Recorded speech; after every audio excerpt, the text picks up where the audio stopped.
In Vegas lights, the thrill ignites. UFC fights, setting the nights. Pop Sports Radio, the crowd's alive. MMA locker room where legends thrive. Just my 2 cents, the stakes are high. Joey DFS, watch the champions fly. Get ready for the thrill, the crowd's alive. UFC Vegas, to feel the vibe. Pop Sports Radio, we're ready to go. This Saturday night, it'll steal the show. Joey DFS, watch the champions fly. Get ready for the thrill, the crowd's alive. UFC Vegas, can feel the vibe. I'm Billy Briz. That's Joey DFS. We're back for the UFC Abu Dhabi. And these fights are about to kick off right away. I'm going to tell you what I got right now. Marcus Picheka inside the distance, minus 160 or minus 125. The line's at minus 160 on FanDuel, but you can get minus 125, bet 365. Also, Marcus Picheka by sub. Parlayed with Saeed Nurmagomedov by sub is Mills's submission prop parlay of the day. And then I went with the 2-leg. I think we in motherfucking Abu Dhabi for a reason. Nurmagomedov by decision and Picheka by submission. That was like 10-1 odds. Shouts to the chat. Joey, how you feeling? I'm doing good, man. It's an early card, so thank you, Lord Jesus. I think we're gonna get some good action-packed fights here. And as for the first fight, I'm undecided. I'm not betting. Like, if you're on the Buday side and you think he survives round 1, could be a way better potential live bet. And you can try to get Buday a way better money than what he's at now. But there is a live chance if he does get taken down early and he's flat on his back, old boy could be very nice. Find out in about 2 seconds. Yep. Round has started. Buday. Ooh, look at his fat ass. Yeah, he jets across the fucking cage. What's your time at, Joey? 450. Perfect. Okay, so the Buday trying to bring forward pressure. They're like, all right, bitch, if you're gonna try to take me down, you better do it because you're not gonna outstrike me. But yeah, Buday's bringing forward pressure. Oh, first takedown entry. Let's see what happens. Oh shit! Oh, good reversal from Buday. Oh shit! Oh, Buday. Oh shit! Don't go to the ground. Don't go to the ground, you dumb son of a bitch. Trouble Paradise, as they say, minus 220 live line, plus 170. Oh, he stood him up real quick. Like, yeah, we're not playing that shit. Buday's bringing forward pressure. The one thing I thought was pretty impressive about Marcus, I thought he had pretty good right? Buday. He has some pop in his hands. Yeah. New member, sports scientist Jacob. Welcome to the family, brother. And he's going for another takedown entry, but Buday with the good takedown defense early. I don't think he can go for open. Good cross from Bushasha, or the fuck his name is. Marcus. Yeah, I'm just going to call him Marcus. I'm going to butcher the fuck out of his last name. But yeah, Buday's doing everything early right, but all this kid may need is one takedown, but Buday is just showing, little man, there's something called strength. And Buday is out muscling the fuck out of old boy. But, yeah, I was gonna say you swig. Yeah, and the crazy thing is, I tell people this grappler is gonna try to chain takedowns, and the way his top pressure is, he may just need one, but Buday's doing everything right, stuffing the head, pushing him down, kicking the legs. Like, all right, bitch, you're really gonna have to shoot a real entry on me. And so this far, is funny though, because he's going real BJJ mode of like, all right, well, I'm just gonna stay on the ground. Oh, good cross from Marcus. That's what I'm gonna call him because I ain't, or I can call him Almeida, what his real name is, but not a lot of people are like, who the fuck's Almeida? Yeah, I saw his Instagram name was Almeida. Martin Buday, now the betting odds favorite at minus 134. People are calling fraud check here on the debutante. So far, sure looks like it. Yes. My man looking like he's the heavyweight version of Ryan Hall trying to win his entries. But yeah, Buday, let's see if I think Buday can put this type of pace up because if this dude's just going to try to throw heavy and clinch. And yeah, the old boy does have some okay power. Oh, good. Landed. Oh, did he wobble? No, he's good. But damn. Buday's like, all right, bitch, you ain't taking my big ass down. That's why I came in heavy as shit. Oh, he's trying to go for another. That entry is sloppy. God damn, bro. Oh. Oh, good cross from Marcus. Like, Marcus, even though he's a BJJ type of nerd, per se, he does have decent power in his hands, but his entries are terrible. You're not going to take fucking Buday down with a single leg. This line's starting to blow out. Minus 310 is the odds. 370 is the odds here on Martin Buday. Oh, good one, too, from Buday. And TC, what's up, my brother? TC in the building. Buday, the blobs. Ooh, damn, Buday is just piecing him the fuck up at range. Minus 550 on. Oh, good cross from Marcus. Yeah, now he's just throwing heavy. He's like, all right, I got to knock this big son of a bitch out. Minus 700. This line's just going. Hey, if you still have faith in this newcomer, you can get plus money on him. Nah, I think you just. I'm not touching it. That's why I was so undecided. I'm But not ITD, so I mean, I would imagine if this was going the distance, I wouldn't want to take it. no. Oh, good body shot from Marcus. And I got to mute some of my notifications on my phone so this shit's not popping the fuck up on me. Oh, big. Oh, shit. He popped the head. Marcus come out swinging. Maybe he need to get woken up a little bit because you're not in one champion no more. Oh, they swinging. Big fella just swinging. Buday's like, all right, this little Brazilian got some fight in him. All right. I mean, Buday's, even though it's not the most impressive record, 6-1 in the UFC, bro, is nothing to shadow. That's still impressive, no matter if you're fighting mid-level or cans. Yeah. And the one guy you actually lost to isn't a bad heavyweight. For as bad as I think Martin Buday Yo, is. what's up, Gabe? Yeah, this hat's coming down to AC too, brother. So this hat ain't going nowhere. Oh, yeah, we getting lit next Friday. But betting odds live line is going down. Minus 700 all the way down to minus 235 from Picheka, having a nice little bit of. What up, Line Time? What's up, Wine? I hate to say this, but if Picheka can kind of speed, if he can get a little bit reckless, I think he can catch Buday. I think he can too, and potentially rock him, and then maybe get like a GMP. Because he is kind of standing straight up because he is worried about him shooting. He can catch him stepping back flat footed. I don't think it was that bad of a round. No. I don't think Picheka's gonna gas Iron Eagle. Both of them are gassing. Like Buday started to gas at the end of that round. That's why Picheka started coming back a little bit. That might be the game plan strategy, is to gas him and then try to take him down, because it looked like he was on his way towards a takedown at the end of that round, but he kind of knew, why am I about to try to go for a takedown with 20 seconds left? That's not about to win me the round. Iron Eagle said, yeah, that's one thing that I noticed, Timothy, when there's a difference between grappling takedowns and true traditional takedowns, and this man's trying to look for like a single leg trip, and that's hard to do against these big giant dudes. That's the one thing I'm worried about Yan, is that fucking spinning grip, bro. He fucking does it so well too. Big shot from Buday. Start off the round. I gotta refresh my thing. I'm like 2 seconds behind. I hate when it goes to like them little advertisements and it's like, oh yeah, I'm like, bitch, I don't give a fuck about your damn commercials. Chop and elbow there from Picheka. All right. Yeah, Buday's bringing forward. Picheka with gas. He wouldn't be moving around. I wouldn't be moving around just to do that, though. No. You're moving around like a death gasser. Good kick from Buday outside. He's moving because. Wow, some people are saying Picheka 10-9, close round. Wow. I didn't give him no. Ryan Frederick, Adam Martin said 10-9, Buday. I got 10-9 Buday. You know when you look at the face after the first round and say that's true. I mean, he definitely won the last. 4 minutes left in round 2. And these big fellas are now in the feel-out process, but. Oh, that step in left, bro. Yeah. That's going to catch him. Oh. He got him down. He might only need one. The live betting line crashes down to minus 152 here for Martin Buday, plus 120 for Picheka.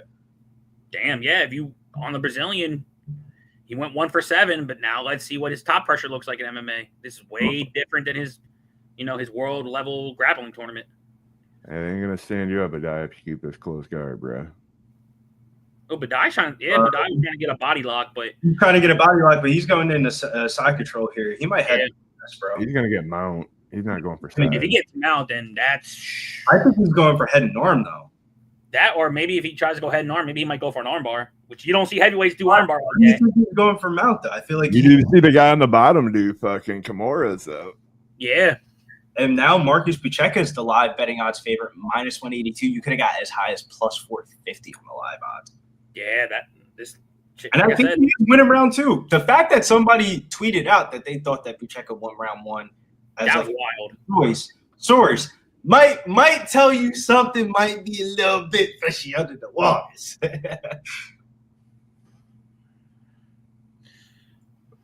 Yeah, just simple ground and pound so far from Marcus. Good elbows. And he's waiting for the open up opportunity to maybe even transition to a better side mount, but Buday is doing everything right, locking up that back leg. This is how he gets the knockout prop. Yep.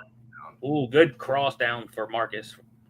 Man, if Marcus gets that leg out, then there's gonna be a lot of opportunities. But it looks like Marcus might try to push that knee. Come on. Oh yeah, he's trying to grab the wrist. I don't know. That's a big arm you trying to turn into. Buday gets out of it, but he gives up his back for it, and that might. Oh shit, that's not good to do. Not with a heavyweight on your back. Yeah, that might work, bro. Yeah, he's loosening up with some ground and pound. If I'm Marcus' corner, I'm telling him to keep throwing those shots and potentially wait for an opening. Yeah, if Buday's smart, he would belly down here because he might give up his arm. He needs to go. Hey, look at he's trying to go through the leg. He needs to go through the leg. I got a minute 34 left in round 2. He took the back leg out to try to control dive. I would belly down and roll. Yeah. Minus 350 is the live line. Yo, Buday's like, oh shit, he's trying to get the damn man. Buday's just throwing these soft ass ground and pound to loosen him up. He has one leg in. He has to because shit, this give up his neck. Oh, don't get too hot. Oh yeah, never mind. Why am I telling this 13-degree black belt? Don't get too high. Bitch, I know what the fuck I'm doing. Oh shit, he might have the I thought he had the neck for a second. Christ. Stand up. You got a post now.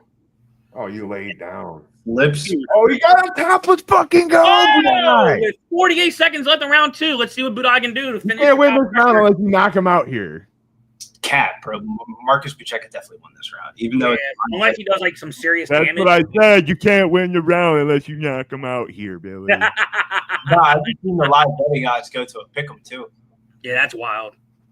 Right now, I got it 1-1. He looks gassed. So, they're both bigger dudes. Like one dude's no fatter. Gassed. They both look tired. I wouldn't want to be hit by Buday more than Picheka, though. I don't know. Pacheco's more your muscle juiced up Brazilian. He might just throw wild, but he probably has decent power, but just no technique. It feels like Buday's got the meat hammers, but he be punching pork and shit. Okay, that's 1-1. Yeah, I think it's 1-1. Whoever says, the Brazilian won round 1, I think they're full of shit. Yeah, you can't. Like I said, you can't look at the bases and judge off damage and say that Buday didn't win round 1. I don't think, but fuck, we're in Abu Dhabi, so. Yeah, I don't know how the fuck these judges are going to look at it. The motherfuckers probably never had a Capri Sun before. Jesus Christ. How you going to judge a thing and never had a Capri Sun once? Let's see. Wingstop. What's up, Nanya, Andrew G, Aubrey, Random Gamer, Yes, Big Bets, of course. Thanks for locking up the first fight for me. Fuck, I think I did for the contest. I said Almeida round 2 sub, which motherfucker almost had it. Did he? He had the angles for it. Did I miss the graphic? Huh? Did I miss the graphic? You said you missed the graphic? Oh, I thought you said he hit the sub. No, I put for the contest round 2 sub. And he almost had the fucking wrist. Art, Like, how fucking far are you ahead of me? 0. 2-0 Buday? Yeah, 1919. I don't got 2-0, but I'm on the Buday what side. kind of camera angle is that? I was about to say, Jesus Christ. 4:40 left in round 3. That's the Hulk Hogan view. God damn. Crap. I don't think is that too early? My bad. Oh, good jab from Buday. we went to a slow halt.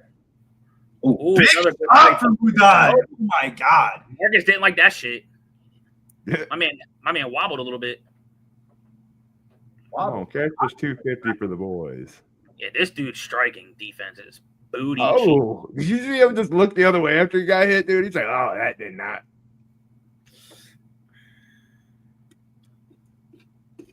Oh, come on, Buday, quit carrying him. Terrence McKinney thinks it's 2-0.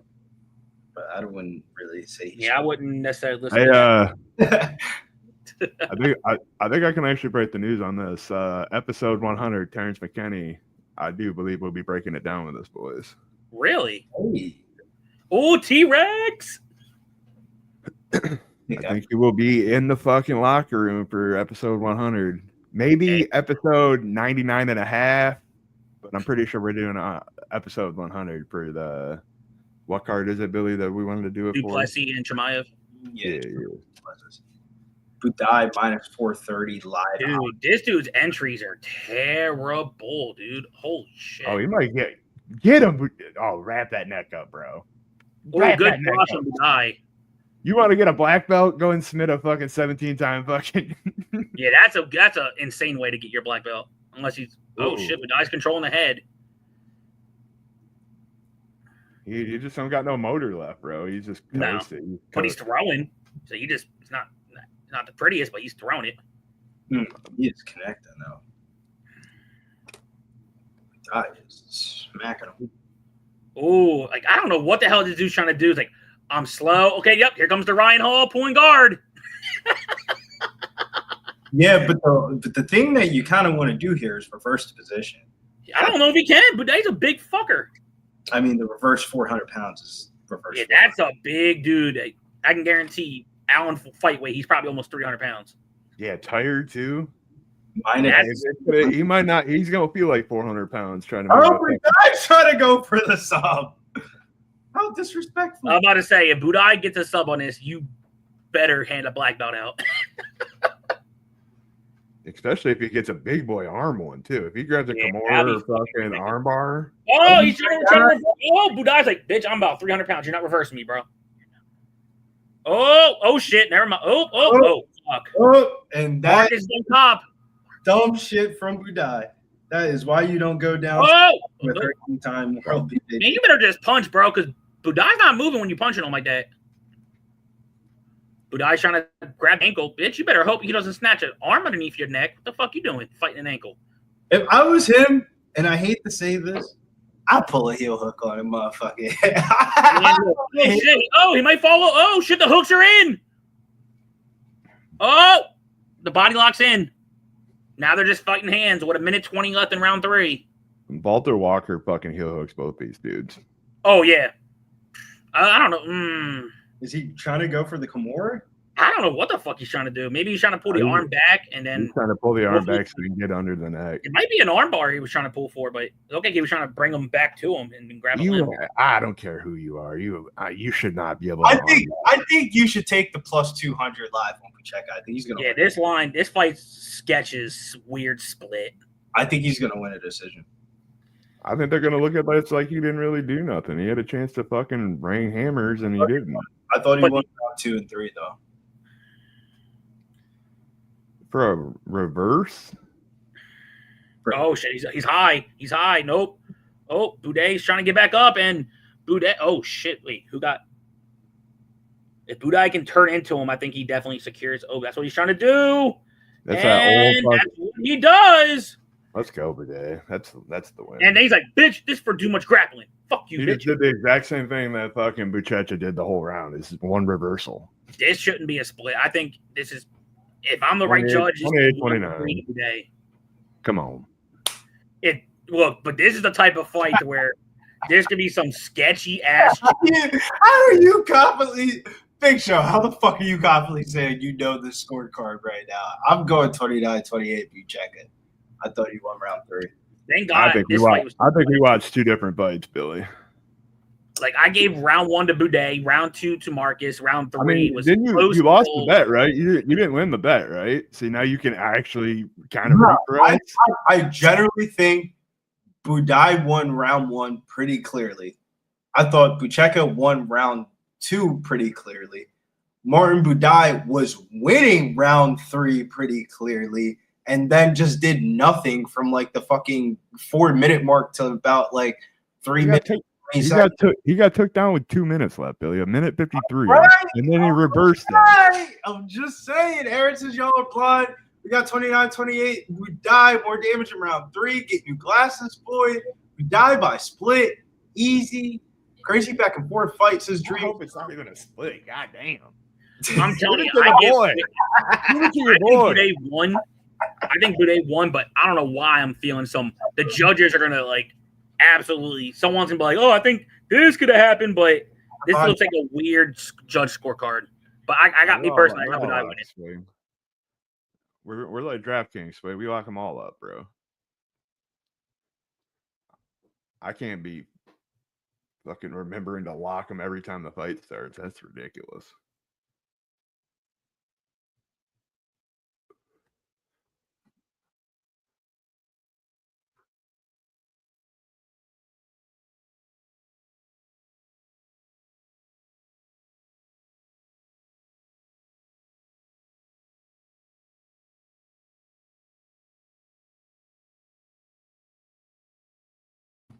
There we go, Big Show.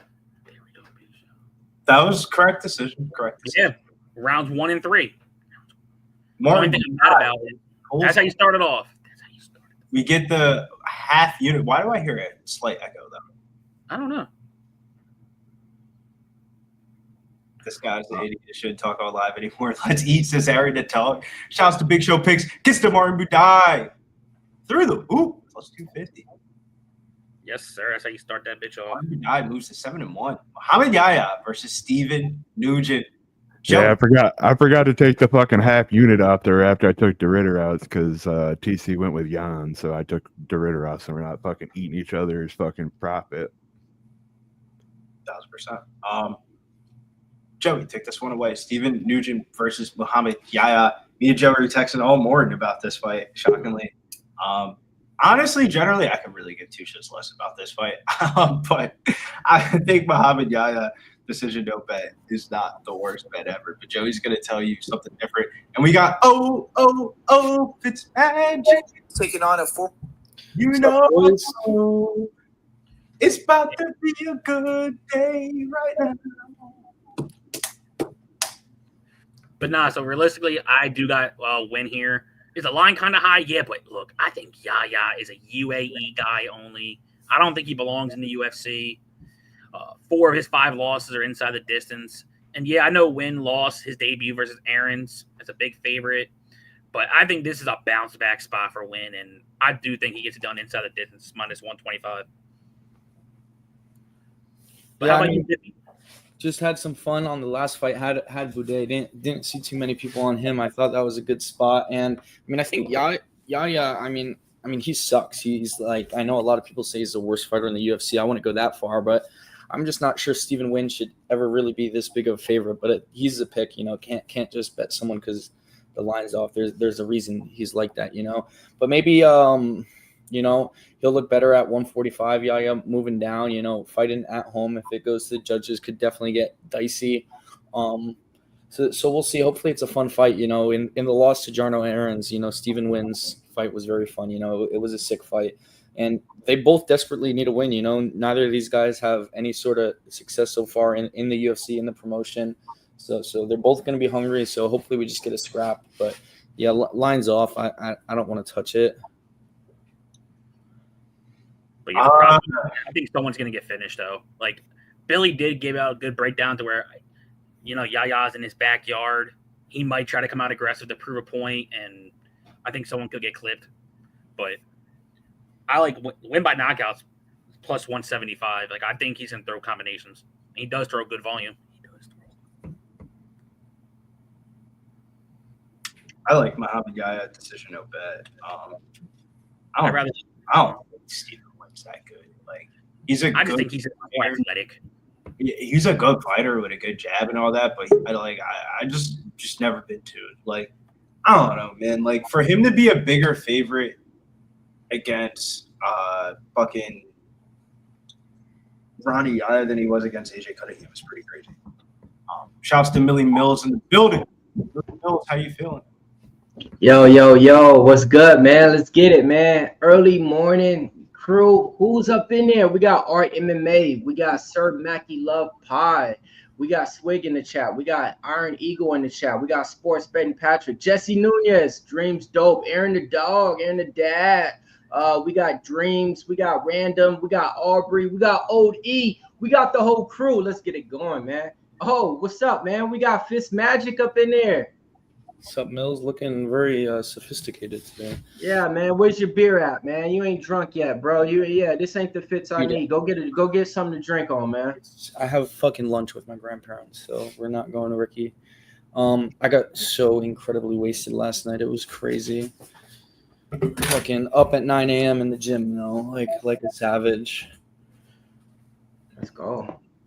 You said you was up in the gym at 9 a.m.? Yeah, got home 3 a.m. Up at 9. That's what I'm talking about. And I think I'm fucking going to AC with you guys next weekend. I think it's looking like it's gonna be, So that's gonna be fucking insane. But yeah, bro, those tickets are still, bro. Man, I picked the dog in this fight, bro. Like, I think Yaya's gonna be able to get this one done, man. I'm not too convinced, like, as if it's like, one of the better dogs on the card, but just looking at the odds, man, and the predictions, I gave out Yaya as the pick, man. Yeah, I got win inside the distance, minus 125. 4 or 5 losses from Yaya's inside. Shouts to Jimmy the Bag of the chat says, go get that cash today, fellas. Jesse Nunez, Steven Nugent, the win, and over 1.5. Minus 107, I don't mind that. Yeah, I'm just going to stay off of this fight, though. Let me put this bet in before this fucking fight comes up. Oh, yeah, I did play Muhammad Yaya in DFS. Oh, yeah, for FanDuel, right? I mean, it's like he sucks and all that, but, like, at least I know he's going. Like, don't even have my mic in. But I think Steve Nugent's probably going to win. Steve, 97% has Nugent for the contest.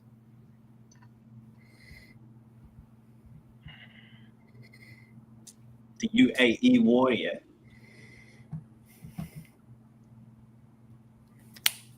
Damn, can I put the bet in? Damn, it's not even giving me the bet. Yeah. Yeah, they just did it to me too, Joey, motherfuckers. Piece of donkey shit.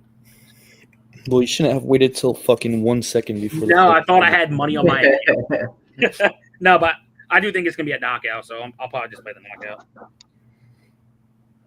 Arena looks pretty filled up. That's what you want to see already on the second fight of the night. So who's been covering the play-by-play? Oh, my God. Oh, wow. Oh, Yaya just got knocked out already. Excuse me. Wow, bro. How was that for people was clowning me on my video, too. I ain't going to lie. They're going to look like a genius after this. They're clowning me big. I am beyond mad at my betting. All right, man. We got 4 minutes and 30 seconds in the first round right now. Nice little low kick from Win. Yaya just has nothing there. Looks like the way slower fighter. It comes across with a nice little 1-2. Doesn't really hit. Those are shit! Just got dropped again. He threw a body kick and got caught, and then got dropped by a short hook. He's back up on his feet right now. The worst fighter I've ever seen in my whole life. Man, by far, dude. By far the worst. I can't believe I actually went out on a limb on this one. Wow, that's crazy. You guys are not looking too smart right now. Damn. Yeah, Wynn's just striking with him, man, giving him 1-2s over the top. Okay, Yaya comes across with the 1-2 switch stance. Let's see what can happen. 3 minutes and 35 seconds left in this first round. Like dropping. Nice little lower leg kick from Wynn. Yaya returns the favor. Yaya goes with a nice little 1-2. Looks like he's just sparring. Ain't trying to do nothing with those. But Wynn, when he's throwing, trust me, he's trying to throw and knock you out the win with those. Yeah, that cross from Wynn is gonna knock him out. Every single time it connects, it's dropping him. Every single time. He's just throwing that one singly. I poked on that though. Shout out nice little body knee from Yaya. Contest. Oh wow, spinning back fist from Yaya. Looked like he wasn't trying to hit anybody. Body kick from Yaya, not gonna do anything. Yeah, Wynn's coming to knock him out. Oh, wow. He got knocked down 3 times in the first round. He just got knocked down again. Ground and pound. Win is going to win by ground and pound. Win is ground and pounding him out. He's letting off a clip. He's letting off a clip. All right. Man, Yaya, you don't even got a long fly back, dude. damn, bro. I just. His pack. What did Yaya do? Bro, he just did a Derek Lewis jumping knee. He just did a Derek Lewis jumping knee, bro. He don't It looks like he doesn't even train. No, it don't. It looks bad. It does look bad, but he's still up and he's still swinging. He better grapple. The sad part is just, yeah, like. Yanni Nana. Oh no! Oh no no! Oh wow, he got dropped again. 4 times. He got dropped Yeah. Hey, your dog is not crazy. Play the fuck out. They can't even get. Did he go for a knockdown record in the first round? Bro, he is up though. This is definitely a 10-7, Barry Watson. Oh, 10-7, by the way. Yeah. I can't. Now, I've never seen 4 knockdowns in a round. The most I've seen probably was 2. Yeah. No. Maybe that Czech Congo Maybe fight. 3, Like but 2 or I don't 3. even think 3. The craziest shit would be if he ends up hitting him with something to end up in this fight because he did. Billy, the bet is dead, dude. I tell him, dude. Fucking pack it in. He's still standing. Yeah, no, like I said, they gonna come at me tough. They already did before the video. I mean, after the video. Oh my god! God damn! What are these jumping knees he's trying to throw and spinning elbows, bro? This dude is. He's actually somebody hilarious. on YouTube do it, Mills. No, literally, this is like the people that you see on those clips to where we do the like voiceovers. UFC fight. I feel like what's the this is like the street beef shit. No, for real. Yeah. That's why I'm like, this is like, oh, you want to fight? Yaya's getting knocked out in street beefs. Yo, Billy, this is like the shit that we watched in San Antonio, bro. Oh my god! Oh, he did it! That's 4. Win just knocked him out again. 5 knockdowns. Shit! Stop the fight! Throw the towel in. How do you get This knocked is down a 5 times? He's Is this like a defending. 10-0 round? This is a 10-5 round, I think. Dude, like Herzog is not playing. He's like, all right, bro. You're in your home country. I'm gonna let you get knocked the fuck out. Oh, he gets the takedown? Right back out. I told you he needs to grapple. Yo! Oh my god! He just tore his ACL. Cut the fight, bro. Oh my god! He's out the round. 6 knockdowns is insane. How you don't stop that? All right. You got to throw in the towel if you're the. No, he's not getting up. His leg is. He did something to his leg. He tore his ACL, bro. You seen that shit, Oh bro? my Oh god, How do you not throw the towel in? bro! Dang. Like I know. Turban. He's fighting- Wait. This is the same ref that stopped Sean Woodson in the Dan Ige fight, right? It might have been. Now he's like, yo, now you're in your backyard. I'm gonna see. I swear, I think that's the same ref who stopped it when Sean Woodson was like, "Bro, what are you doing?" Oh, that might have been Herzog. This It is is crazy. Herzog. Yeah, he died 6 times. Dreams Oh dope. my god! Shout out to Dreams dope. Yeah, he died 6 times in the ring, folks. I can't believe what we just saw. 5 knockdowns in the first round is crazy. Whoever had Yaya and DFS had the wrong side because that's a bunch of knockdowns. That's 50 points right off. Yeah, that's like 40, 50 points just from, and he might get a round 2 finish. So if you had Win in DFS, Joey, talk to him. What is that paying out so far? How are they looking? Oh, I don't know. 5 knockouts. I feel like smacking myself right now because I took one out. I think a second round finish is like what 40 points still, so that's like 90 points just off that without Yeah, strike. so he might, if he gets this knockout in round 2 like I'm expecting, he's gonna with the knockdowns alone, he's probably gonna score over 115, 120 points. He might be high scorer. I mean, he could have been high score with the first knockdown if they just ended the fight. It was in the And I first took like him out of 20 my lineup seconds. too. That's stupid. Yaya is a warrior for real, Aubrey, because I can't believe he's fighting. These refs, I don't know what the fuck they do these refs to let that fight go. I mean, he's defending himself. This is good entertainment, though. Yeah, definitely Yaya had us all talking. Not able to. Gets pushed off the cage. Oh! Oh! No. Yaya knocked down Win. Oh my god! Ah!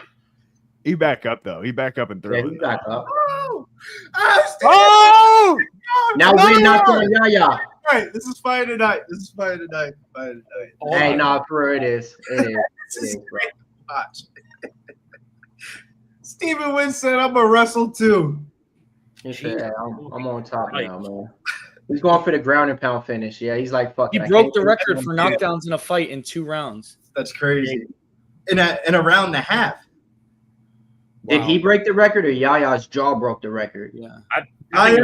Ronnie Yaya, I mean, not Ronnie Yaya? Ronnie Yaya right now is. Hey, but to get knocked down 6 times, you got to get up 5. You know. That's a nice way to put He's it. fighting for his life. This is the last time he might ever fight in the UFC, and he's definitely put his heart on Or the ever again. health and his health. There's no chance he's coming back.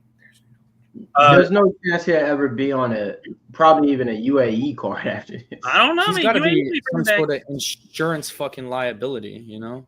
He's His- done his eyes all swollen up. And Steven Nugent's throwing big ground and pound strikes. Ronnie Yaya, I mean, he's got to do some Ronnie Yaya. Yaya. Just Yaya. Muhammad Yaya needs to do some Ronnie Yaya shit on the ground right now because his left. His eyes are really bad. Oh, he's gonna get choked out.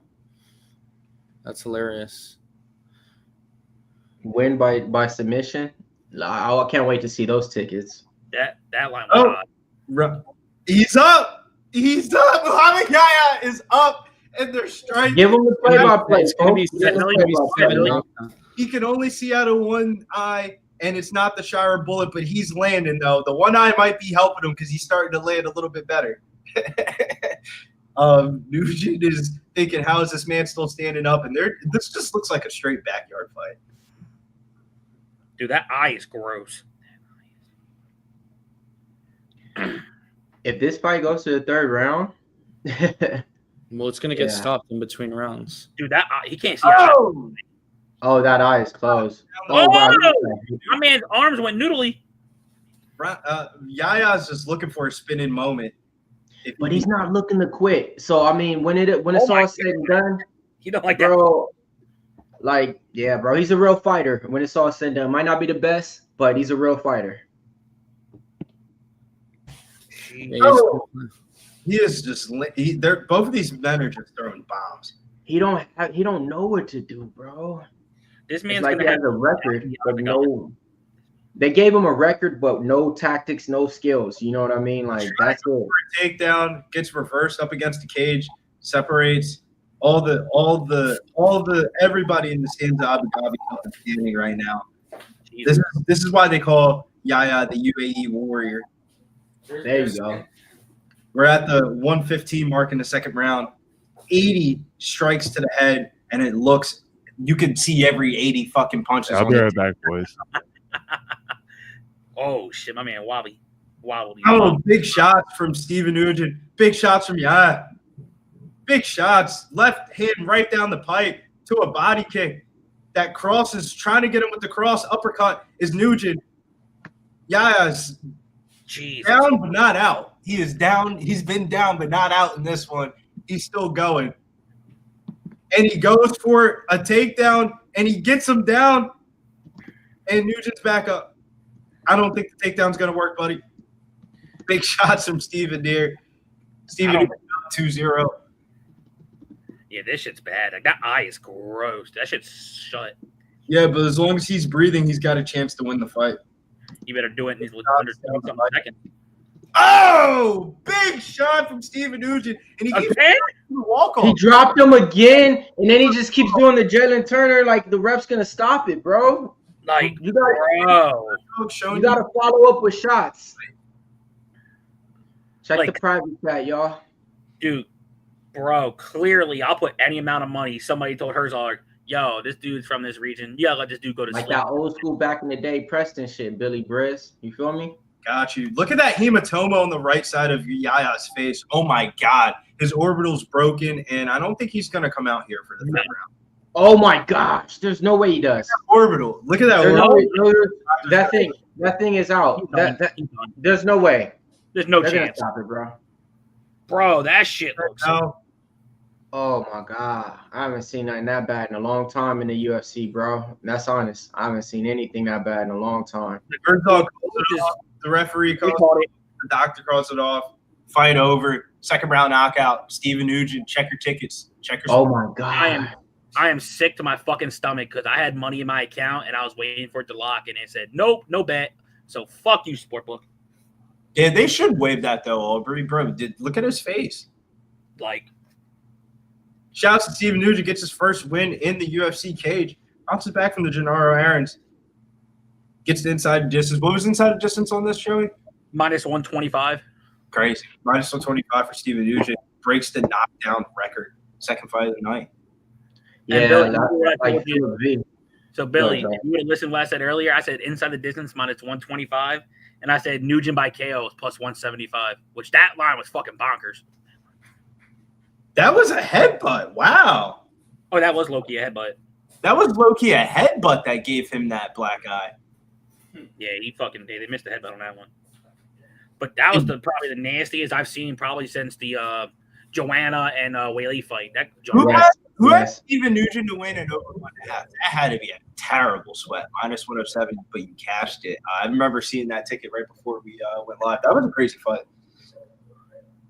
Yeah, man, that was a good one right there. Like, that's what you need on the second fight to kick off a card like this. You know, you definitely want to see some early violence like that.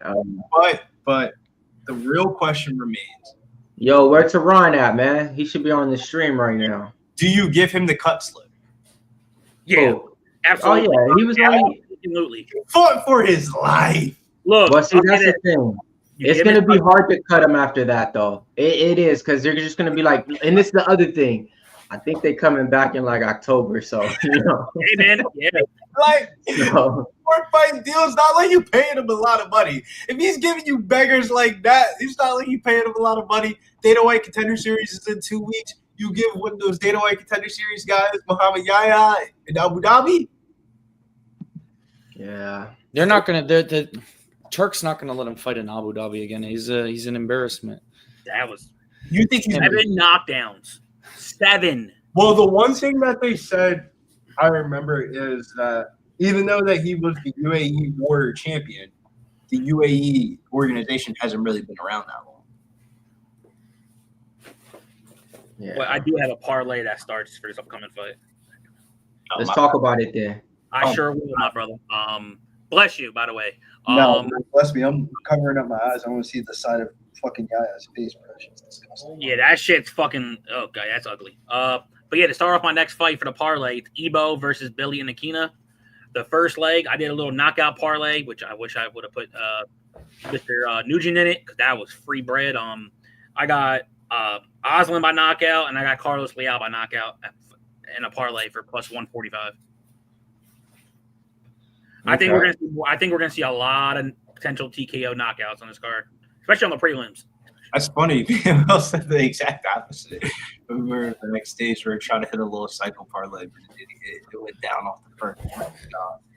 I like Ibo Aslan here in this spot. I think Ibo Aslan is going to beat Billy Alikine. I don't think Billy Alikine is that bad, but I also think that that when we were betting on him in PFL, bro, he was fighting at middleweight. He was not fighting at light heavyweight. Exactly. That's a good point. For like 2 to 3 years. I don't think like light heavyweight in the regional scenes, bro. Yeah, you can get a couple wins and shit like that. But light heavyweight in the UFC, bro, is there's some big motherfuckers, and I think Ibo Aslan's one of those big motherfuckers. Fitz, how do you feel about this one? Yeah, I'm a big Ibo guy. He fucked me in his last fight against Ion. I was all over him. Didn't go well. But I think he bounces back here. I think Billy's a little robotic. No offense. But I got to run. Glad I was able to come on, hang out for a little short time. But at least we got a fucking awesome fight. You know, it was hell yeah. Watching the history, most knockdowns in a fight. What's your plays for the rest of the card?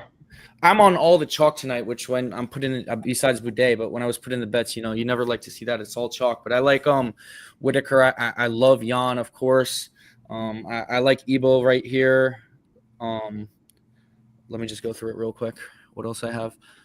I have Blackshear in a parlay with Petr Yan and Shara.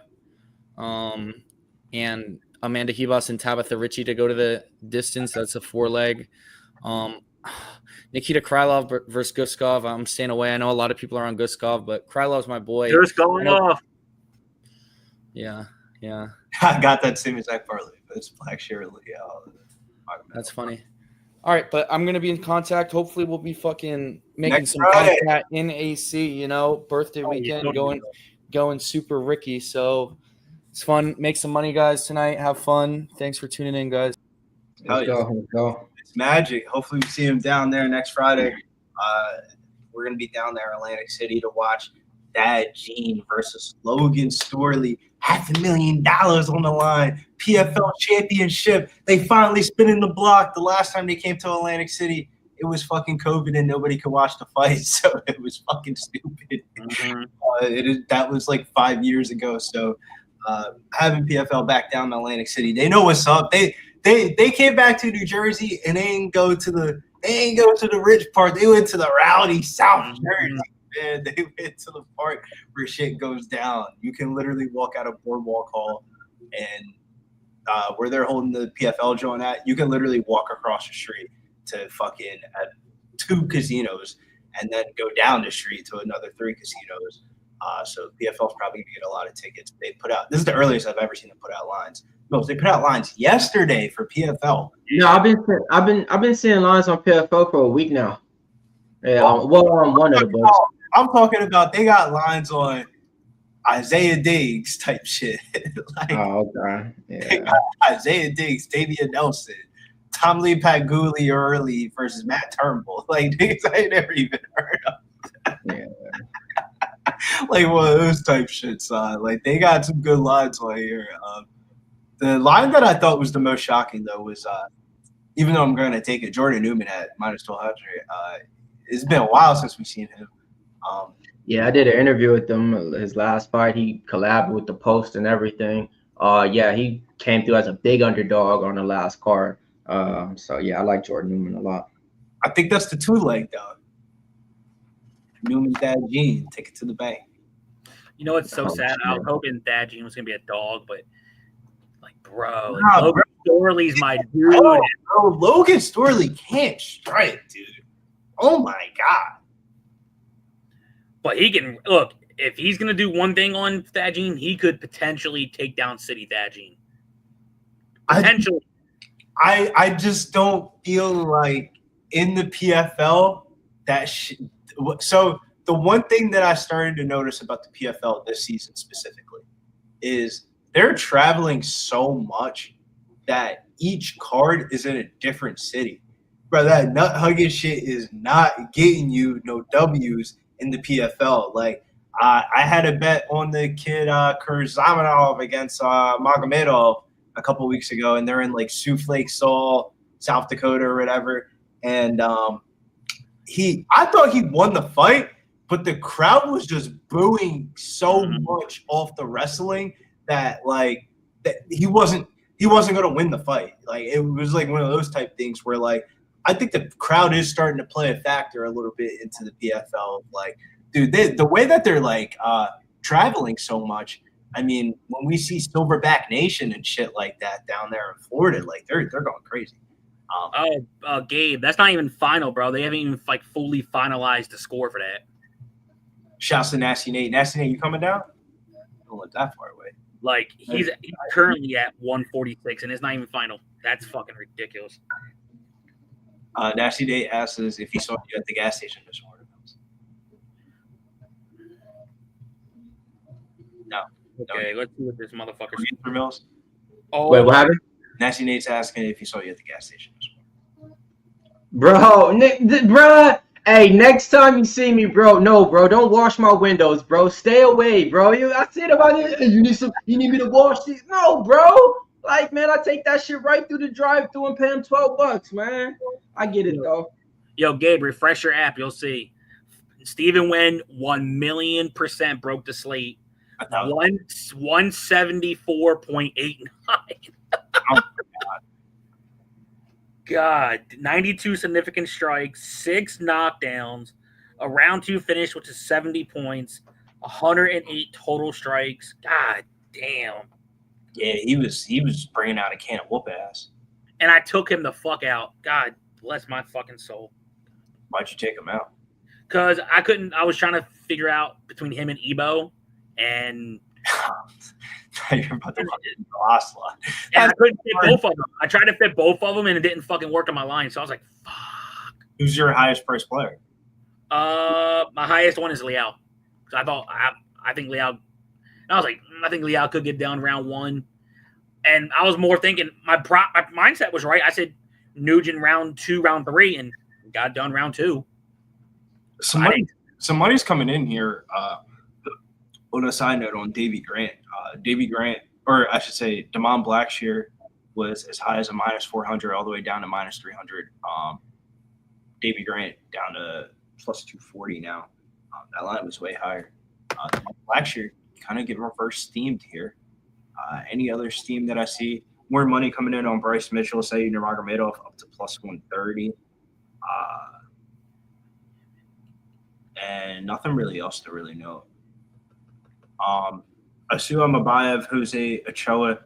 We saw a little bit of sharp action coming in from the public from Jose Ochoa, and the line went to a pick'em, and now we're starting to see that line back to slightly -115, -105 for Almabayev.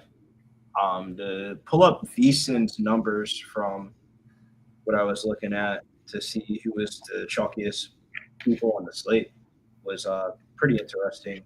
But we'll note that, I guess, in between the rounds, because I want to pull up the Ibo Aslan one. Ibo Aslan, 61% of the handle, 80% of the bets. So the same exact amount of bets on Ibo Aslan as Carlos Leal, but a higher percentage split for the handle here. But sports books have been kind of 50-50 so far. I mean, the Buday one, they won money on 72% of the bets on Marcus Picheka, so they made money there. The Stephen Nugent one, I guess if people started their parlays with Stephen Nugent, they're still alive. And then Ibo Aslan, 61% of the handle, 80% of the bets. And then the next one is Ricci, 65% of the handle, 43% of the bets. Ribas, 35% of the handle, 57% of the bets. One of the weird moments where the sports books probably want the favorite to win in that fight for Ribas Ricci. So if anybody that missed the 2 leg I gave out, it's a knockout parlay with Ibo and Carlos Leal. I got it at +145.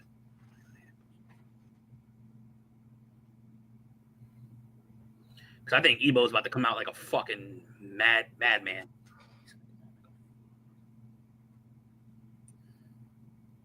Yeah, I did some shit. I actually told you on that, and I actually told you on like 2 of your dog picks. I want to say or some shit that I did just because, yeah, man, Joey's been hot, man. 6 dogs cashing and shit. But I added in Magomedov to win by KO on that KO prop just to get it a little bit more juicy, even though I'm on MAB. And we're underway here. We did see a glove touch between these two gentlemen, Billy Alikine versus Ibo Aslan. Ibo Aslan, the only Turkish fighter in the UFC. Billy Alikine won his PFL Challenger Series fight. PFL didn't sign him, kind of fought some fights on the regional scene. He ended up making his way to the UFC on short notice against Bogdan Guskov and gave him a run for his money in the first round, won the first round of that fight, and then ended up getting sauced in the second round. So we'll see how this fight will go here. Man, first 30 seconds, nobody striking at all. They both just trying to get their range, get their distance. Big body kick, though, from Billy Alikine there that ends up landing on Ibo Aslan. He drops his guard down a little bit there. I need to see the recklessness abandonment from Ibo in this mod. Yeah, but me and Joey were talking about this. Ibo Aslan went fucking nuts crazy in the last fight against Krylov. Almost finished him, then ended up getting finished. Sometimes you see fighters come out a little bit more patient in their next fight.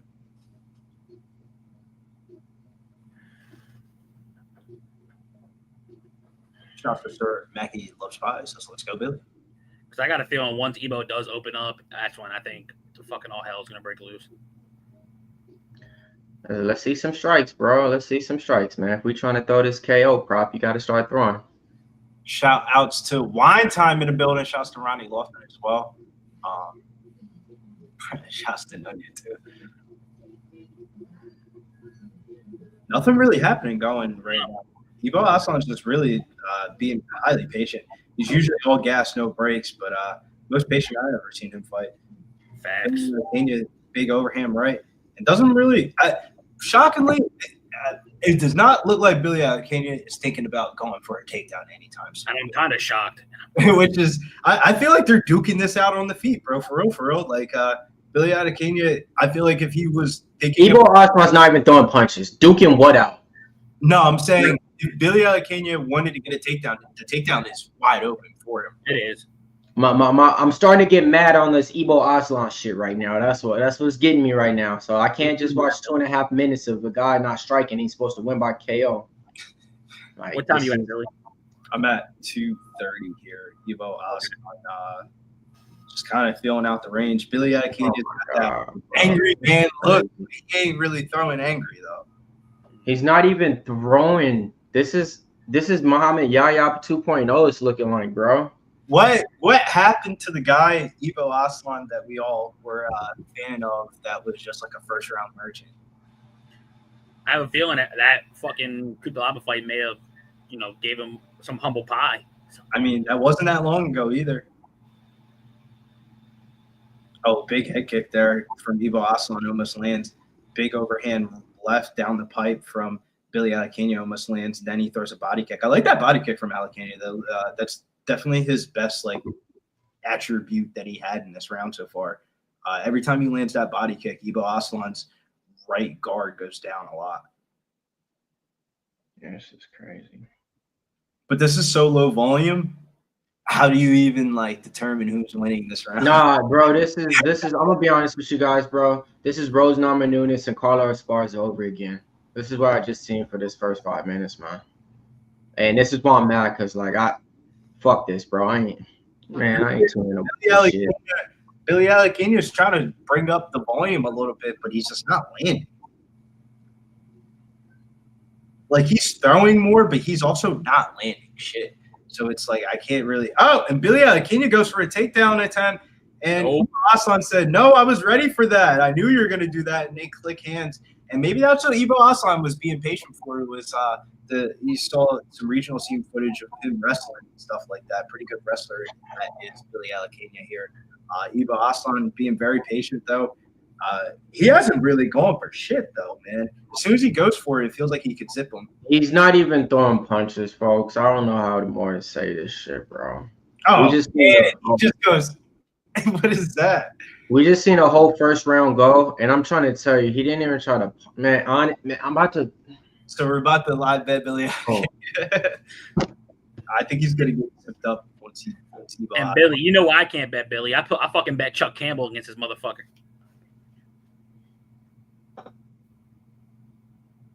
I mean, this is. And Chuck Campbell, a lot of people's eyes could have won that fight, but hey. No, head kick there from Ibo Aslan does partially land. And they shake hands. They're being way too respectful for my liking. Live line, 52, Ibo Aslan plus 134. I went 5 days without smoking. That round right there is about to almost make me go and get my fucking pin, bro. I don't know what the fuck just happened, how mad I just got, the rage I just got inside, but nah, man, that's not it, man. This is not fucking it, man. Talking to a guy who got him in a parlay. Talking to a guy who got him in a knockout parlay, too. So, I think there's yeah. 2 more rounds. But Jesus Christ, you got to start opening up. Now he's like, hey, you can stop the takedowns. They're not that good. Throw your fucking hands. What the fuck happened in this round? Let me get you guys some stats, because this is man, I'm finding it hard to believe what I just watched. If I had to guess that shit, if you combine both their strike totals together, I guarantee they probably didn't go over 25. They didn't even go over 20. 11 for Billy Alikine, 8 for Ibo Aslan. He landed 8 punches in 5 minutes.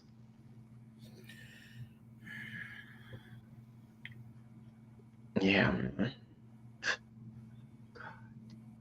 Oh, God. It's always those late ones you add, man, the night before that always fuck around and kill me, man. Just stop. Start opening up on this motherfucker.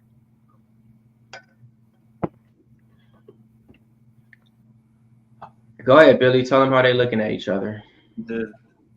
Billy Alikine trying to find his range. Ibo Aslan just kind of bouncing that karate stance. Unorthodox stance here from just Ibo Aslan. I wish he would just go for it. If he goes for it, I feel like he could definitely land something. Hey, Billy, remember the cycle parlay? And we were even. Remember I told you? I said no, man. No. I said the Ibo Aslan line could just be sketchy. No, Iron Eagle, 9,400 to Carlos Leal. The cycle parlay deaded on the first leg, though. Oh, of course. That was dead. Yeah. But it's been a while since we had an underdog to start off the night. So we're definitely overdue for it. You know, Davey Grant versus a guy that's 6-1 in the UFC. If you just said that, that would get you to a Martin Buday. But then once you know who Marcus Picheka is and you do some research on him, it's like, I think this guy could win. I took it inside the distance, -125, and ended up losing. But I got some Ben Shelton to win ADP, plays in a couple of hours. But back to this fight, though. Ibo Aslan, that's when you know this fight sucks when we talk about tennis. Ibo Aslan just staring at Billy Alikine right now.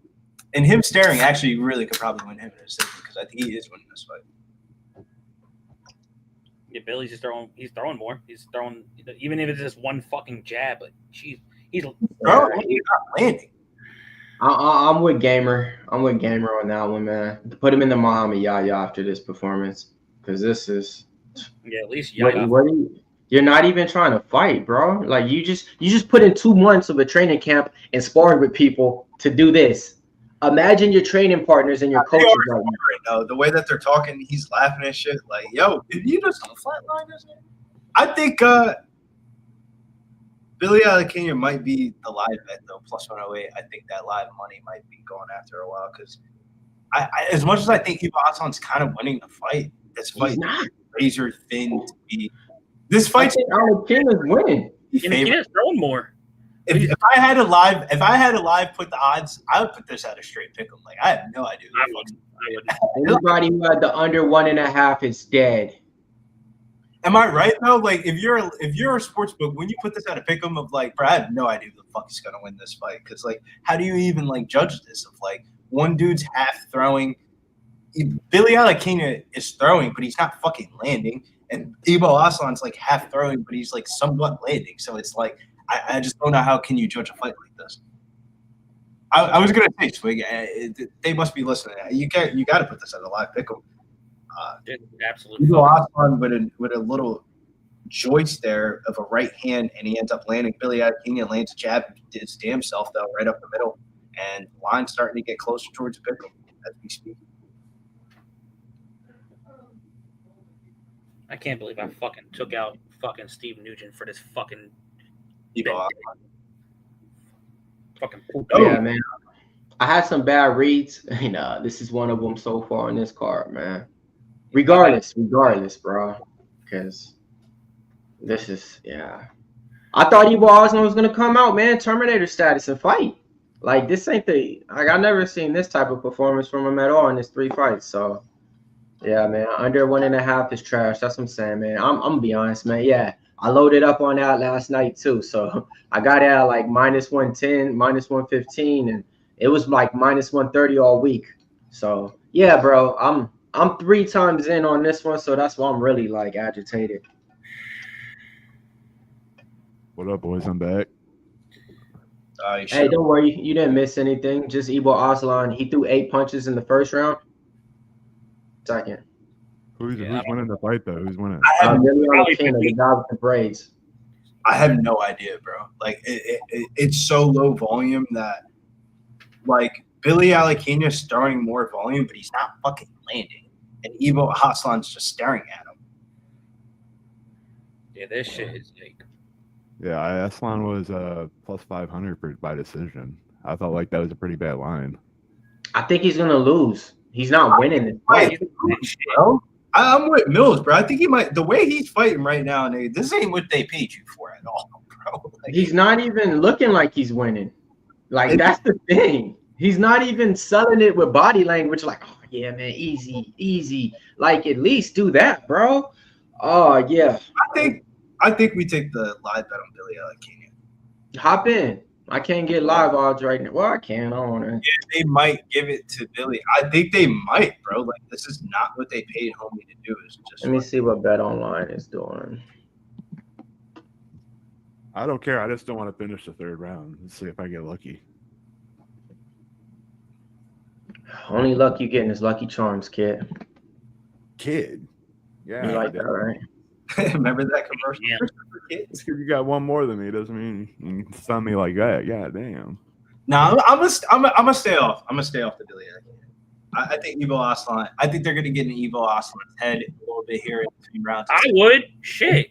Yo, motherfuckers, the third round. We don't even know if your cornermen are telling you that you're winning this fight. You got to get new cornermen. You got yes men. Because if I'm in the corner right now, I would say to him, He's got Magomed Ankalayev's fucking coach, the one that got him to the gold there, dude. You don't think he knows what to fucking tell his dude? I'm just saying. I mean, I don't know because How can you confidently say that he's winning this fight? I don't think I'm he is. not saying he's confidently winning. Is that what he said? No, Are you I'm translating? saying as a coach, you have to get your fighter going. I think Ibo Aslan's gonna try to go for it a little bit here in his third round. Just don't get taken down. Big body kick there from Ibo Aslan. Overhand right almost lands. Big cross from Billy Alikine. They must have told. Oh, that's not a nut shot. That was to the. That's not a nut shot. It's in the fucking stomach. What the fuck? That was like belly button. That was above belly button, bro. That was above belly button. And Fucking man. Ibo Fuck Aslan it. gets a 1-2-3 combo going. They stop the fucking fight. -1. How many times you gonna dap up, bro? Come on. Fuck the dapping up. Throw your fucking hands, you fucking. Let's have 3 dap ups is almost as many knockdowns as the last fight. God damn. Bro, they've just been dapping up that. This is. Oh. I thought this fight. Fucking giggle fest. This is a sparring match, and a lighthearted one. This is what they call in the MMA world that Saturday sparring match. Everybody trying to, we're here for practice. He was out like. Hold on. I'm with Burn the Swamp. When I seen this fight play out in the second round, I'm thinking whoever it is, they talked to both of these fighters and said, "Hey, whatever you do, just make sure it goes to decision. 10,000 for you, 10,000 for you." You Like, think for sports books? it has to be, bro, because there's no way. Like, none of these guys stepped on the gas, not one time.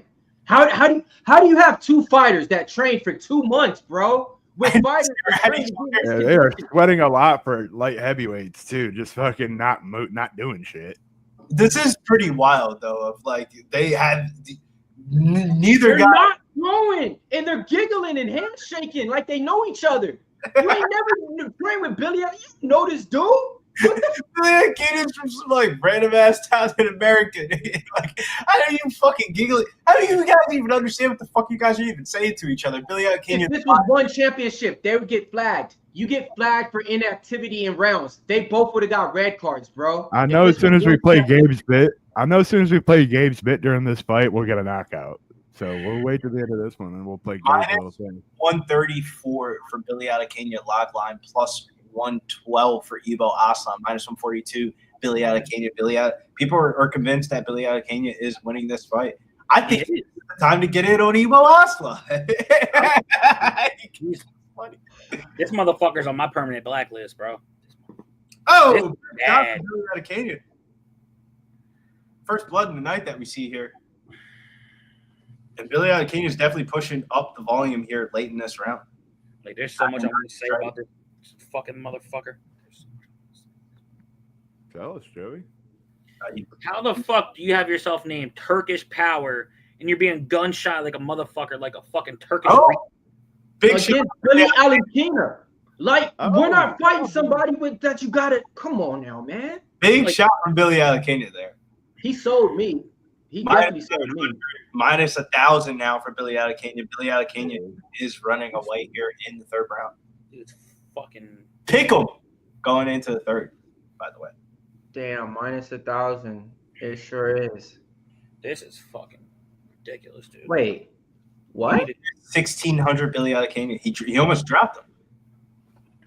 DK's calling it too. FanDuel's calling it. Sportsbooks are calling Yeah, it. he must be. How will the referees call it?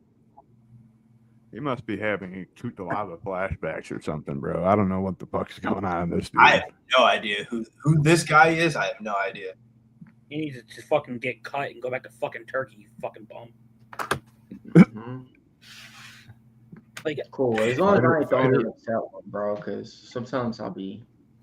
like, bro, you need to change your fucking nickname, bro. You lost the privilege of Turkish power. He about to hit him with some shit. Overhand left from Ibo Aslan. Billy Alikine about to hit him with some shit. I ain't done this in a long time, but he's on the 1-800 fraud list.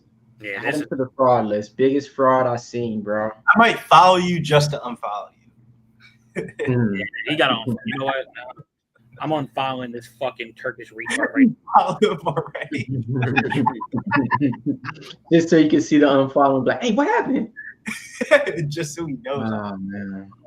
Who's this Billy the Kid? Oh, this motherfucker don't even follow me anymore. Yeah, unfollow. Billy Alikine 29-28 decision.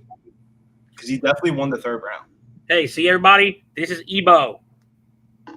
Fuck you, you Turkish Ibo retard. trying to put up Here his you go. hair. He did something. Fuck him, dude. You need to go back to the fucking Turkish. Did we just watch that fight before and then we got this? Yes, that's why I'm a little bit mad. Yes. Jesus fucking Christ, dude. Like the B Joe Piper moment from the last fucking fight? Like, and then Nah, like, you got to respect Yaya more now, right? At least he fucking put it out there. Not more after that. Big Show. They saw how that last one went. They saw that hematoma in Yaya's face. They said, "Nah, nigga, I'm good." Ibo he couldn't lava flashbacks, and Billy Alikine was like, "All right, I'm cool with this." Like he thought he was gonna get hit way harder. If you're fucking Billy Alikine, you probably thinking this man gonna come out like Bogdan Guskov. He probably already mean face and shit. And he's just gonna touch and jab him. He was like, all right, fuck it, I'm still getting paid. And I think he won the fight. Man, take your gloves off, bro. You're not no fighter, bro. You're really not, bro. Like, dude, I haven't boxed in fucking 10 years. And you telling me if I fought Billy Alikine, I'm throwing more than 20 fucking strikes. Why the fuck this motherfucker act like he won? No, stop. Stop. Nope. He really looked at the ref like it was dumb. Please send that motherfucker back to Turkey. You gotta sell it, right? Ain't nothing to sell. Shit. I can probably sell it. Oh, that's fucking stupid. Yeah, Billy Alikine by Hey, let's move on to the next one, man, because that fight went to the distance, man. We got Tabitha Ricci taking on Amanda Ribas in this one. That's the next fight, right, boys? Yes, right. So when we talked about it on the Locker Room Talk podcast that drops every single Tuesday, where we go over our best Planet Flag fighters, our predictions for the whole up-and-coming card, and we give you guys a few parlays that cash as well. This one, a lot of people was going to the window with Tabitha Ricci just because it is like a spot to where she should be able to get the takedowns in. But me, I can't get past her last performance. So I think Amanda Ribas is a side in here. I got a 2-leg parlay with her as well. And the over 4.5, I mean, it was minus 450 for the over 2.5. I was doing some stupid shit parlays with those as well. So I did the over in that fight, the over in Grant fight, and the over in the Leal fight. It's plus 225, just trying to make some money off the next 3 fights. What you guys think about this one? How we betting it? I'm more on the – I know I was on Baby Shark earlier, but the more and more I watch this fight, if it stays standing, I do think Ribas can win with range and probably just combinations. I think this fight does go to a decision unless these girls just have no defense and they start swinging. But, yeah, I got Ribas by decision. You're on Ribas by decision there. Yeah, that's more I put my pick switch. I was on Shark, but ever since she started dating that fucking boxer, she thinks she's a fucking striker, and that's no. Sorry, sweetheart. You're still good, gorgeous as fuck. You all right? Oh, that wasn't me. Big Show? Wasn't me. Oh, Mills might not be on mute. But, yeah, that's...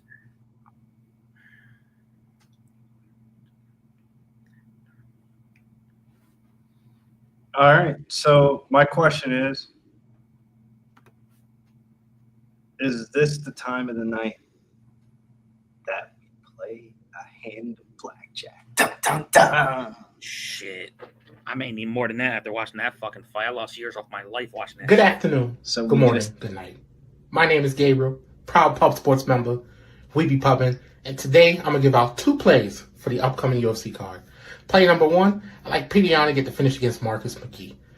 Marcus McGhee has not fought the talent that Petr Yan has fought. I think this is a get-right spot for Petr Yan.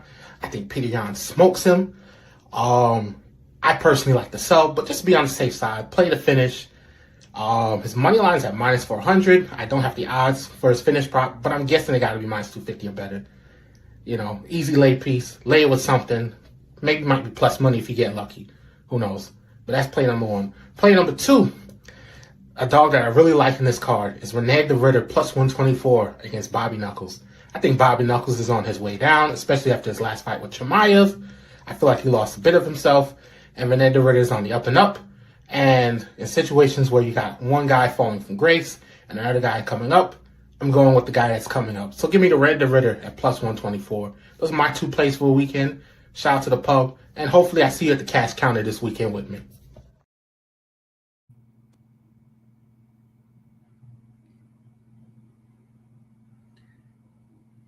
I feel like that video was very short. Like, did you shorten that? I don't know. Nope. Nope, the whole last thing. Here's the parlay, though, if you guys want to talk about something. Yeah, definitely do. So Big Show's first leg hit with Mr. Buday, aka Big Show's brother. And the first leg for that's the next fight coming up. Nobody has action on this upcoming fight with Ribas and Ricci, but Billy has Yes! Jesus, bro, you scared the shit out of me. Oh, you must be watching tennis. But yeah, he has Blackshear, Leal, Magomedov, TC, who will be back next week, has Yan and Whittaker. I'm potentially going for 6 straight with Bogdan Gustaf. And then Mills is waiting for the main card with Mr. Azul Almabayev, -105. We still got plenty of action ahead. There's plenty of fights to make money on, especially after that last fight.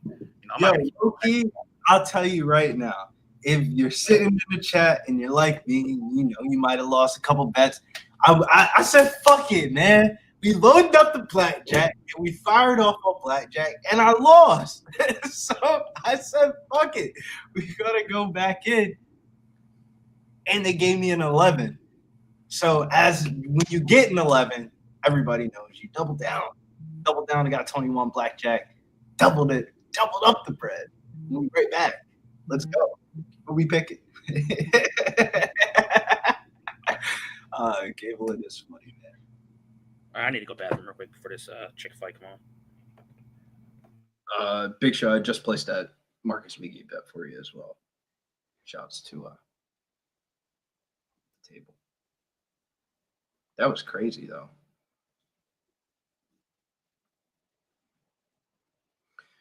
Some tennis picks for me today, though. Bro, it's only like 2 games. Go ahead. Go ahead. Yeah, I'll listen. You're talking to a guy who's been smashing Leyla Fernandez for the last 3 days, bro. So like, yeah, I'll listen. Go ahead. Give me something.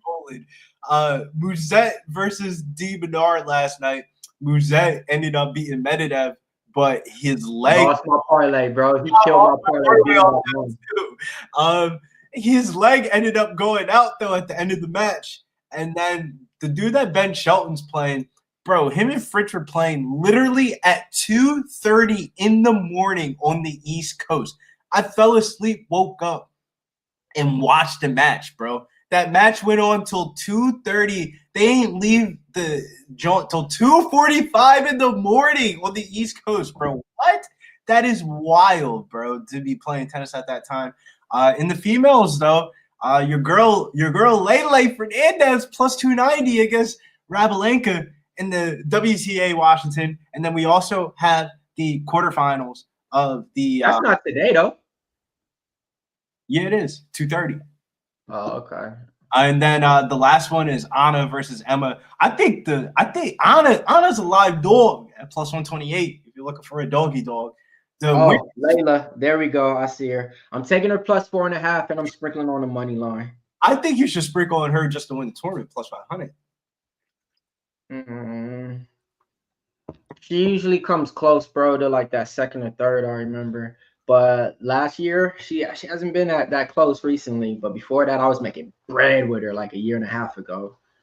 Shouts to Roundy Lofton. He said he. All right, man. The fight started, man. We got both these girls standing in the middle of the cage. Amanda Ribas tries to go for a little clinch takedown. Not able there. A spinning wheel kick from there. Nice little pop from Tabitha Ricci trying to close the distance. Tabitha Ricci, Mills. Huh? I like what I see from Tabitha Ricci. So yeah, me too. She's definitely coming out aggressive, trying to strike in there. Man, I missed this one, bro. But Ribas ain't no joke in there. But Tabitha Ricci's coming with those 1-2s, trying to close that distance. Clench her up against the cage right here. This is exactly what you want to see from Tabitha Ricci. Already has her up against the cage. This is classic Tabitha Ricci. Oh, she gets judo tossed by Ribas, though. Ribas on top, though. Whoa! That shit was cleaner than clean, bro. She does that all the time, too. That's something she's been having in her arsenal for a while now, man. Go ahead. Let them know what's going on. Feet, though. Yeah, make a live on Ricci here because she looks like she's ready to fight. Kick logo. That's how big streaming is nowadays, man. Fuck that. I'm opening up a streaming account. Mills, do we take a live bet on Ricci? Because I feel like she looks like she's trying to fight today. No, you don't, because you got to see how that gas tank's gonna still hold up. But I mean, this is if I was on the I would but I already got a parlay, so I'm not about to hop in and out. She looks like she's trying to fight today, for real. Like she looked like that last loss really affected her a little bit because she's coming out way more assertive. This live line is just dropping. I guess this is what if you're waiting to see something from Tabitha Ricci, she threw more strikes just through this first 2 minutes of this round than what she did in her whole entire last fight. Man, I think I'd take a live bet on Tabitha Ricci plus 1. Yeah, you're right on that, man. You're 100% right on that, man. Because the only reason why I didn't bet her in this spot is because that last one had me a little bit spooked. She just stood at the bitch for fucking 15 minutes. I was like, all right, I guess that's cool too. She threw 5 strikes throughout like the first portion. I would say the first 7 minutes of the fight, she might have thrown a strike per minute. So like 7 strikes just in general. Live line -124, -102, and I think Ricci's winning this round so far. Agree. Ribas, you got a wagon. Let's just be real. I got to talk about it. You got a wagon when you got the shorts on. Is hanging through the shorts. No, she don't got a wagon. Stop it, bro. That's the difference between some people. She got she just wagon. No, she just fit, bro. That's it. She don't got no wagon, bro. So stop it. The petite wagon. There's levels. There you go. There you go. She's like, all right. But see, honestly, all that clinching and stuff, man, that could blow your gas tank a little bit. Ribas is a game fighter and stuff. So we'll be able to see if Tabitha Ricci will be able to keep that same game plan for the next 7 minutes of the fight. That was the thing. First 5 minutes, definitely, man. She looks like the side right now. Live betting odds are a straight pick of -112 apiece.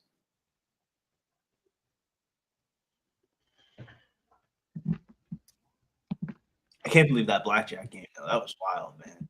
I was like, damn, they got me. How I lose some bets, and they still hit me on the blackjack, John. I thought they was going to bounce back. And I'm not really a casino player. I hate casinos. I don't hate casinos. I just hate the casino gambling. But Tabitha Ricci now the -126 favorite. Has her pressed up against the cage. -1. Man. She's winning minutes. Oh, and Ricci gets thrown down to the ground by Ribas, but Ribas doesn't do anything about it, though. I think she should have pounced on like, get off me. She's like, get off me. She said, get off me, but I think she should have pounced on that. Yeah. Nice little cross from Ribas connects in there. It did get the attention of Ricci, too. I could tell she felt that one. But she's still coming in, though. Nice little, combos to close the distance. All right, y'all. So this is the point to where I just see a little bit more of the breathing a little bit more on Ricci after she's throwing her combos, like resetting a little bit. So yeah, but I also think that Ricci's being way more offensively aggressive than that's the first round, though, man. I'm trying to tell you, man. She's not gonna look like this 3 minutes in the second round, probably. If she does, then it's a different story. So from my track knowledge and from me watching the Tabitha Ricci fights, which I watch at least 5 or 6, it's not going to be the same thing in that second round in 3-minute mark, 2 minutes. So you think the live bet should be on Ribas here at -112? No. I mean, it was right. You know, it was right. Because the live odds is a pick 'em. I got +116 on Ricci live. I don't feel like I want to cash out. No, not at all. Not at all. Especially because I look at it like she already has 1 round under her. So technically, all we need to do is just get another round out of the next 2, and it could even be close, and one judge would give it to her. So no, man, I don't. definitely get the right side. I really don't think the first round's a lock. Though. Like, there's an argument to be made that Ribas won that round too. What? You don't think Ribas? Hey, Billy, stop it, bro. I ain't got time for this shit. Favorite went from -170 to a pick'em to an underdog, and you're saying that you don't think that they won the round? I don't think that's a crazy lock. Come on now, Billy. You've been doing this shit for too long, bro. You really want to irk me like that shit? I stopped smoking. You gonna make me start smoking with that dumb shit, bro? Come on now. I think that's because the live betting odds is -134 Ribas, +104 Ricci. Like, you think Ricci completely won that first round?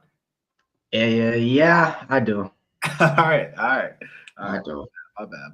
I just, you never know sometimes, bro. You never know.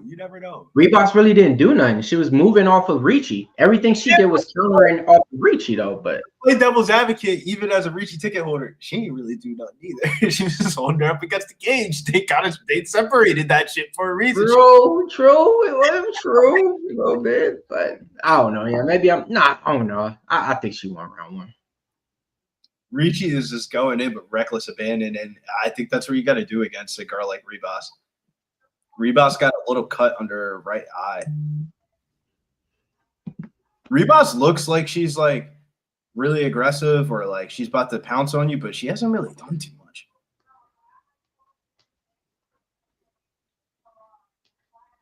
She looks like she's just like in counter defensive mode tonight.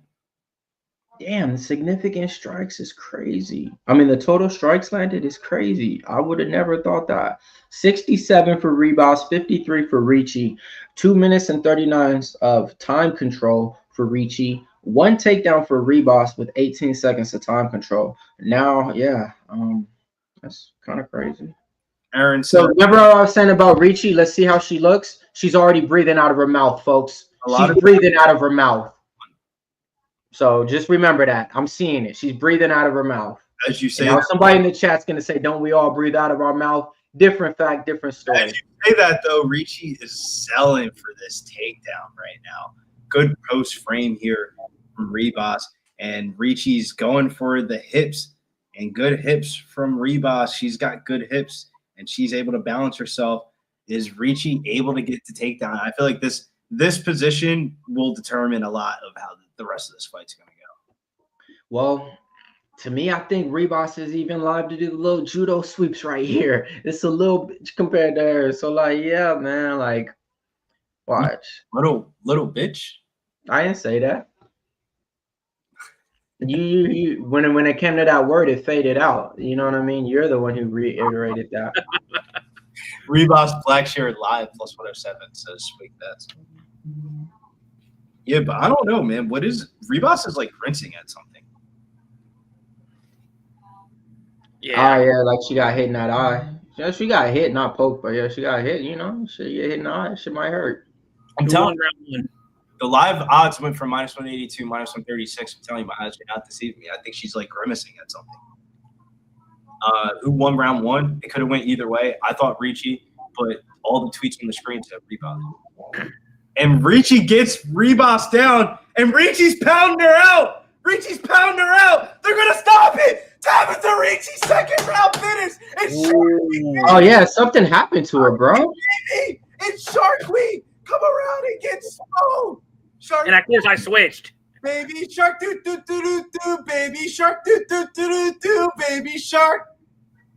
Stick with your guys, stick with your girls, stick with your gut. And I told you she was grimacing, bro. I don't know what. No. When you said that, no, for real. Because that's what made her quit whatever that was. It was all that effect from there because she was like, oh, hell no. And I seen it after you said that.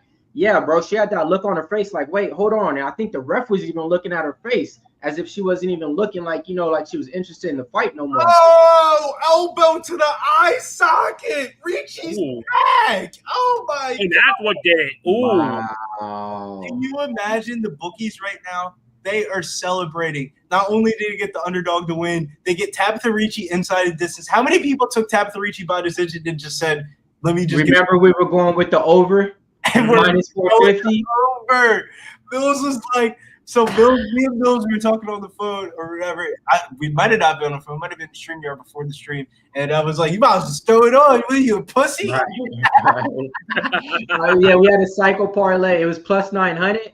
And then we added that in. It was plus 1,200. I was like, nah. And he was like, you might as well. I did the 2-leg, but then I tried to go back to it afterwards. So either way I go, that shit dead.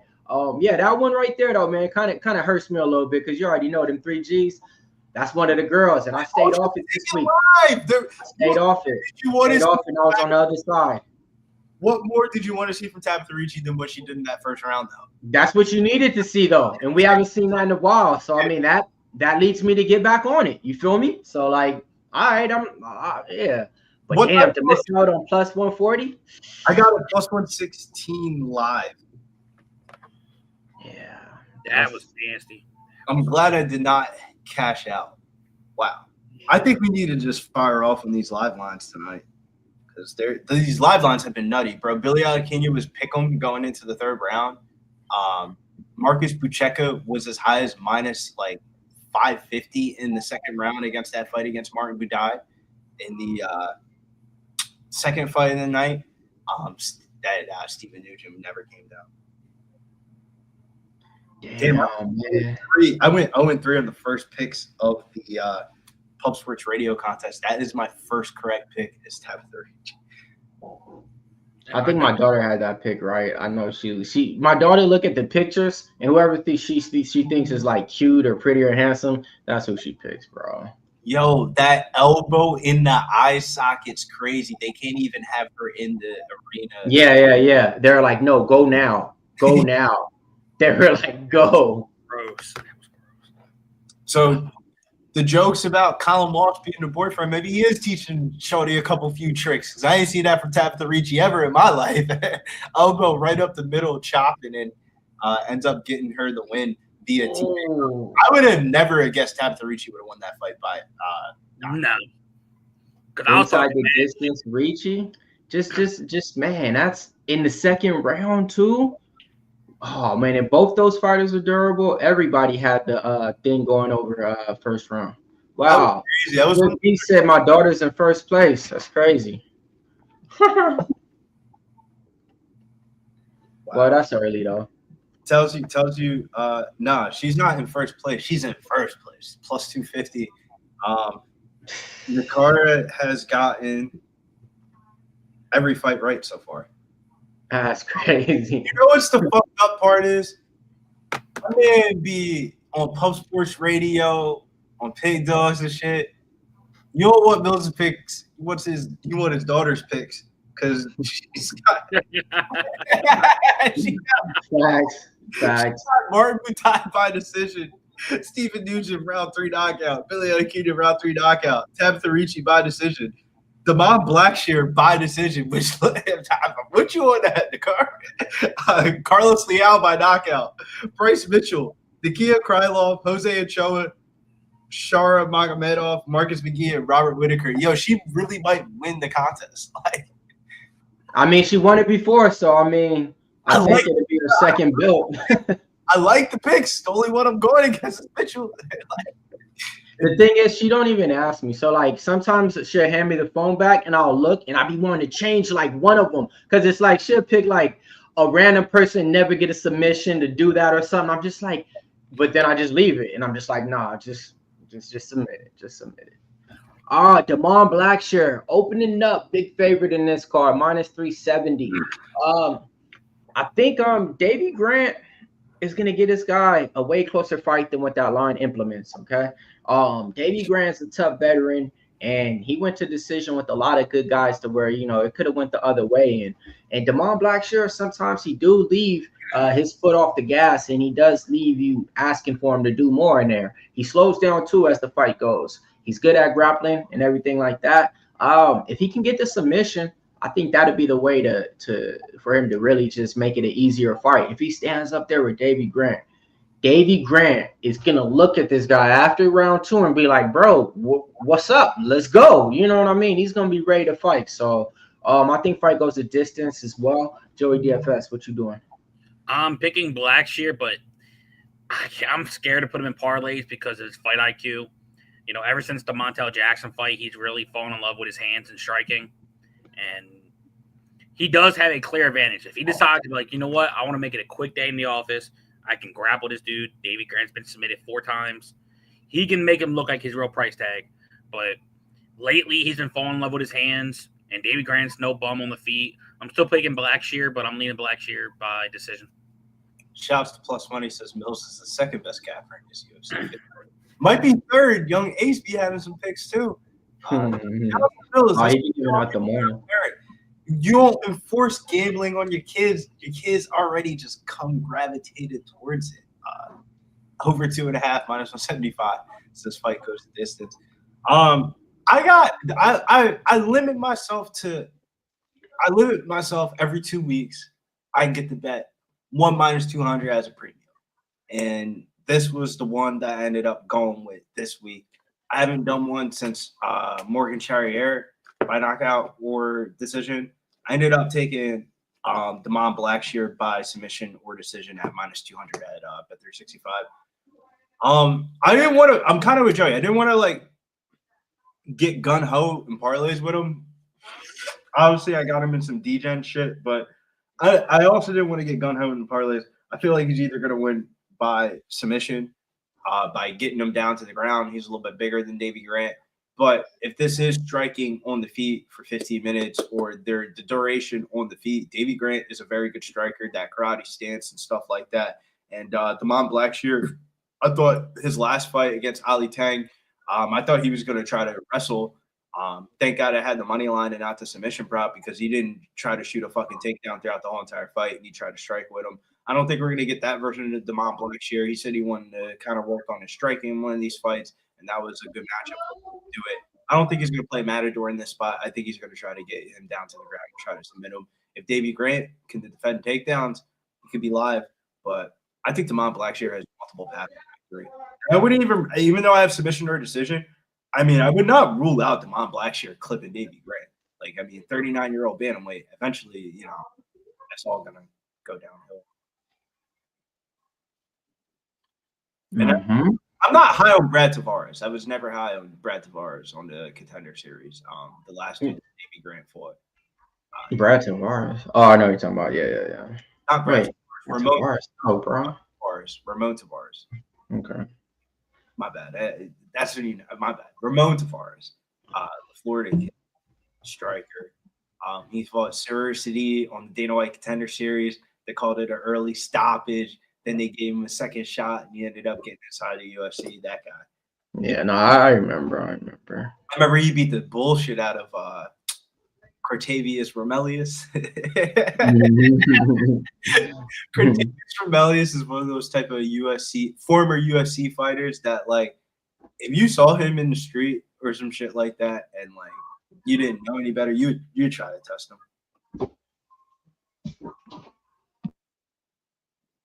But yeah, I ended up going to Damon Blackshear, submission or decision.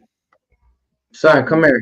We need your picks on this one. All right, look, these two fighters are fighting right here. Let me show you, and I need you to pick who's gonna win. Okay, this guy's fighting that guy. Damon Blackshear is fighting Davey Grant. Who's gonna win?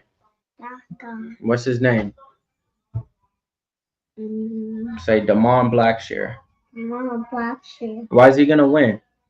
Because he's America. Because he's America? God damn, man. This kid knows what's up. He said Damon Blackshear is going to win because he's America.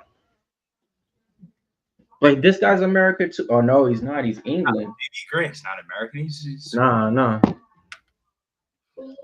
Yeah, he said C. This man think he know. Proud to be an American teaching his kids right.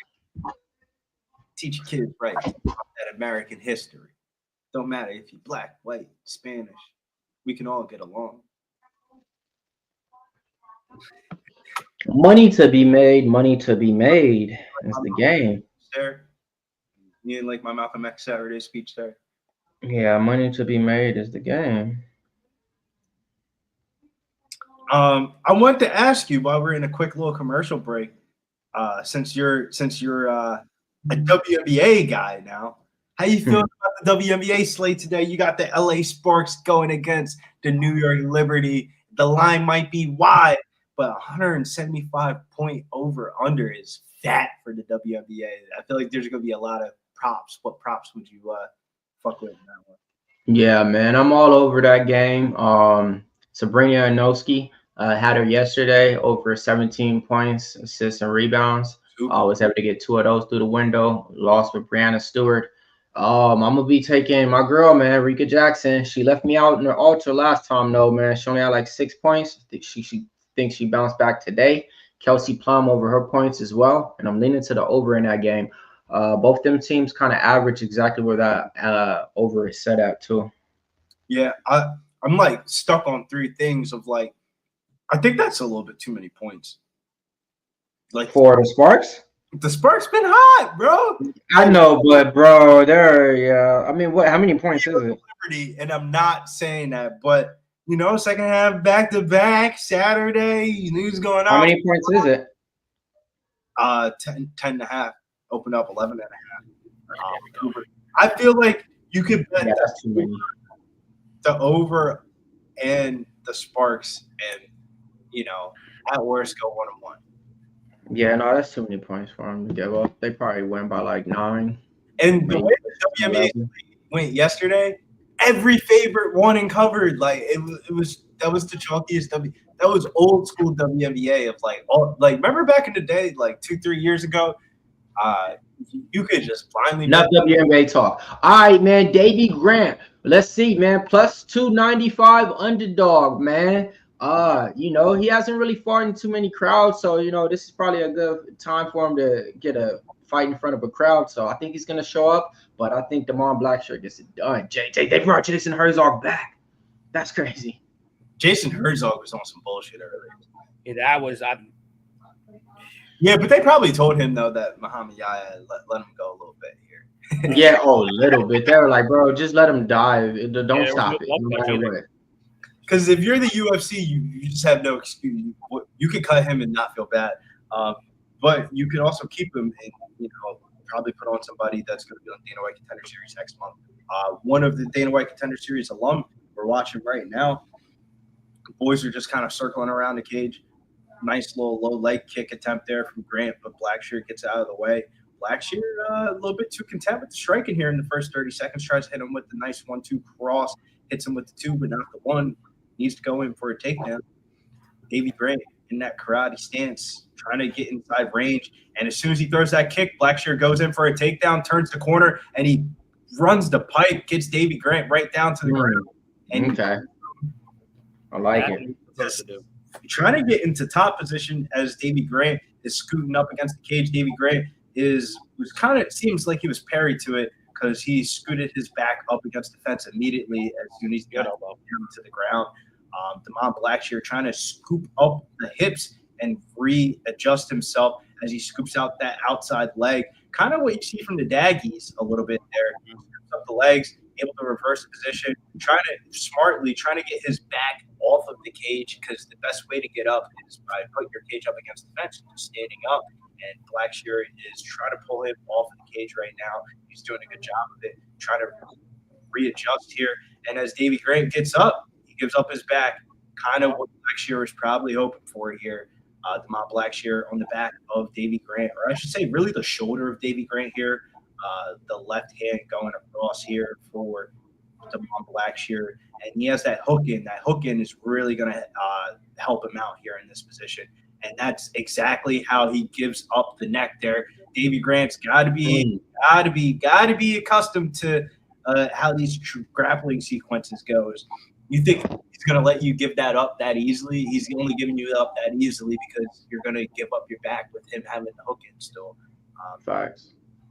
Sometimes I think we watch so much MMA, I don't even need to go to BJJ classes to beat one purple belts. Hit me up.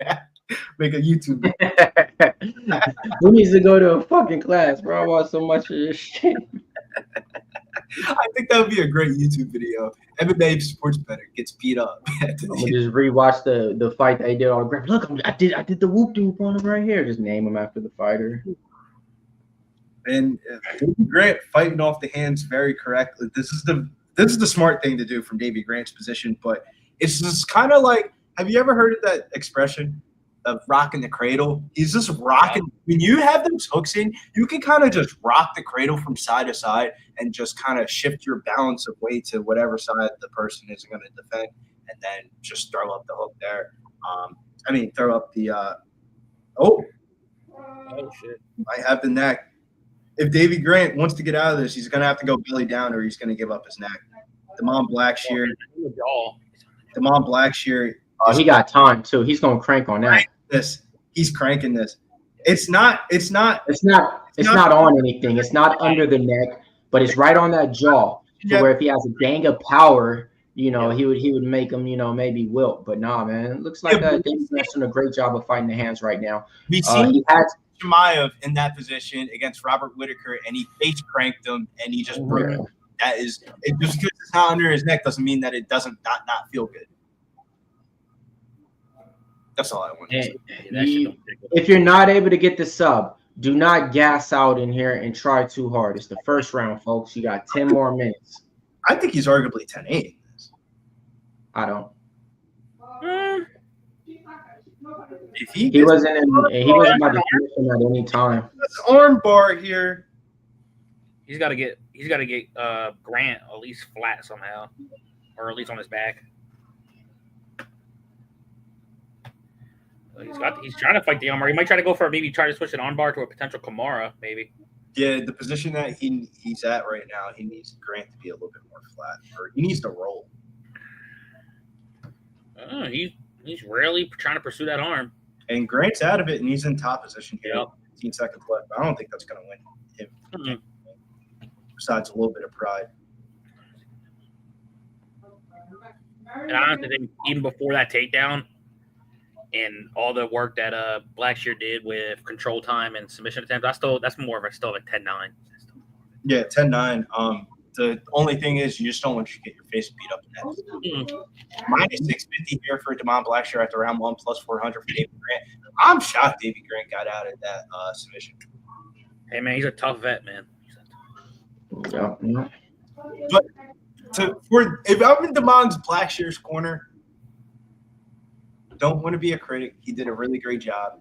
But get to the wrestling a little bit earlier, bro. That fight was cool as day. Who was the better grappler? Once the striking was kind of like a little bit back and forth. Davey Grant was throwing some leg kicks. He was throwing some nice 1-2 combos. But once that shit hit the ground, bro, there was a huge level of difference of like Damon Blackshear just kind of trying out everything. I thought sometimes he could be a little bit more too submission oriented and kind of chase it, but I thought he used that towards his benefit in that round to kind of control the position. The submission attempts weren't like he was pulling shit off his back. But Mills, how you feel about them Phils and Yankees though? Go Phillies. Philly's been getting us, man. Philly's been getting us. It's 1-0 right now. Y'all had runners in position. I was going to say, yeah, you guys have runners in position. I just saw that game come across my sports over under 7.5. Oh, look at Davey Grant trying to bring forward pressure to Mom Blackshear, knowing that, boy, I need to get this round back on you. That body shot that he landed was nice on the second punch of that combo. Oh, Davey Grant's trying to come forward with forward pressure. If I'm Damon Blackshear's corner, I'm telling him, hey, the lead leg is there. Go get it. That's smart though. If you land towards the body, your opponent's hands are just gonna come down naturally. Hey Joey, is Blackshear a gasser? I don't think he's a gasser. He used to be early. He used to be like real bad, but because when he used to like just try to do his overall chain style grappling, but since he developed some striking, he His cardio's gotten a bit better. So when you say used to be, bro, when was used to be? Like what? 1 fight ago, 2 fights ago? Regional scene when he was Regional. like allowing Alan Cruz and fucking Chris Patino and shit. Yeah. His regional tape was iffy, but ever since his striking got better and now he can mix up his game, his cardio's got a lot better. Okay. And look at Davey Grant's trying to bring the forward pressure while Blackshear's on his back foot. This is not what you want. around though. And I'm not gonna lie to you, I kind of wanted. Oh, good body shot from Davey Grant. Davey Grant went from plus 400 in the beginning of this round to plus 240 now. I'm low-key hoping for this round to be closer because I might try to live bet Blackshear by decision. I should have took it before the fucking fight. Yeah, but he still hasn't. They still haven't gone to the ground yet. Like Davey I Grant. know that's like I'm hoping that for Davey Grant maybe it turns like 1-1. Davey Grant has been very. He's changed speeds in the second round. Yep. First Good round. kick from Davey Grant. Nice kick for real. He's Plus definitely 205. controlling this round so far. Plus 205 for Davey Grant. Oh, and that's why I like Davey Grant fakes the head and goes right to the body. Oh, good 1-2 with a body kick from Them body shots gonna pay real dividends. Oh, Davey Grant bringing forward pressure. If that would have landed clean, Blackshear would have been on skates. Damn, Blackshear down to minus 182. Because he's a gasser. That's why I wanted to know when the fuck did y'all like figure that out. So that's why I was asking for that. Because he ain't doing shit. Because he's tired. Because he slows down. Towards the body. That's been the read on Blackshear. I always known that. So that's why I was trying to see when did y'all come up with that assumption that he doesn't gas out. Good 1-2 with a leg kick from Davey Grant. Blackshear hasn't even attempted one takedown. Blackshear minus 136 live line. That's what you do when you're tired. You can't do anything. You don't even want to throw a punch. It's tiring just to have your arms up like this. He connected on the head though. That connected. That headshot. Mm-hmm. Connected. Darica Hamby's gonna eat over 15. Live line is basically a low leg kick there from Damon Blackshear. That's crazy. Live line is a pick'em. Davey Grant has been leading the dance this entire round. Oh, now Damon goes for a takedown, but that was a bad entry from Damon, but good takedown defense from Davey. Live odds minus 112. Pick'em. Oh, good 1-2 from Grant. He's opened up the combinations with a leg kick. Oh shit! Wait just a minute, bro. I told y'all on that fucking 3-leg parlay with Blackshear too, man. We need to get this one in. Davey Grant now the live betting odds favorite minus 118. Which is crazy because I still think it's 1-1. Yeah. It's just Well, it's not crazy because he's not doing it.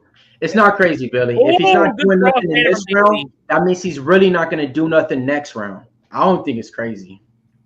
I don't know. I think his coach is going to fucking get into his ear. It's like, motherfucker, you better clench it the fuck up and grapple.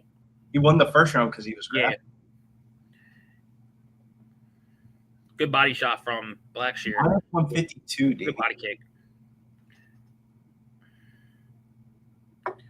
I'm telling you, I think round 3, that's where Blackshear is going to go all out and grapple. Huh? No. Round Joe, 3. what? Blackshear, I'm telling you, watch.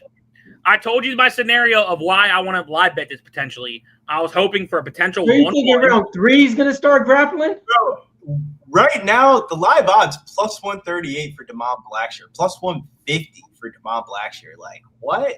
Really? Minus 192 for Davey Grant. He's up to a minus, basically 200 favorite.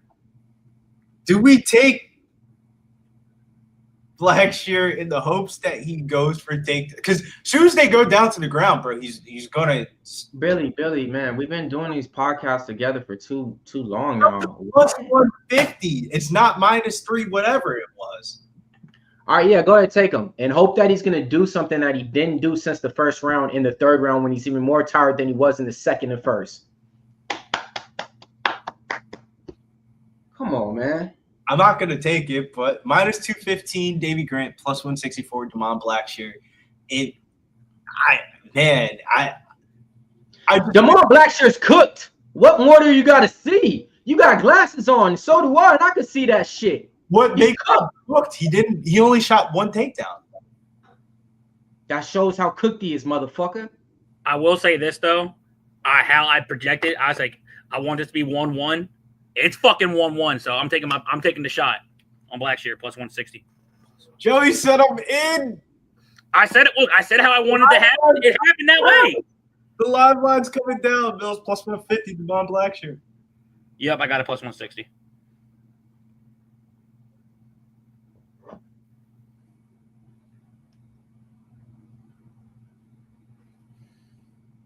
Yeah, this fight is cooked.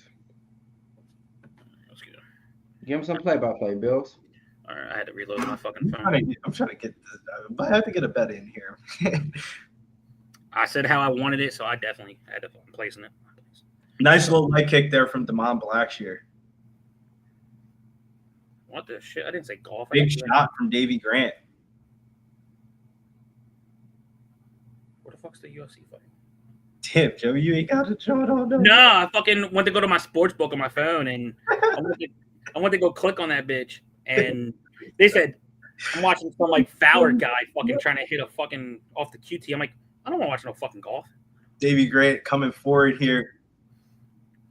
Let's go, Blackshear. Suspended. I try to get plus 134, plus 152 now.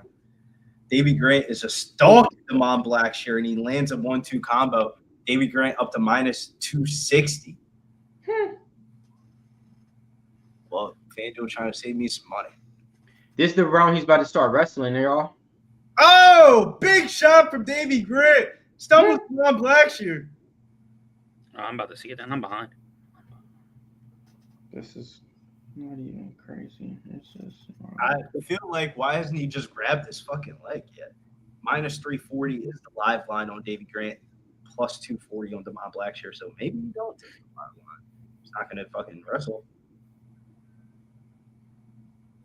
I don't see how you could watch the first round and think he was going to be better than that in the next two, bro.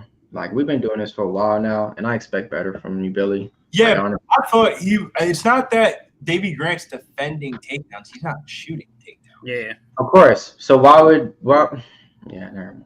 Mm-hmm. I just expect better, bro.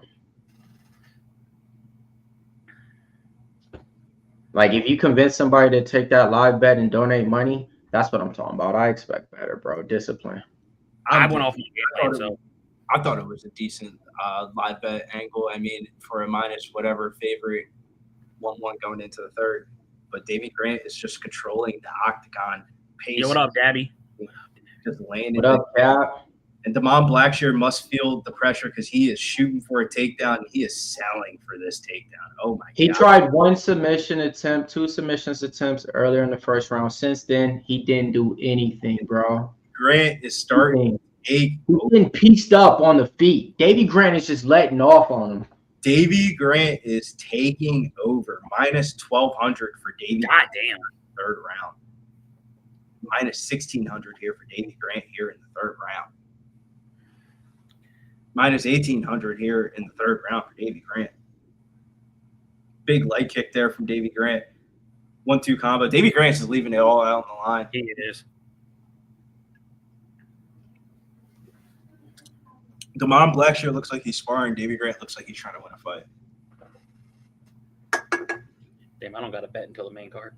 Davey Grant up to a minus 2,000 favorite. 2,400. Line's getting exploded. I'm actually curious. I want to, man, whoever these coaches are for Blackshear saying, bro, you got to get cleaner entries and not try to go for a single leg. It's fucking ridiculous. Go 0-2 on Bet365. We might have to take Bet365 out of the MMA sportsbook rotation. It could be oh shit, Jose's back here. I didn't even see Jose was back here. Say hey, Jose. Jose. Hello, gentlemen. It's nice to see you all. Hello, how are you doing this afternoon, Seth? I'm doing well. I've come to hang with the fellas for 30 minutes, hang out, and give out one UFC winner today that I just bet because I have a trusted source that told me to do so. And I'm excited to hear your take on it. Oh, right after this round, we got 30 seconds left. Davey Grant looks like he's kind of running away with this one, walking down Devon Blackshear. Devon Blackshear going in for a desperate takedown attempt, does not get it. And that's His just entries are weak. there. was able to get the takedown in the first round and was not able to get the takedown for the rest of the rounds. Davey Grant being the more elusive fighter, even at the age of 39, Davey Grant jumping back into the vintage performance here, and he is just selling. He is just selling it. 1-2 combination. Davey Grant just landing in all different type of combinations. This is Davey Grant. This might be Davey Grant. Fucking clear 29, 28. Davey Grant. Oh yeah, easily. God damn it. Bad read from my live bet. Oh, man, he's bleeding from his leg. That was a clear Davey Grant. Why the hell is Damon holding his hands up like he did something, bro? Like, Jesus Christ. No, I don't get that. Outside of round one, like, fuck. Was he really that tired after round one from grappling? Like, damn. Like he got the takedown unless his legs were tired from fucking, holding the body lock, but shit. I'm shocked that he was that. So the difference is when you try to go for a submission, you guys don't understand. You're literally you got 100% energy. You're putting 300% into that, into those 45 seconds, that minute and a half. You're going as fast and as powerful as you can. So all that strength you got, you're putting it into like the top speed. That's what made him gas out. That's exactly what I said from the first round, man. Come on now, man. And now back to that comment. Is Damon sure a gasser? That's why I brought it up. No, on the regional scene. And I had to clear that up. What the fuck was y'all talking about, man? Y'all out here just talking bullshit. That was one of the worst gasses I've seen him, though. I didn't think he was that fucking gasser. I mean, he just gassed out after the first round. First round looked fine. Got a takedown. Did what he was supposed to do. Second round, he just didn't even shoot a takedown. And then when you don't shoot for takedowns early in fights, your opponent knows that you're going to shoot for a takedown. So it's kind of like one of those situations. Also, Davey Grant, though. Davey Grant, big win for him, age 39. Gets a streaking Damon Blackshear there. And he is hyped up. Bro, we haven't seen a Davey Grant interview on the mic forever. I don't even know what he's about to say. Last fight at the Ramon Tavares. Oh, okay. He did win his last fight against Ramon Tavares. Shout out to Davey Grant, though. Won 4 of his last 5 fights. He's putting together a little streak here. Not bad for a 39. This is the card of if you bet on the better guy with the UFC record, you're probably going to make some money. Damn, yeah. My next bet's not until the fucking flag. That's crazy, though. I did not expect that to happen. Damon Blackshear loses. Yep, so I'm going to be chilling for a bit until the main card. Ugh, piece of shit. Jose, you're on mute, brother. I'm excited to see what we have next here as well, especially because it's not the next fight. I think it's in 2 fights. I would love to be here for Bryce Mitchell getting the life beat out of him. Damn. I would love to be here for that. You don't like Mr. Flat Earth Bryce Mitchell? I do not. No, I'm not a fan. No, I'm out on the Bryce Mitchell. He was cool, and then he started talking, and I was like, you know what? We're all set here. I liked you better when I didn't know what you sounded like, and you were just some like redneck guy from the woods submissioning people. Like that was fine. And then you started talking. But yeah, I'm gonna bet Magomedov. Did you just say the woods of Michigan people? What the fuck is that shit? I didn't say Michigan. There's no Michigan there. I think he's from Arkansas. It sounded Michigan-ish, if you ask me. No, there was no Michigan there, Big Show. I would never disrespect the fine people of Michigan. They're not rednecks up there. They're only down there. There's no sunburn in Michigan. Yeah, but I would say one thing. I ain't drinking that fucking water down there. God damn. Coming from the streets, but nobody picks up their garbage. Good call, Billy. I don't live in Philadelphia. Whatever you claim it. You don't. If you're a Philadelphia sports, you think I claim Flint? I live up north, bro. Yeah, but you guys have 5 hours away from Flint. You think I'm drinking the water from Flint? You guys have the water system out there. Well, pick up your garbage, bro. I'm gonna bet the Magomedov that's fighting against Bryce Mitchell right now, so we can make this an official bet on the program here. Nah, next fight's Muslim Salikhov versus Carlos Leal. Yeah, I'm hoping that Leal, who all of his odds on the fucking sports books are saying this guy's gonna piece him up quickly. So what are we doing here with Joey? Because I need somebody in my pocket here. We going with the inside the distance because I didn't think Carlos Leal wrestled as much. I was a little bit shocked. You know what? I didn't expect that. I feel like I There should is go. a bet I do like. Where are you going with? There's a same game where it's Carlos Leal to win by knockout in under 1.5. I think he's just gonna be like, look, fuck the judges. He's gonna think I got screwed. I'm leaving it out of the judges. And I do think he's gonna cut the angle and potentially knock him out round 1, round 2. Oh, preferably round 1, but I like that SGP. That makes a whole lot of sense. You're getting me going here. We're gonna go Carlos Leal and fight not to start round 3 is +101. all right, let's get these last 2 bets in, and then after that, I'm waiting until the main card. So where are we going? We going Carlos Leal by knockout. I feel like we haven't had a little. I mean, Tabitha Ricci's the last knockout of the night. Boy, if you had told me that Tabitha Ricci's getting a knockout, I would have said you were slow. Going to smoke, boys. Nah, not so shocked though. One of the biggest bets I've ever cashed in my life was Macy Barber knocking out Amanda Ribas in the 2nd and 3rd rounds, and it was like ridiculous fucking odds. It was like 40 to 1. Jesus. But yeah, so this is what I'm gonna do. I have the same game, and I'm gonna do Leal by round 1 +200. Wow, this should be a fun one. Yeah, I'm gonna get my money back on this fight. By the way, while we're in the middle of this, here's my other bet for the night. The bet I made because my buddy told me to. It's +250. It's in the main event. It is Robert Whittaker to win by decision. A +250. I am on old Bobby Whittaker.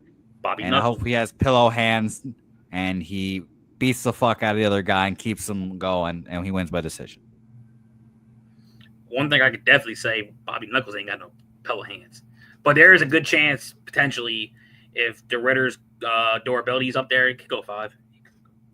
Well, that's what we're praying for here today. Just survive the first 2 rounds. We could ride it out from there.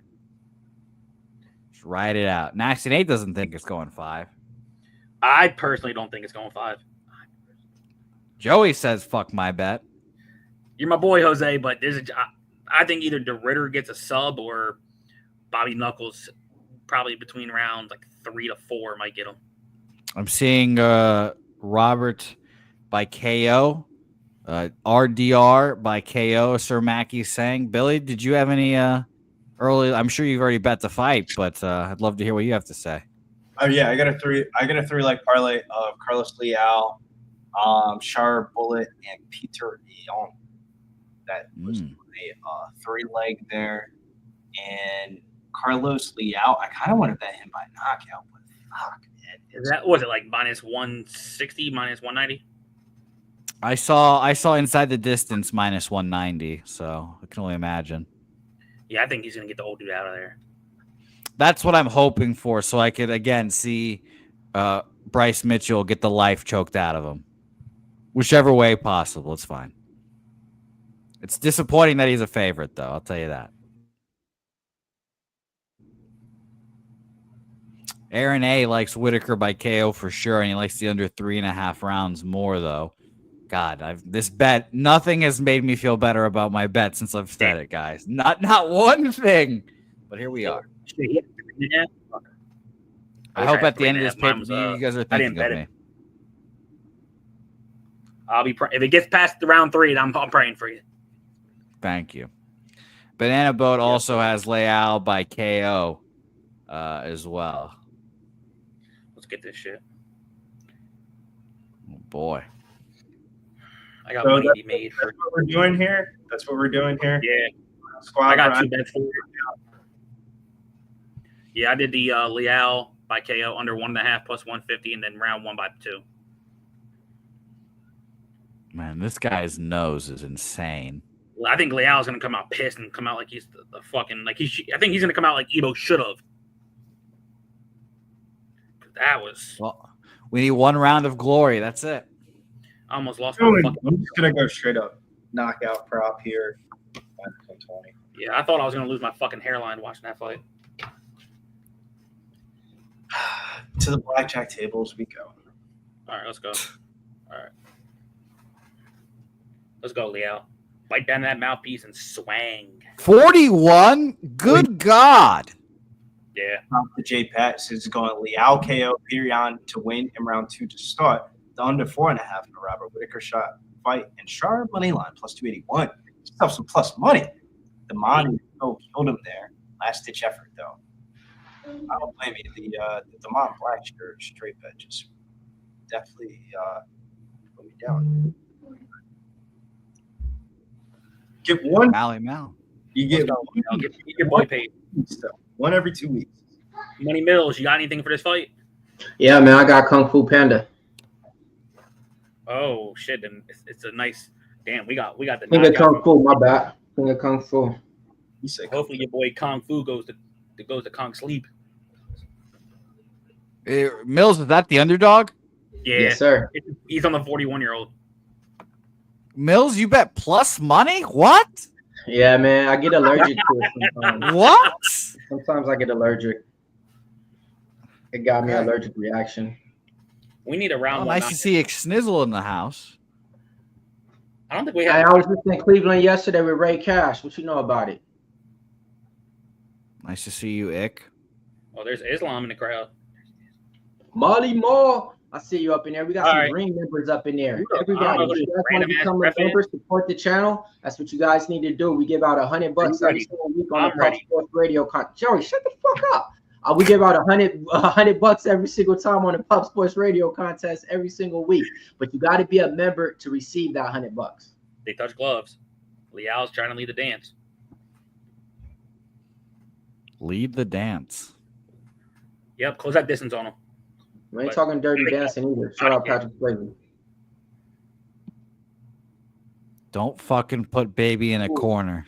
Yeah, put that old man. Don't you fucking dare. So what do you got on this, Bouquet? Leal The over? and down the pipe. I got the Top though is a live striker in round 1 though. He's definitely got some smoke. Hit a spinning wheel kick in the first round of his last fight. Carlos Leal though is landing dangerously. Oh! Ow! Oh my god! Kung Fu, cash it. I told y'all. Kung Fu, the king of Kung Fu gets here. Let's go. Let's go, baby. Let's go, baby. My Dog season. Look at that, Mills. Look at Dog that. season. Let's go.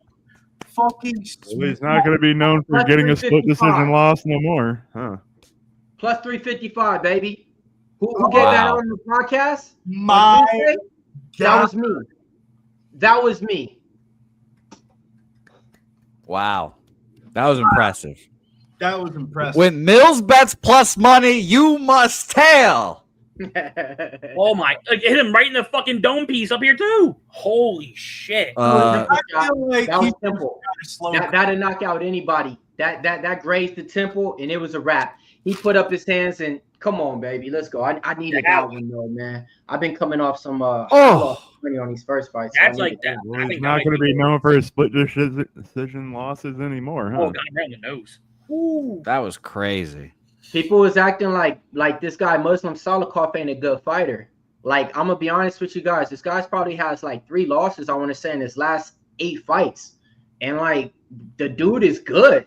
I've been betting on him minus 160, minus 140, big underdog plus 240 against who it was. I think Patanimio. But yeah, bro.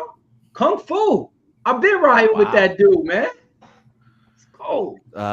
Quentin Lewis mentioning that's the 3rd underdog in a row. Is it? Wow. Yeah, I believe so. Yeah. Ricci. How about we now need a 4th? No, we need the 4th. No, I need. Damn, man. No, now we need Mitchell so I can feel somewhat more confident with mine. Jesus. We need the 4th, Joey. Tonight's just a 9 of dogs. Yeah, my flag's a dog, so we need 5. Tonight is Oh, who's the flag? I need to get on that immediately. Goose golf. Hey, Philip V. He had KO plus 1,000. That's Got what. both. Hey, look at that. Oh, He had plus, man. That's crazy right there, man. Little sprinkles on there. You got some dinner money for the whole week, man. Hell yeah. that's beautiful. That's Joey, you said Guskov? Brogdon Goose golf. He's All fighting. right, I'm on him. all these dogs winning like this in a row. I'm like, bro, don't fuck me, please. I'm on them with you. Dogs. They're barking. Again, if Mills is betting plus money, it's the dog eat dog world today. Come on. Holy Man, Try and today. I was hoping I didn't say it before because y'all was letting me go by without saying who I was on because I felt like I've been jinxing shit. But once Joey said it, I was just like, I'm gonna just keep it sweet. Kung Fu. That's it. That was crazy. I was saying to Joey, yo, just try to slow cook him. He's a 40-fucking-year-old man. Just slow cook him in the second and third round. And he goes in there and gets inside the pocket. Bro, Muslim Salikhov can knock out anybody in round one like that. I mean, damn. that was scary.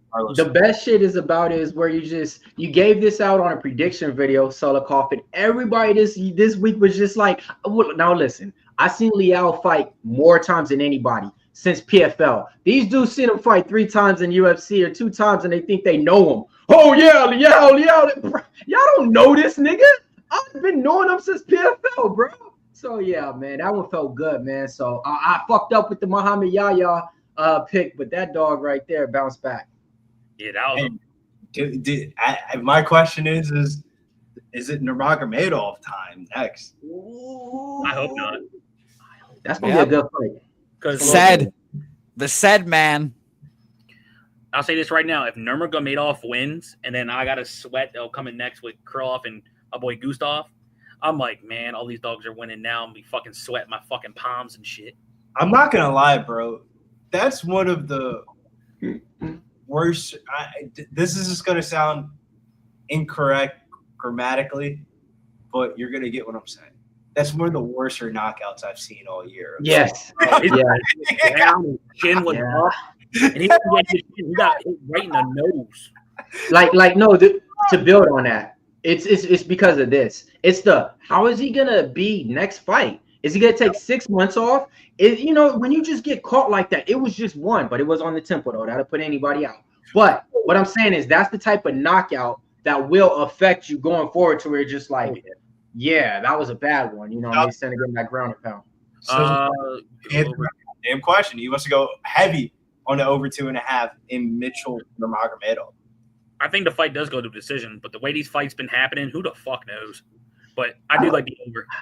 I don't, man. I'll be honest with you guys, man. I think this one ain't going the distance in there. I just think the fight IQ on Bryce Mitchell is going to leave himself vulnerable to where Saeed Nurmagomedov and his team been literally pointing at certain ways to where it's like, once you see this, all you got to do is this and tap, tap, tap. So I'm thinking that Saeed's coming into this fight looking for that opportunity. And once he gets it, I think he's going to finish Bryce Mitchell inside. I got a good question for you, Mills. On that fight.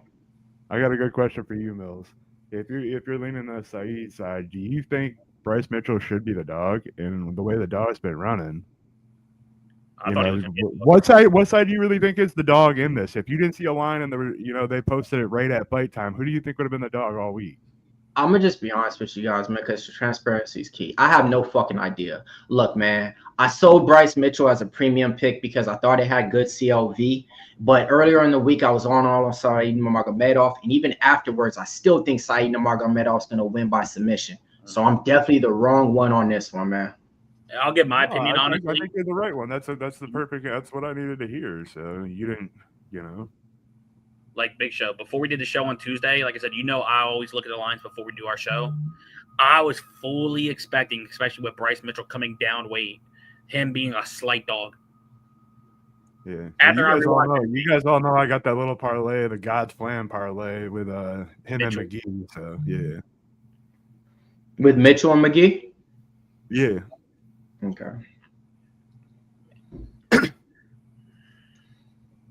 All right, so now when we talk about this fight, Bryce Mitchell, okay, stepping down to the 135 weight division. Usually when people move down weight classes, it's because it ain't working for him upstairs. But one thing he did say in his media day, and I did take, notice to it or whatever, the price is right on either side if you kind of ask me on here. Looking at it, Bryce Mitchell got up to a minus 150, came back down. Now Saeed Nurmagomedov sits around a plus 120. Now, when we talk about who's going to have the better striking ability, we know that's going to be Saeed.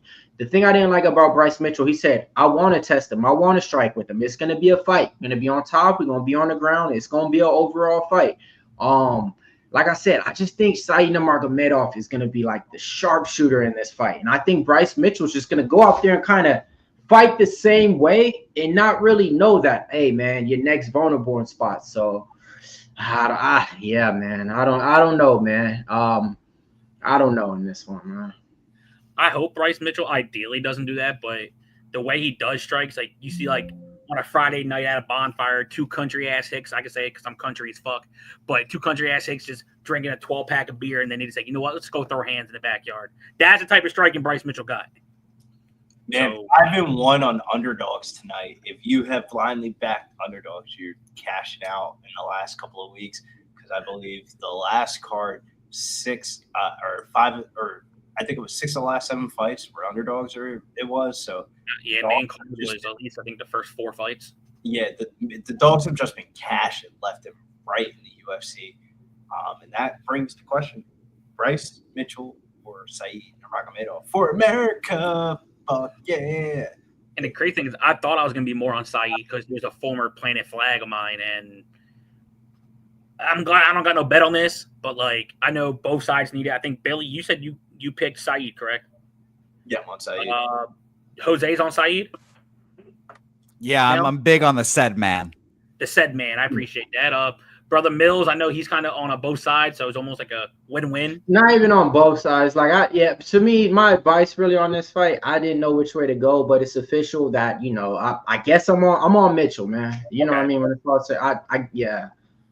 Like I couldn't pull the trigger. I really wanted to, and I was like, man, if I got Bryce Mitchell at plus money, like early week, like I was expecting Tuesday, I was like, man, I might do that, but knowing me, I would go against one of my Planet Flags, and it would be a fight to where they absolutely go belt to ass, and they're like, hey, Joey T, you better remember me, man, because you might want to reconsider. I'm like, shit, bro, I got to stay off it then. But, hey, man, may the best guy win. I know if Mitchell wins, it's definitely going to help out Big Show in his 2-leg, and if Said wins, hey, I know there's a couple guys on the panel that definitely got him. I'm just going to hope for a good fight. As long as someone gets knocked out, I'll be thrilled. Look, You going with Mitchell, the under in this one? if you go, no, I'm on the big man said, but I would love to see Bryce Mitchell get knocked out. It'd be a shame. And if he does knock the other guy out, he'll go up into a better fight, hopefully, and then get destroyed by the next guy. So Jose, when you're betting UFC, tell the people how'd you come to bet Said Nurmagomedov this week? Like, what made you like go into this? That because Bryce Mitchell is a chuckle fuck that I don't like, and that is the reason. Yeah, that's good enough reason. Yeah, I hope he gets just slapped around for 3 rounds and choked out. But Gabe, I ain't no goddamn city boy. You gotta get the fuck out of here with that. Me and Billy live in the middle of fucking nowhere in the woods. Literally. So when Big Show ever says to pick some trash up, it's just like, what trash, bro? Like, You live in the woods, bro.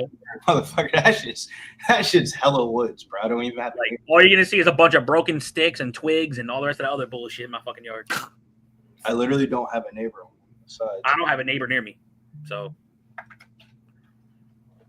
oh boy, I love. Yes, real quick. Probably shouldn't say that on YouTube. I'll be right back. I love the videos of my boy Bobby Knuckles, as I'm now calling him, Bobby Pillow Hands, hopefully, so he can take this fight to the distance. Chat, I got a question, chat. The way this prelims is going, do we just get the alcohol bottle now? I mean, Of course. I mean, look, if we're doing that, then I need to get off my white ass if we're doing that. Man, I'm on a 5-day water fast, bro. I'm just on water. And all I usually drink is water, but hey, man, proud of Mills. He's on a grind, and I've never I drink plenty of water, but the grind that Mills said he's on the consistent. Hey, utmost respect for my boy, man. Hell yeah. Oh, look at this. So Appreciate it. our boy said 3rd fastest and 10th fastest submissions. Can we just get a damn. quick choke? Is that what we're doing here? Girl, what the fuck I miss? Well, I'm just looking at the stats Yeah, they man. put up on the fucking screen. Yeah, I don't even know how the fuck they got the 4. I saw the base hit for the single run, but I didn't see how Oh they got boy, the 3. Baseball. I haven't looked at baseball yet at all to see what the scores are. Fuck. Phillies are up 4-0 in the bottom of the fourth. Fucking despicable, Good. bro. Like, oh. Good. And don't get me wrong, I'm a Philly fan. Don't get me wrong, but Good. like, I hate to see it. Yeah. You hate, way that, you hate like, to see it. the way that like outside of like Wheeler and fucking who's the other old boy we got? Suarez. You telling me, hey, Nola's on the mound or Suarez is on the mound? I'm like, yeah, playing the Yankee Stadium. I don't know, but damn. Now I'm curious how the fuck we got 4 runs though. Base hit for the Yankees for Anthony Valde. I hit Swerver yesterday, home run in the prop shop. Dude, I'm so pissed. I went to go see that. I saw it late. I was like, Mills is on Schwarbaum? I'm like, as soon as I'm about to hit it, I hear it's a long drive. I'm like, you gotta be fucking kidding me. Yeah, that was a good one. That's why y'all gotta listen to my boy Mills, man. He be listening to some bomb ass baseball bets. What a week, though. Yeah. How the dogs have been barking. 5-1 on underdogs for the prelim so far. Crazy. Yeah. About to be 7-1, right, Joey? Man, I'm praying to God, Jose. About to be 7-1. Wait. I mean, he's been on a heater. Joey hit like 6 straight dogs, I want to say, in his last like planet flag. About to be So they all 6. been dogs. Yeah, all 5. This one's 6 if it hits. Bacon. I don't know if that's supposed to be like a funny comment, but you are drawing very close to the line we set here at Pub Sports Radio. You could tell me I'm the worst picker ever or Mills is the worst picker ever, but we can't talk about the race. Oh, God, I thought that was another guy I knew. So I know a person named Bacon outside of the Twitter world. So I was like, fuck. So You feel me on that, though? We let a lot of things slide in the chat. Yeah, no, for real. I just looked the other way because I noticed if you've been paying attention, they get it and then they're like, "Oh, cool, got him." So I just want to give a pre-warning before I like put somebody like I don't know if you're trying to be funny, but that is drilling very close to the line that we say here. The races. yeah, just ban people if it's too anything. It's like, bro, we do this shit. We've been doing this shit for years, man. We don't even got time to see comments like that. And if y'all, it's just. I'll be honest. I've been watching the commercial because there was a lot of good food looking in the commercial, so I haven't even seen it. Shout out to Bacon. Shout outs to Head Kick. That's crazy. So shouts. Say hey, Jose. Hopefully we can get this out in your Magomedov. Facts. I mean, I just go 1-3. It's either this guy knocks out or whatever the fuck Syed does to Mitchell. We win the planted flag fighter. I'll be thrilled about that one. Or Bobby Pillow Hands takes it to a decision and we win. We'll take 1-3. They're all plus money. We'll take it. What would make this night great if Sharp Bullet knocks out MAB, preferably in the second or third round. So, Yo, Swig, I see what the fuck you see. My eyes ain't that red. You can't even see. He's like, yeah, eyes red as fuck. I'm like, damn, my man Swig calling me out like that. But yeah, if anyone that doesn't know, I'm currently on I got the 5 on it. Currently on the 5 on it. You know, planted flags. Yes, Jose. I haven't shown that in San Antonio. But yeah, 5 in a row dogs. If you count PFL too. So, oh, Jose is baked. Jose, you baked with me? I am. Yes, I've been sitting here quietly smoking. Yes, my brother. Oh yeah, Jose. My bad. No, you're good, bro. But yeah, if my boy Goose Golf can do it here, that'd be 6 straight. And I'd actually, if it does hit, I actually got to go back because I forget what my record is. But I never picked this many dogs in a row, so kudos. But yeah, man, let's try to make 2 more dogs in a row. We want Saeed Nurmagomedov, and then we want my man Bogdan looking like Anthony Smith, Goose Golf. Shout out 7-1. Joey DFS for dog picks. So we're 7-1 on dogs today. Let's rock and roll. Jose, tennis today. Oh.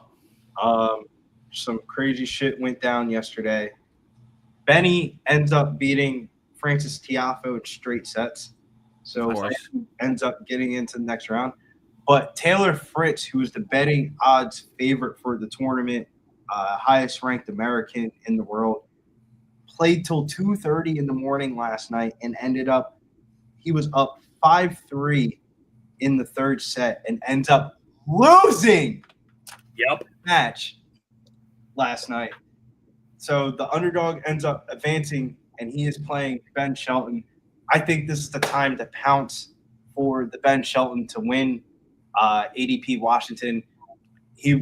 There's 2 matches left, the semifinals, then the finals.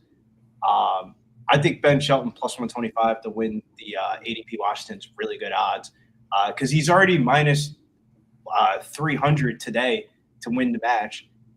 He's probably going to be a favorite at like minus 200 tomorrow. So if we can get this one through the hoop today, you'll have plus money basically on the championship match. Ooh, who let the dogs? See, that's a sign. Somebody let the fucking dogs out. That was a fucking sign. Billy, Yeah, it was apparently. Yeah, Man, was that the fuck guy him that looked in the story? What time does Ben Shelton play? Give me 2 seconds. Ben Shelton plays I believe it's after the UFC card. I know that. Oh, okay. 8 o'clock tonight. The dogs are barking. It's rare that Molly the dog starts barking, but here we are. Here we are. 7-1. That's the guy that looked at your IG story, right? Yes, Ben Shelton. Okay. Yeah, Ben Shelton, shout out to Ben. If you don't go take some allergy meds, He dates Dennis Rodman's daughter. And Dennis Rodman's daughter is like one of the best U.S. women's soccer players, and she literally plays for the DC team. Yeah, attractive woman. Shout out to her. so I'll say this. Don't say that in front of Dennis now. I know Jose said he wants to see a knockout. Look, if you tell me that Bryce Mitchell wins by knockout, I will go buy me one of those Joe Dirt fucking shirts that Bryce Mitchell wears, and next time he gets on stream, I'll fucking I'll wear it. Don't say that, because if there's one criticism about Saeed Magomedov, But I said knockout. I said knockout. He Bryce Jesus. Mitchell needs to knock him out. He literally he this is a blessing and a curse. He literally fights like a creative player from a fucking video game, Oh, he does. spamming ninja chokes. He like spinning kicks and shit like that, and that like somewhat gets him caught into position. So I can understand why people are on the Bryce Mitchell bandwagon here, deservedly so. But I think Saeed Nurmagomedov is going to come out a little bit more patient, a little bit more assertive, knowing that Bryce Mitchell is only going to really go for takedowns, and I think he's going to win the match. I don't think it's going to be the most entertaining fight, but Bryce Mitchell will buttons. I don't know what kind of stats everybody else been getting, but second in the UFC in significant strikes landed for Bryce Mitchell. Percentage. that's crazy. I didn't know that. It's pretty high. So for all the cap out there saying he can't throw hands, like obviously he's throwing hands pretty accurately when he does. Throws a lot of leg kicks. Yeah. I'm going to be very interested. Strikes. I'm going to be very interested if it's just like he's got pillow hands and he's just hitting them right on the buttons or what. Like this is going to be fascinating. I'm just saying, Saeed Nurmagomedov is a very hard person to out leg kick. He is. But yeah, Bryce Mitchell's knockout to plus 1,000. So if he wins by knockout, I'll get one. Cool scrap though. Cool scrap though. I'm excited for it. This is honestly It's a good matchup for Bryce going down too. Yeah. Bryce going down first fight at 135. I'm shocked this wasn't on the main card. I put this fight on the main card over Sue Almabayev and Jose Ochoa. But yo, Billy, another thing that since you mentioned, I think Big Shot mentioned it too. This is Bryce Mitchell's first 135 fight since 15. I thought it was ever. What up, Fight Time Network? Shouts Hey, the boys will be joining us later. He went 3-0 as an amateur at 135, and then 1-0 his first pro fight. Then he flexed weights to like 140 to 150 catch weights until he got on tough. But hey, Either way, somebody's gonna cash on this fight, so that's a good thing. And it's not an echo chamber. exactly. Somebody's gonna cash. It's crazy though. Isn't this the beginning of your 2-leg parlay? The 2-leg parlay I felt like could have been on the prelims. You would have scooped up the dogs just on the prelims. I feel like. Yeah, I can't control that, Billy. Once it's made, right? I mean, 5-1 on underdogs on the prelims. Bryce Mitchell would be the favorite to win. I'm kind of like I don't really care about the McGhee fight, dude. If I win, I win. This is the one I like. You need to get this one. Like, this is the one I need for that shit to even work. So, like, if I don't get this one, fuck the McGhee. Like, the McGhee's just a play, you know. Well, you have McGhee straight. I placed that bet for you. I know. You know, the worry also, by the way, Big Show made a great point earlier. If I'm lining this going into the fight, I would have thought that Bryce Mitchell would have been the dog here. So Just I am the narrative makes him the dog all the time, I think. Not off the wrestling. yes. Bryce Mitchell's last 3 fights have been against some of the best fighters At 45. And Saeed Nurmagomedov is kind of outside Nurmagomedov name. He isn't as good as. All right, now they're starting as soon as this fucking shit. Big shot. Every time, dude. As soon as we get into the bigger fights, man, it's they just try to flood in. Like, What a when day you for see- Bo. What a day. I'd say Bryce Mitchell's doing a good job of controlling the cage, but Saeed's doing a good job of controlling the range. Oh, You're that's showing Saeed's But there- showing a lot of weapons too. Shot from Saeed. And this is the first clinch exchange that we're going to see this evening, not the last one. Bryce Mitchell is selling out on this takedown. He's able to take him down for a brief second, and Saeed Nurmagomedov is back up to the feet again and running the pipe here. Bryce Mitchell with the camo shorts, for the real ones that know. He's just holding on, bro. He's a leech. I wouldn't be shocked to see if we see a Saeed Nurmagomedov's neck attempt here. He's gonna pull Gilly, I think. Yeah, he's not Gilly. He's going to ninja choke it, and they're going to call it. No, pretty close to the same. Bro, they always do that, though. All of his submissions say guillotine, but if you watch it, I mean, it looks like a textbook ninja choke. I don't know about you guys, but when I start betting the UFC and my guy gets taken down or like he gets wrapped up, I can feel like my body like not being able to breathe. I'm like, God, it feels like I'm underneath this fucker now too. It's ridiculous. The type of fighter, this one, I don't feel the same with, because when Saeed goes down, he usually tries to pop back up immediately. Like This is why his accuracy is so high, though. He's this close all the time.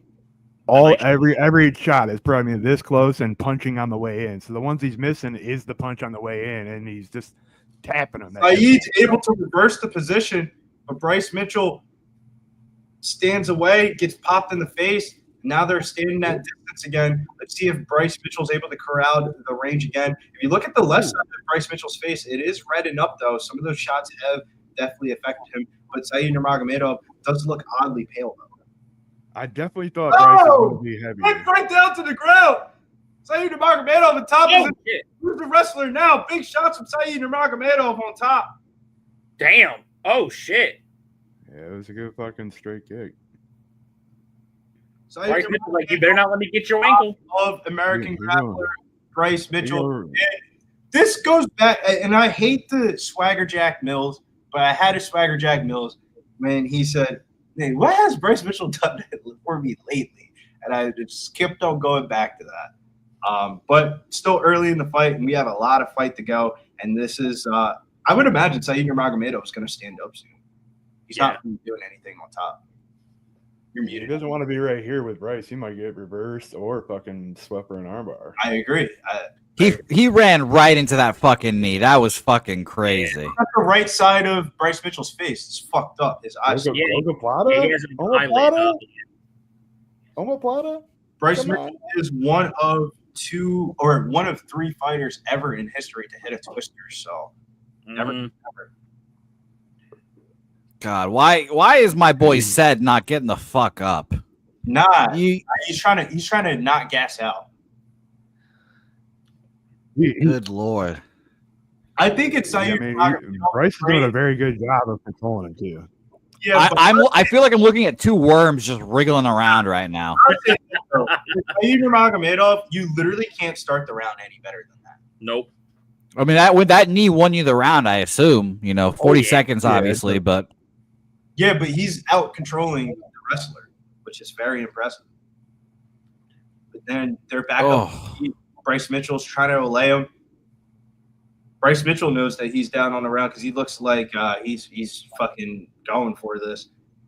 But Saeed Nurmagomedov has the underhook in, and he might not be with the Khabib crew that you would like to see, but he is a dag fighter still. All right. Well, that was an interesting first round. Hey, Big Show. This is what Daniel Cormier and them can't do, is roll a joint while announcing the fights. Yep. Okay. So Big Show, I have a question for you. You might remember the answer, or I think the only person on panel that got it was Billy. Billy, how was the question about the twister, Big Show? One of three people. Yeah, like Stevie Ray is the one, and then fucking Jake Hadley. Stevie Ray hit it 2 or 3 times. I remember one time was against Anthony Pettis when I had money on Anthony Pettis, and I was pissed. I forget what the question was. I don't know. They said, who was the fighter that got twisted, or it was like Matthew Sains, or right? I don't remember. That was way too many months ago, Joey. Yeah, that was a while ago. But I remember somebody saying twister. I was like, I know some type of question we did for the video. I got that question right. It was crazy because Big Show was like, yeah, usually people, everybody else got the first 3 questions right, and I bombed the second or the third one. And it was a tricky question. It was a dumbass question. It was a trick question. It was like, how many championships does blah blah blah have? And it was like how many people have Michael Chandler fought that had been previous champions? Yeah, it was worded weird. Yeah. And one of them, I count the interim belt as a belt. I still think the ninja choke is in.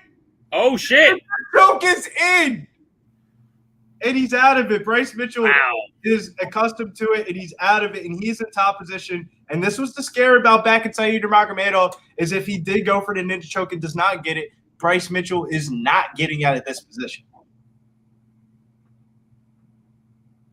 Why did he go for the ninja choke? Kimura? He got the grip. Looks like the Kimura is in, right? No, he's using it to push it up. He's just using it to control his body, to be honest. He can get it if he he's going for it. He's going for it, bro. Whoa! Come on, baby. God's plan. Minus 118, minus 108, pick 'em, live line.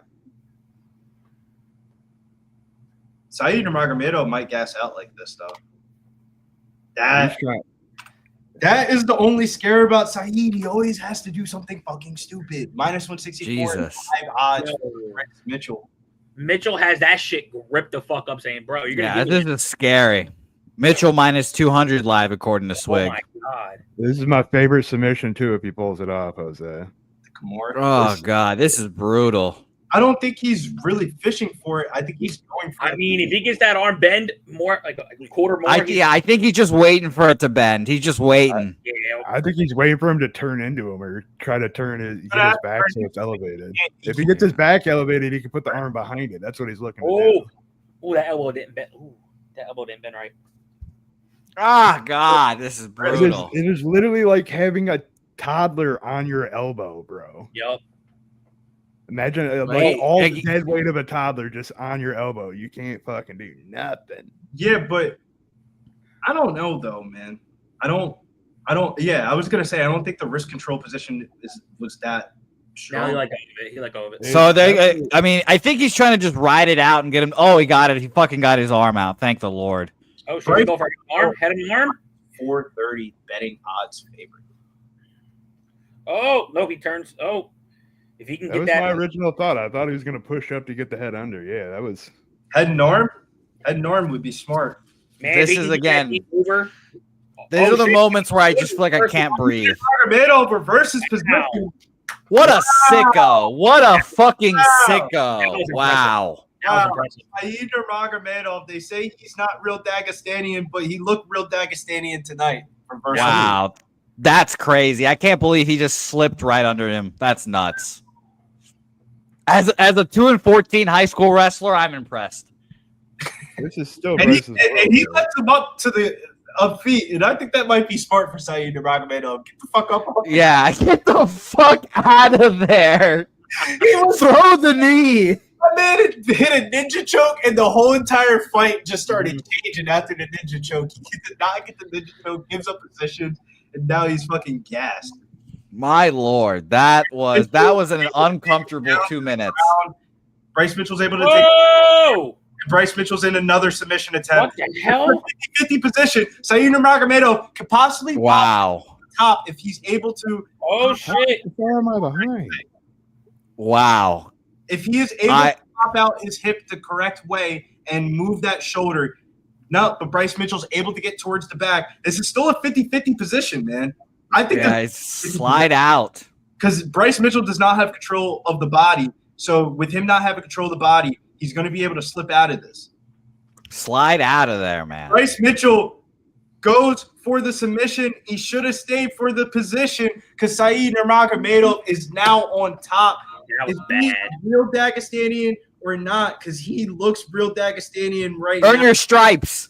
Bryce Mitchell's trying to flip towards his back. Live betting odds is a pick'em. And Saeed Nurmagomedov is going to do Saeed Nurmagomedov things and try to go for another neck. Oh, my God. Wild in this Ooh, round. good knee.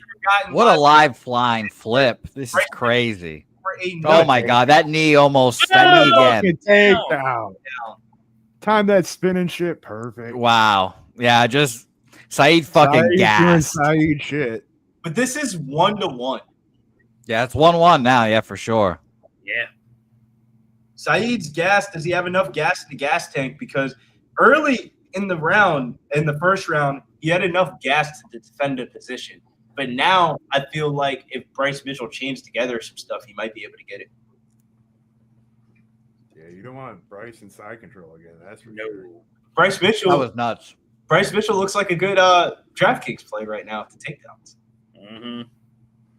Takedowns, control time, fucking reversals. I wish we seen That was more a nuts round. spears in this fucking shit, wouldn't it? I feel like I just called off a fucking auction. How fast I was talking. That shit, end of that round was wild. Going by the mile a minute. Calling bids and Calling calling some them. other fights this evening and then calling that one was crazy. What are the live lines looking at now? Minus 164 for Bryce Mitchell, minus 128 for Saeed Nurmagomedov. Back exactly, basically where we started. Maybe just a little bit. It's fucked up that FanDuel does this. The money line on Nurmagomedov is basically the same, but Bryce Mitchell is about 10 cents worse than what the line was, or I should say, almost 20. Oh, Dana White is coming back soon. I forgot about that. 2 weeks. Yes, sir. Starting off this round hot, he knows that he's got to do a little bit more in this round to finally secure this fight. And betting odds favorite right now is Bryce Mitchell. Saeed Nurmagomedov needs to put in an underhook and kind of get out of this because he's not defending. Yeah, Saeed Nurmagomedov's not defending this correctly. No, he is not. Oh, but good takedown defense from Saeed. Good balance from Saeed. Yes, very much. That was a good balance. He just He's got gonna put his head right in the position because he wants him to do it. That's the only thing I can think of. Yeah, I think he wants him to do it so he can take him down. And he got on. Oh, that's it! That's it! He's That's out. it. Oh my Oh, God! Bryce Mitchell's like, bitch, you're not choking me out. He did that. Omafada? Wow. Ow. Rubber? Holy shit. Wow. Correctly, though. He pulled Gilly, but when he pulled Gilly, he flipped him over so he could stay on Right, top. so you got to move. Go. Wow. Yeah, Bryce, you got to get Said that. minus 250 now. Jesus Christ, that line's flopped everywhere. Yeah. And now Mitchell minus 250. Yeah, this line is nuts. It's crazy to see. Mitchell gets on top here in this position. Yeah, and he reverses the position. Oh, come on. Put the fucking hooks in. Oh, wow. Mitchell just denies the hooks and gets the top control. Is crazy. Again, 2-14 wrestler. I have experience. The reversals in this fight have been very entertaining here. Minus 260 here for Bryce Mitchell. But now we do run into the question. We haven't really had one of these. This screams like a split decision, though. Depending on how Saeed finishes this fight. If he finishes this fight in this position, then Bryce Mitchell's going to win a decision. Easily. I think that's exactly right. He's got to get up. And Bryce looks like he's just trying to control that arm again and just waste time. God, this is It nuts. also kind of looks like Saeed Nurmagomedov is trying to get some gas back in his lungs. He's It's very hard to with your head tilted back like that, though. It's very hard to get any kind of brain fucking oxygen. He is gassed right now, though. Bryce Mitchell a little bit more in the gas tank, showing Bryce Mitchell could go for a head and arm if he suppresses the knee. Bryce Mitchell going out to minus 650. Saeed Nurmagomedov slippery, but getting slippery is only going to get him into a head. Lock your legs, Mitchell. God damn. Yeah. He's got his leg. He's got his leg hooked, so that's how he's been trying to reverse him, is by hooking that leg. Rogue Energy says, "Let's fucking go, Bryce. Don't let Jesus down." Bryce Mitchell 395 minus 800 on FanDuel. Bryce needs to stay on top. No Epstein. We're stop saying no Diddy now. We're saying no Epstein. That's what I was thinking. We move that fast. The hell was the ref That's doing? funny. Apparently, neither of them happened. Is he like trying to tap him, saying hello? You got to move. I'm like, bitch. All I need to do is get my knee over, and I can fucking sub this bitch. I don't want to. There's no way a dude's got his hand around a dude's neck and they're gonna set him up. Stand him up. They're not going to, Billy. He's got fucking. That'd be a crime. Oh, he's smacking the toes. Saeed's fucking holding a cage like a bitch. Nah, Man, he just pulled off the cage too with his hands. Bryce Mitchell's running away with this fight. Oh, Saeed Nurmagomedov has one last gas of effort in him, and it's not enough. Bryce Mitchell still able to get on the back here. Body lock. Valiant effort here from Bryce Mitchell, I would say. This is Dunzo. I think I really got lucky because I counted on Bryce being much bigger, like probably like 15 pounds bigger. You know, just ballooning back up to his, his normal size. Not used to cutting down to 135, but Magomedov looked like he was bigger. Yeah, they actually look comparable, really. Yeah. Yeah, but maybe the true story is right. He is not a real dag fighter. Or he's just not redneck strong. Shout out to X Nizzle. He got the 2.5 over. Cash that shit. That's what I'm talking about, man. You love it when people come in and drop plays and they're talking about it. I'm heavy on it. I want to be heavy on it. Well, he capped it out with us. He had it in the question, and then a few people spoke on it, and then made money off it. So that's the better way. That's the new term. We cap it out. When we talk it out, we capping it out. All right. Well, that was disappointing. Look at his position. His cups out. Everything. Like, good shit, Bryce. Yeah. That was a Bryce Mitchell win. I've got to depart, gentlemen. I'm already running late, and it was a pleasure watching that with you. I congratulate Bryce Mitchell. I hope he gets knocked out in his next fight. Damn. And Big Show, congratulations on your half of a parlay victory. I hope it cashes for you. That was the hard leg. I hope that next one's super easy. I don't know. The hard leg's next. This is the one you had to cash before you get to the hard leg. Even. Okay, never mind. Then I hope the hard leg cashes for you. The next one I got to be the former champ. So That's funny. All right. Well, good luck, everyone. I'll see you guys hopefully very soon. All right, Jose. Good fight. See you, Jose. That was a good fight, though. It was a good fight. Let's see. Will Bryce go full Christian on the mic? I feel like low key though. I think he will. Magomedov had every chance to win that fight. He did, bro. Go say Magomedov shit, bro. Always just. He just fell into the trap of getting down there with Bryce too long. Yeah. You know, where if it was standing, it probably made it look more like his fight, but this kind of looked like a Bryce Mitchell fight the whole fucking time.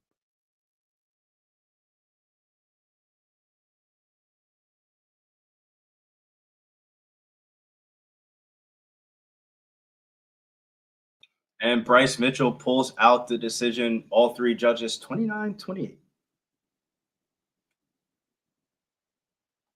I would say, though, from a Saeed backer, that was everything that I expected and more, though. Him going for the ninja chokes, him giving up positions, him trying to reverse positions. I mean, that's just a typical Saeed Nurmagomedov fight.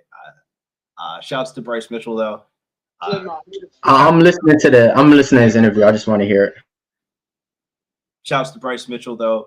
Gets into the wing column at the bantamweight division. Can Bryce Mitchell put together a little streak here? Because with his status, it wouldn't take him a lot to. Whatever Dana and Hunt. It wouldn't take him a lot to. He still ain't dropped no like rambunctious spill yet. Well, He just acting like the right guy. Okay, here we go. Jesus Christ. Let's go. That's the thing, man. You speak about God, these people look at you like you crazy. But you can speak about people getting killed, this and that, and they'll have a conversation with you. I'm all about God, so yeah, man. He's spreading the word. That's good for him. You can be rich, All right, y'all. but if you're without God, what do you have? Hey, that was a dope parlay that you did with the God parlay, God's plan, because it's the two people that's all on that. So that's dope, man. And you did a little graphic for it, so too. That's what's up. I mean, so yeah, I mean, I can't really feel too great. I did get him out the window -137, but like I said, I was so back and forth on this fight. I was trying to play that Magomedov sub with Bukaka in the first fight. So I'm happy I won the bet and everything. But yeah, I guess, man. I guess.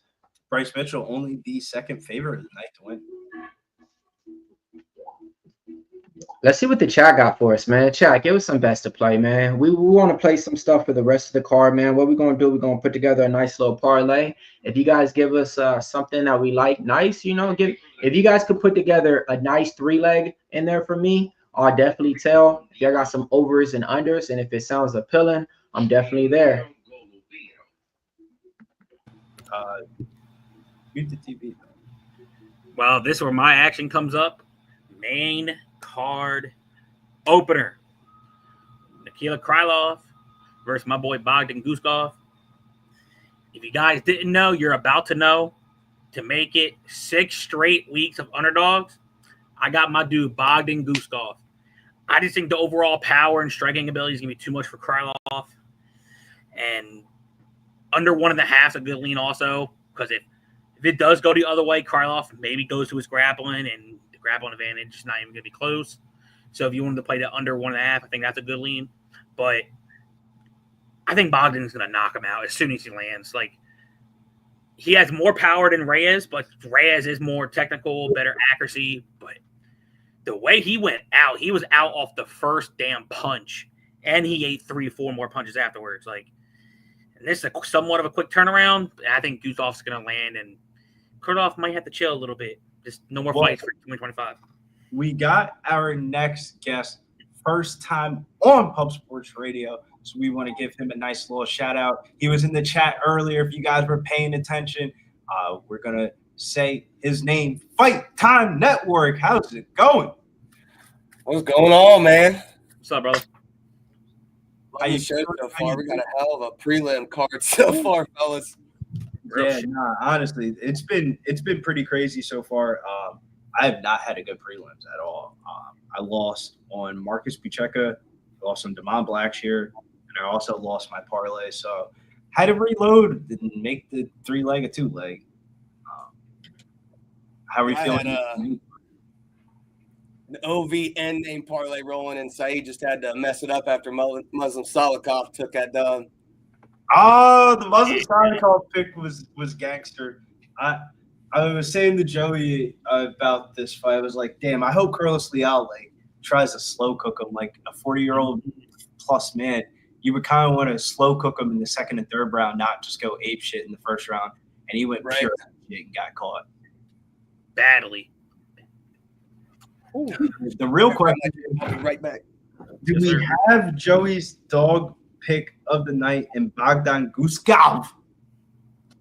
Because I kind of like Krylov rounds 1 or 2 at -110. Before anybody says anything else, I want to tell you something. The last time Billy went against my flag, you know what happened? It was Krylov. I said what was going to happen, how he got knocked out. He walked into a fucking punch, and my boy Reyes knocked him sleepless. You know what's going to happen here? Guskov, round 1's going to sleep the living shit out of him. Yeah, see, like I was saying, man, like I usually just don't tell shit unless I just usually just don't tell shit, to be honest. But this week I actually did it because I was just like, bro, I'm going to just blind tell Joey this week. Oh, well, even though I like Krylov, This motherfucker's been hitting. You know what I mean? He's been hitting plus money. So I'm like, all right, I'll just blind tell him. And now look, with that being said, if you lose, you already know I ain't never telling a bet again. I'm always gonna talk about it. You know what I mean? The one time I do it, you know, I'm one of them with them. So besides that though, yeah, man, I do think Bogdan does have an advantage in the striking. The thing I don't like, he keeps his hands too low. With Krylov, the smart fighter, go out there, wrestle, grapple. Bogdan couldn't stop a takedown if he was getting taken down. So I actually think the prediction would be Krylov wins by submission. Under 1.5 should hit. Mhm. But I bet on Bogdan just to be with Joey on this one. Yes, sir. Let's go, man. I got Bogdan and Ritter in a parlay plus 480. Ooh, okay. Couple $100 win a G, hopefully. Damn. Well, I ain't got no bet on the main event yet, but holy shit. But needless to say, I had a couple underdog bets, but I went by win by method and didn't expect girl fight. What was her name? She knocked her out with second round, 2.5. Oh, that Ricci. If you guys are trying to watch this fight, it's on ABC now too for the main card. So definitely you guys got different networks to pick from, not just ESPN Plus. So let's be smart. After taking some L's tonight, I'm gonna be It happens. I'm gonna be smart. We're picking sides. You get all hyped up about the sides. What about somebody just gets fucking smoked in this fight? I'm gonna take an under. I'm gonna take a RDR 1+ takedowns. I think RDR gets a minimum one takedown. We could. How the fight goes. And then we'll see where that leaves me at. Now we just need a third leg here, a 3-legger. What is the third leg? Oof. I kind of want to go Sharabutdin, but I don't want to put all my I guess I'm a little bit spooked putting all my eggs in one basket after the way these last couple of weeks have gone. I kind of want to go KO or decision to see if that gives us plus money. Damn, Gabe said Bogdan by decision, anyone? What the hell number is that? It's like plus 700, I think. Ooh. I remember people talking about that like 3 days ago. I was hearing people cap about that, and I was like, okay, be listening. I don't blame you, Gabe. The way my shit's been going tonight, Oh, it's a plus 1,000, bro. God damn. That's on my personal book, so y'all probably got plus 1,300. A win's a win for me, but damn, that's high as shit. Well, Plus 1,400 on draft. Yeah, Krylov just got smoked in his last fight, so they're thinking if Guskov wins, it's by knockout. Look, he can win by any method he fucking wants, and I'll be happy. Guskov by decision. Facts, brother. Yeah, Yes, get sir, it. Guskov decision on FanDuel's 1,200. Ew. Nunez says I got points. Why not take that play? I mean, they're $10 at it. I mean, yeah. 140. Woo.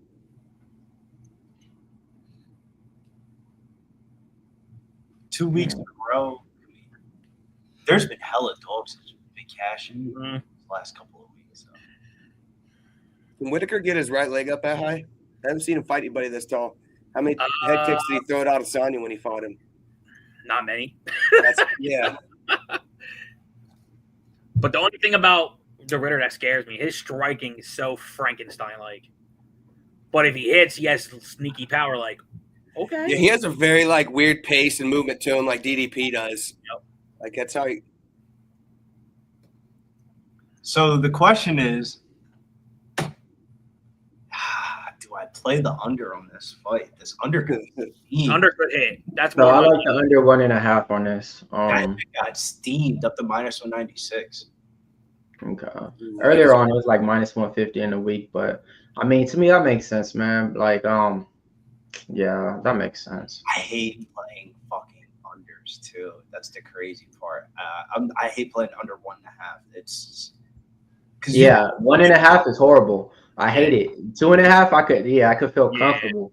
Like I had the Ibo Aslan under 1.5. That's why I was so fucking mad when that fight was going on, y'all. And I was just like, bro, come on now. So, yeah, man. So what about this then? 2-leg fight not to start round 3 in this upcoming fight, and 1+ takedown for Reinier to Ritter. I think it's doable. I like it. What's the odds? -159. I would like to get Shara on the ticket. You need to add more stuff. That ain't enticing enough to be betting -159 with that. I'm trying to get the base done. So I put Shara on the ticket, and now it's -114. Now the Asu Almabayev Jose Ochoa fight. Bro, Asu's gonna do what Bryce Mitchell did, bro. Bro. Asu's gonna do exactly what B Mitchell did in that one, man. So I got him as my little play on the podcast. But go ahead, Billy. Nothing else to say. Yeah. I like violence in this upcoming fight. It's just sketchy.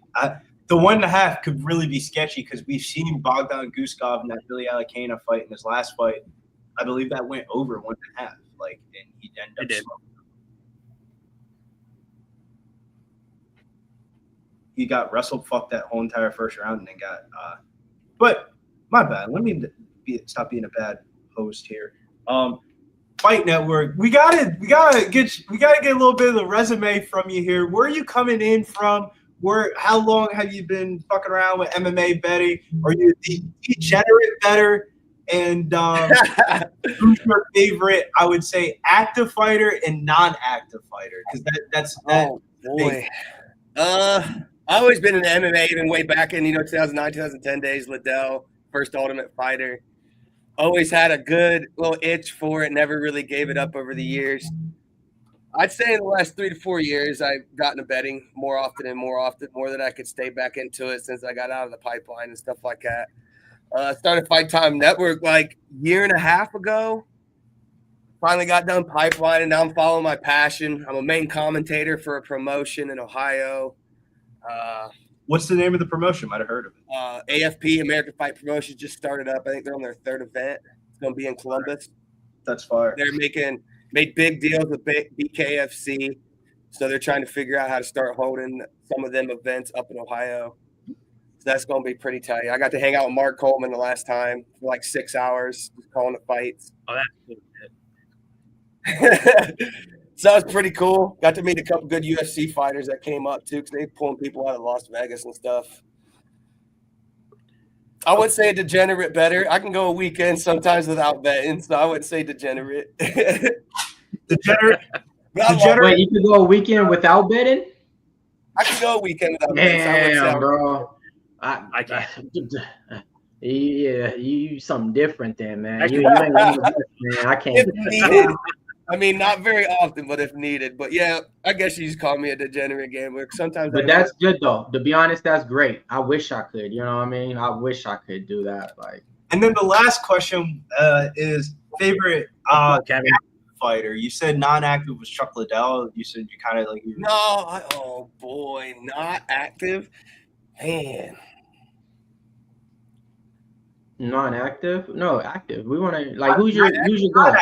Active and non-active. It's the non-active. So non-active, I guess you just say John Jones now that he's retired, so that's out the biz. Been watching Sim Hint since he was a kid and got the title. Yeah, I mean, that's a pretty simple one for me. Active right now, probably be your Steve Garcia. Okay. I'd say right now, I love his hype train, the way he's fighting coming up, man. He's got me excited. He gets my heart pumping. Right before that, and Diego Lopez, pretty close to that. That boy came up, put on a hell of a fight. But those are two probably I get mostly excited about nowadays. What about besides UFC? You watch PFL? You watch any other promotions? One Championship, Cage Warriors? I watch when they on and stuff when I can, but it's hard to set time out of the work week every week. Being a dad, being a husband, shit like that. So it's really hard to follow everything like that fully. But I ain't scared to watch some PFL or some LFA on a Friday night.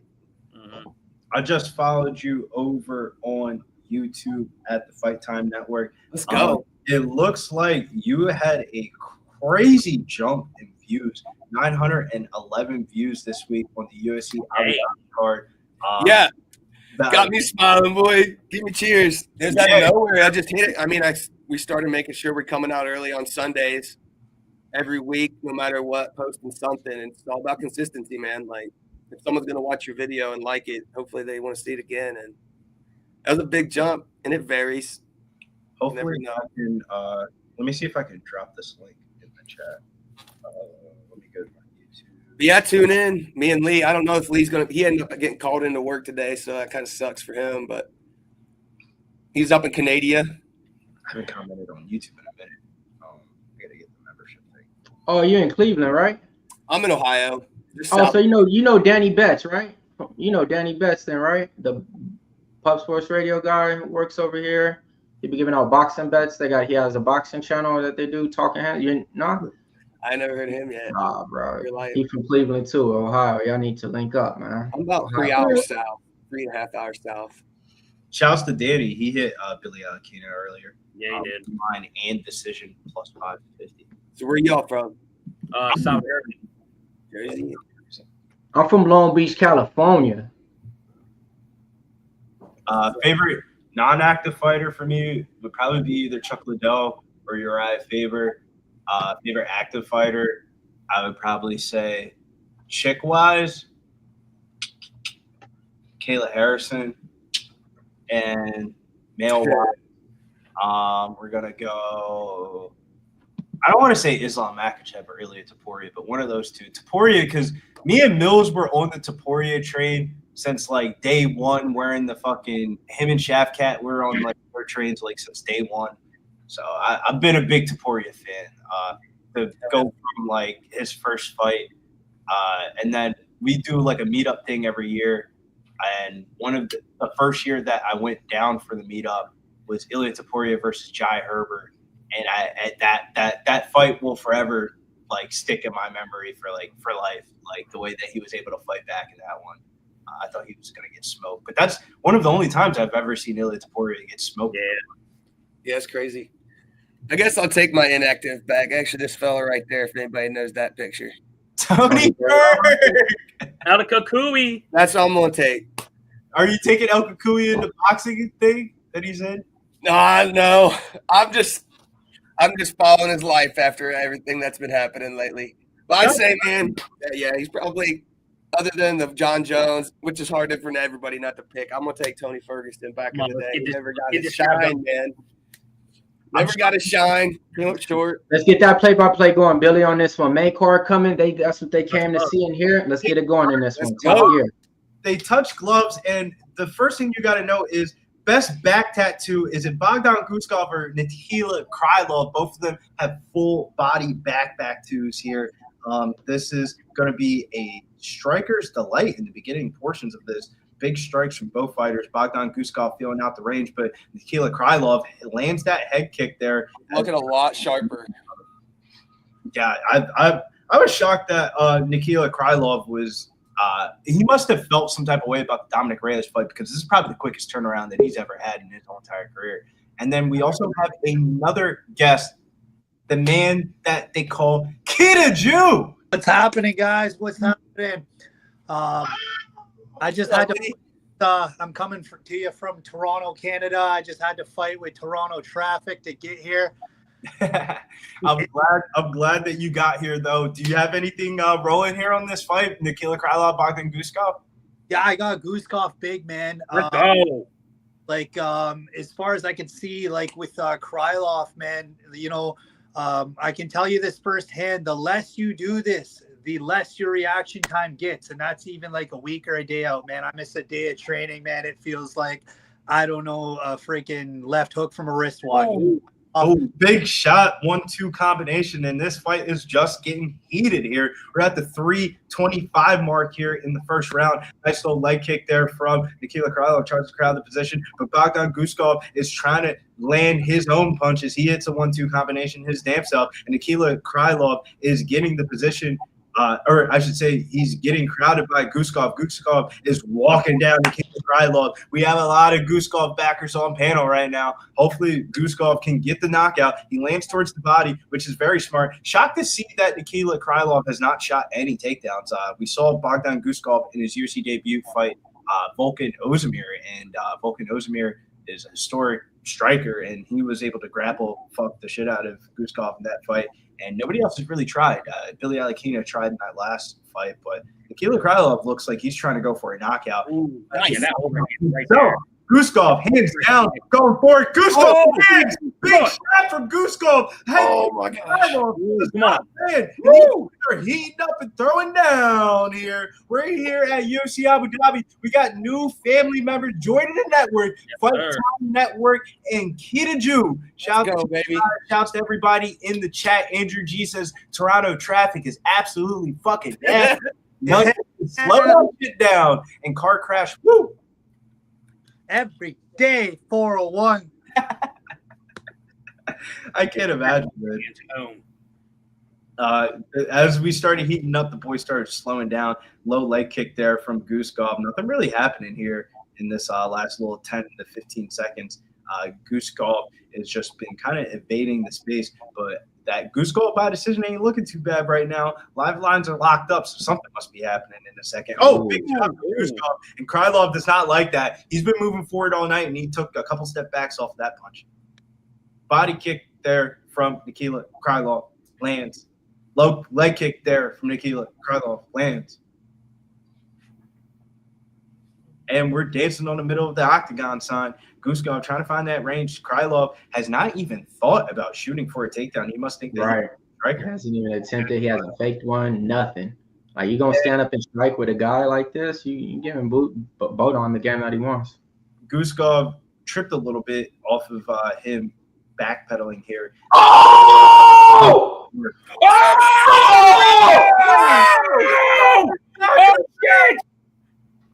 Guskov knocked Krylov down for the people that don't know what O means. Finish him! Oh, ground and pound. He's ground and pounding him out. It's over. It's over. Guskov wins! Let's go! Joey DF, they said, he got a six-piece. Go, y'all. 6 fucking weeks. 6 fucking weeks. Plus 165. Kita Ju said, I had to get through the Toronto traffic for this fight. I came in just in the nick of time, man. I have 6 units of my bankroll on Guskov right now, and they all cashed. Fight Time Network. He had Guskov with the 2-leg, first leg down. First leg's out, baby. All we need is Ritter to come back up through. Get a G. Look at that right hand. Cash my 2-leg. I told y'all. I took Martin Buday and this guy's the underdog. Cashed it on there. Shout out to Joey DFS. I only did it because it was his pick, honestly. Shouts to Joey DFS. I got the under 1.5. Guskov, baby. Let's go. Easy. Joey has been red hot. The dogs are barking as well. Right back to the dog street. I had 6 for Joey, and I believe that's 6 on this card tonight as well. 6 God, put him up, plus 170 through the hoop, plus 250, put him through the hoop. Who are you? We got Almabayev versus Jose Ochoa. This live line's a pick 'em. Are we just riding middle of the shit because we hot right now? Yeah, we plus 400 units. Plus 400 units right now on the pod, you know. Would have had some more opportunities if whatever the Blackshear wouldn't have got blacklisted off of our betting list. But god damn, man, hell yeah! Like I said, man, on there, like I blind tell Joey, and I did it just because I was like, the dude's been effing hot. I kind of like the Pitbull pick, but off the value last week, so I was like, why not? I'd rather just be on this side, big plus money. Oh yeah, man! Shout out to Joey, man. He put money in my account this week. I need to go get me some alcohol after that shit. Yeah, we're getting alcohol shots. Quick commercial break. If you guys haven't already, make sure you guys hit that like, subscribe button. Get those betting accounts loaded because hopefully the boys are back in town. The boys are back in town. The boys are Chalk brothers, we're back at it. How are you guys feeling about so I have to fade my own countrymen in this one, but I've got 3 units down on Share a Bullet by KO. I'm right there. I'm right there with you. I got Sharabutdin by knockout rounds 2 or 3 at plus 210. I like the minus 140 for the straight KO. Beauty. It's just ultimately, man, I think Barriault's only shot is to go in wild, and the pace that he's going to set, I think Sharabutdin's going to hit him 3 or 4 times for him to get one. It's going to frustrate him, and it's probably going to overwhelm him quickly. And I can't see after Sharabutdin losing like he did to Michael Venom Page, him just sitting back and not going for the with Barriault. Because he's going to hit. I'm right there with you. Sometimes I feel like Sharabutdin, he waits. He's one of those fighters that he likes to download his opponent in the first round. All of his UFC fights have gone towards the second round. So I was kind of thinking the way MAB might fight, he might try to get inside the clinch a little bit, and it might throw Shara off maybe in the beginning portions of the round. But once Shara finds his kicking range and he's able to mix in the kicks with the punches, he's going to knock him out in rounds too. Hell yeah. Yeah, man, he's going to frustrate Barriault very badly. Barriault's not going to be able to get a hit off on him.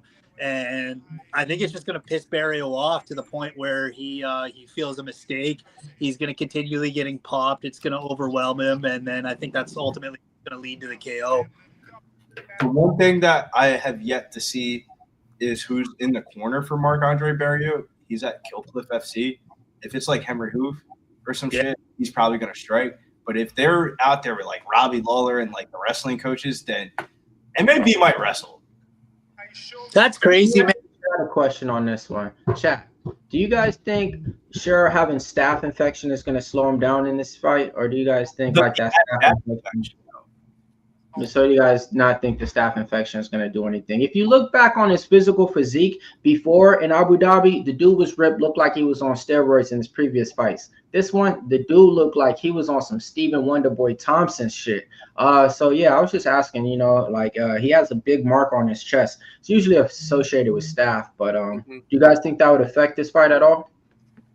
I don't think so. The thing is, it's not staph that's actually going to affect you. It's the antibiotics that you would take for it. And everybody's body's different. Like I've had like stuff where I've had to take antibiotics and train a lot, and I've still had energy. And then there's some guys that it just zaps right out. So it's like case by case basis. It could have an effect. But who knows? He's probably got it in the bank, even with the flu against Barriault. Got it. Shout outs to the Bogdan Guskov backer. That was a very impressive performance. Now, yo, Aaron, let us know if you want to join, man. The more the merrier, so you might as well, if you got some action for this last couple of fights too, if you want to come on for a fight, let us know, man. I'm pretty sure Billy. Aaron, I don't know what you have changed your Twitter name to for the millionth time, but I know your Instagram name is Aaron the Dog, so I'm gonna send it to you through Instagram. Shout out to my man Just 2 Cents, man. He ain't here today. He's in SpaceCon, some I don't know, man. He's in outer space doing some shit. But shout out to him, man. He be covering it the best play-by-play, I want to say, since Boston Nick. So shout out to him, man. We really are missing him on this one. Yo, I don't know if you guys are as die-hard MMA as I am, but right after this UFC card, there is a wild LFA card tonight. Yes, there is. So let me know. Who are you taking, Jacob Rosales or Chris Gonzalez? I didn't, but I like I only looked at the Vicani and Metcalf. I like Vicani. No, I like Rosales. I like Rosales better than Gonzalez for sure. Let's go, gang. That's the homie. Hell yeah. My slight lean was Gonzalez.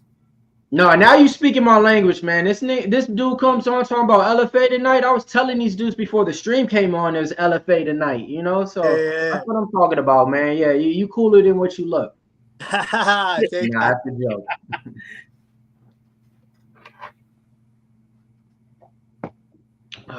All right, Thomas Southley.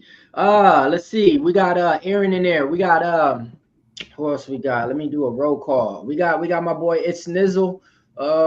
We got T Moss, Taryn, producer over here at Pub Sports. We got One Time, Hey, make sure you guys wake up and watch Wake Up Wagers, Walk Off Wagers every single morning on Sunday. They cover the baseball slate. They go over everything. It's pretty dope. Definitely they put money in your pocket too. So definitely check that out. We got Nick Getcho in the chat. We got Nunya in the chat. Old E. Hey, right now, honestly, it gotta be 1-1 going into this one though. Asu by decision. All right, so yeah, damn, this is the next fight. This one had everybody split. Almabayev was supposed to be taking on Ramazan Tiraval, and he got popped for steroids, so now he's out. In this fight, Ochoa comes in. Last fight out, he fought Cody Durden, okay? In that fight, looked at some numbers, looked at some stuff. Cody Durden only landed 12 punches, but had 2 takedowns in there.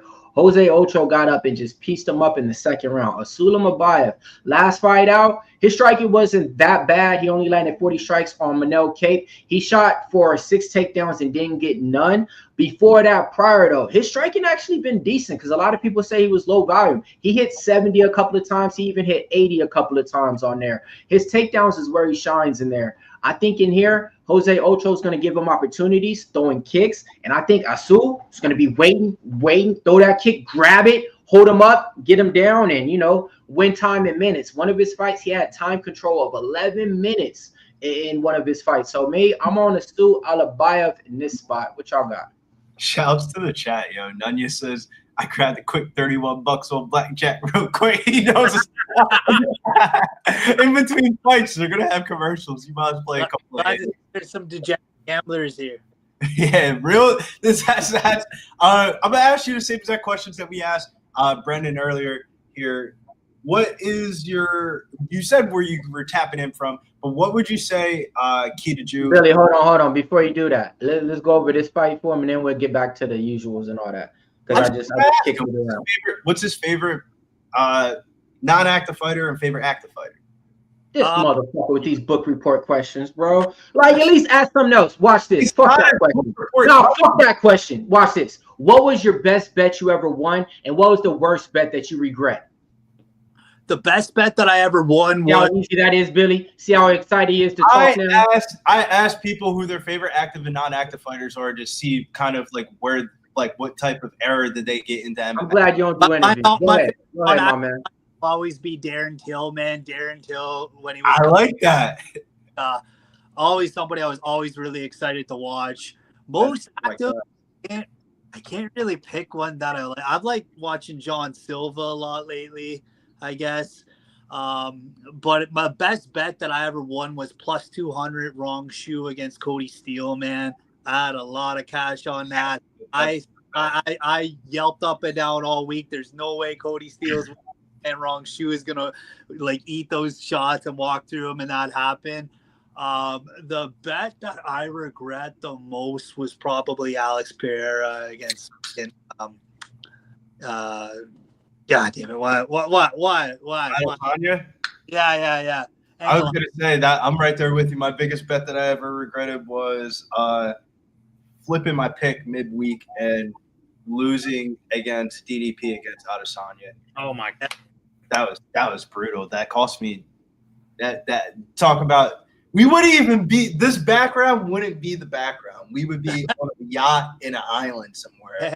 That's how much money we're gonna make off of that. Casey O'Neill is or Adesanya. Like that shit still haunts me to this day. It's almost a year memory of it. It's got an anniversary. Yeah, I got an anniversary of it. Because I usually try to keep my unit size right around that, like 54 prop, 25 to 54 prop, and then like 100 for like parlays, depending on what type of juice I'm have to pay for it. Sometimes it's juicy and you have to lay the 160 just to make the 100 back. But sometimes you got to do that to kind of ladder it up. But that week I went balls to the wall, basically put like 3 G's on the 2 leg, and then I put 400 on Casey O'Neill straight. Casey O'Neill ends up winning. I got CLV on the line less than 24 hours before it went off, and then Israel Adesanya just went. I saw the live line just drop from 500 down to. That was one of the best fights, though, I've said in the last couple of years. Round for round, it was like, oh this, oh bro, that. I was one of the best fights. Off that fight. I literally did not talk to anybody on the phone for weeks. The only time that you ever saw me was either on the Dana White Contender Series or one of my Pub Sports Radio guest spots. It's the only way you're going to talk to me. I didn't talk to anybody for weeks, man. It was bad. Until like football season. Yo, speaking about that fight, though, what is your face up on the putting that bet up in front of however many freaking 100,000 followers and they chew your ass out? I had Saeed or Magomedov as my fucking free pick, and that went belly up today. I guess that's the most. Yeah, that hurt me too, Lee. Hurt me too. Okay. We were all on the Saeed train. Shouts to anybody in the chat that's still with us from the beginning of the stream. There you go. At 3 o'clock time. 3 o'clock. It might be 3 o'clock here, but it's 3 o'clock at night somewhere out there in the world. Here. Do y'all think Ochoa has a sneaky submission prop that could maybe hit out plus 850? I'm looking at props right now, you know. I heard people talk about it. I really think this fight's going 15 minutes. I know that sounds crazy, but when I first looked at this fight, it's not crazy, bro. It's not a plus money. So the line just keeps on going. When I first looked at the fight and like finished up the type up for it, Wednesday, Thursday, it was like minus 140. After weigh-ins, it went up to minus 115.8, and then where it's sitting at currently right now is minus 176. I think this fight goes all 15 minutes. So Alikine is a nut hugger, and if he gets him down to the ground, I think Ochoa has a good submission defense to stay out of anything and probably just be on bottom, bro. Well, you go back to Durden and Ochoa, man. Like Durden was able to get Ochoa to the ground there. It looked like Durden was turning things around at the end of the round. He might be able to, actually utilize his grappling there. There is holes for grappling with Ochoa. The only thing is he caught that freaking left hook from hell when he walked in the first seconds of the round. He went out. But I think, if Almabayev can stay the distance, watch his counter pressure, and ultimately, just not fucking get hit too hard, I think he's going to have a lot more success setting up his grappling than Durden did. There's big money that came in. Almabayev's at a minus 120 now. It was sitting around like a pick'em. Now he's a minus 120, and officially Ochoa's are like plus 105 out here. I mean, that's who I already said 50th birthday. Shouts to the 50th, man. Hey. That's crazy. 50th birthday, and you're sitting in the Pub Sports Radio chat. That's a real one. Oh, that's my man right there. Then hell yeah, man. Spending your birthday listening to us, and you've been in there, bro, for years now watching us. So hell yeah, bro. But hey, I'm gonna tell you like this: since it's your birthday, do something different today. Honestly, you're only gonna remember it next week or next year. Just do something different. Buy something different. Spend it. Imagine, Mills, Spend it. when you turn 50, you had enough birthdays where the birthday is actually just being away from everybody. I heard a lot of old heads tell me that their best birthday gift is being away from their fucking wife's family and kids for the 24 hours. And I said, damn, I hope I don't ever get in a relationship like that. For sure. Me, bro. I can't go, man. My kids left for like a day or two. I was like over here, like, wait, what's going on, man? I felt like the world was over, man. You felt like a deadbeat dad? I just felt like all quiet at the house. They finally come home. I'm like, what's up? What's up? They all just regular. I'm like, what you mean, man? I ain't seen you in 2 days. Man, my daughter and I have watched every UFC pay-per-view since she was born. We watched that's dope. And Curtis Blades in the fucking hospital when she was a day old. That's dope. That's real dope. This might be one of the only Caesar. I hate to play these Caesar lines, but this sounds good. Cinderella story. Asu Almabayev to win. Asu Almabayev over 3.5 takedowns. A fight goes the distance. Plus 255.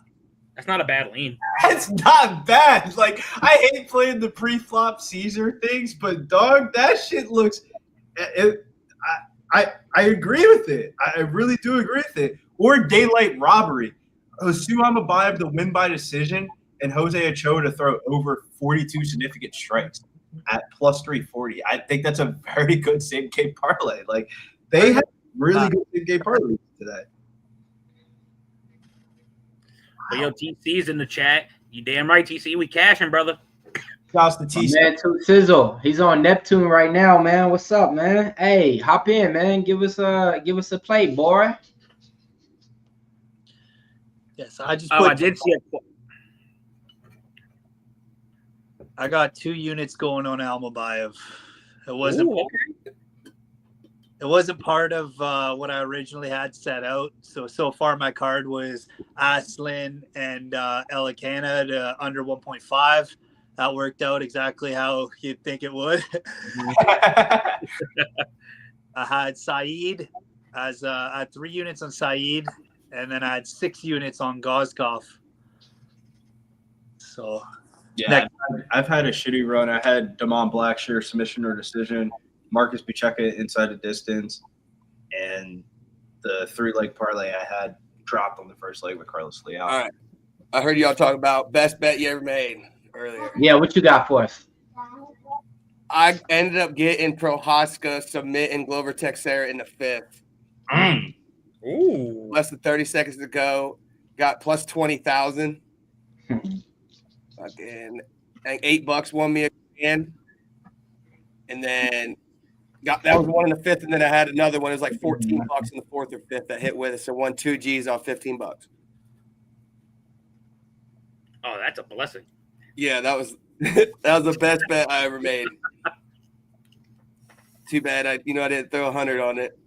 But if I had to think about my best one, it was actually Billy brought it up. Me and him were both opposite sides. He was on Adesanya. I was on DDP. If Gabe's in the chat, he knows where the hell this is going. I had a lot of money on DDP by sub. As soon as he rocked him, took him down, grabbed the neck, I celebrated so bad. There was a group of like 4 or 5 other dudes so pissed because they had Adesanya, and I thought I was going to have to get in a scrap at one of them.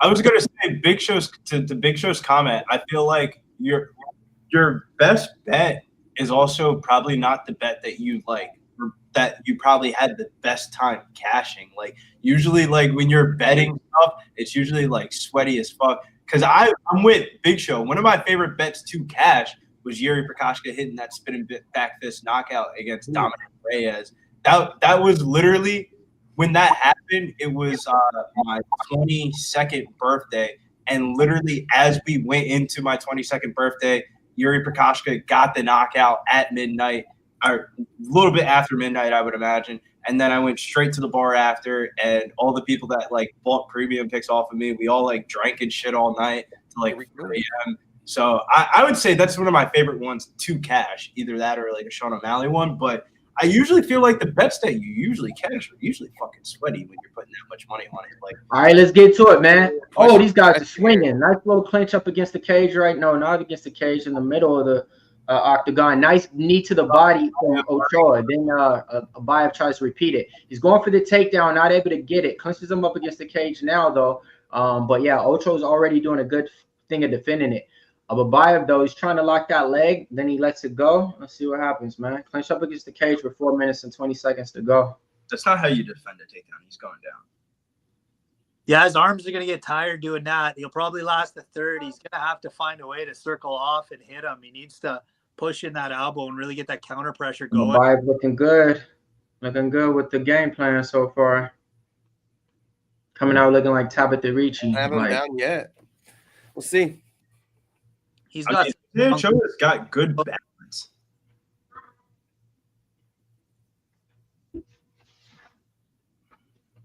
And Almabayev is able to take him down to the ground there. Let's go. For the people on Prize Picks, I got him over 3 takedowns. That's one. Turn it out. Live line locked Try up. to become a backpack air. Oh, Somebody say Jansport backpack. Let's go. I haven't seen Jansport season in a while. Yo, Jansport was like a thing a couple years ago. It was like every fighter was Right. like towards the back of fighters. But There you go. Abayev, the live line has shot out to minus 310 for Abayev. And they locked it up again. Wow, he's on the back here. He might get a sub. Dang. Now, this is officially Koala Bear Jansport season right now. And we're back out to the feet striking here. Jose Ochoa is able to break away from the position, and they're just striking at distance. But I don't know, man, about Abayev. I mean, not Abayev. I don't know about Jose Ochoa here in this spot.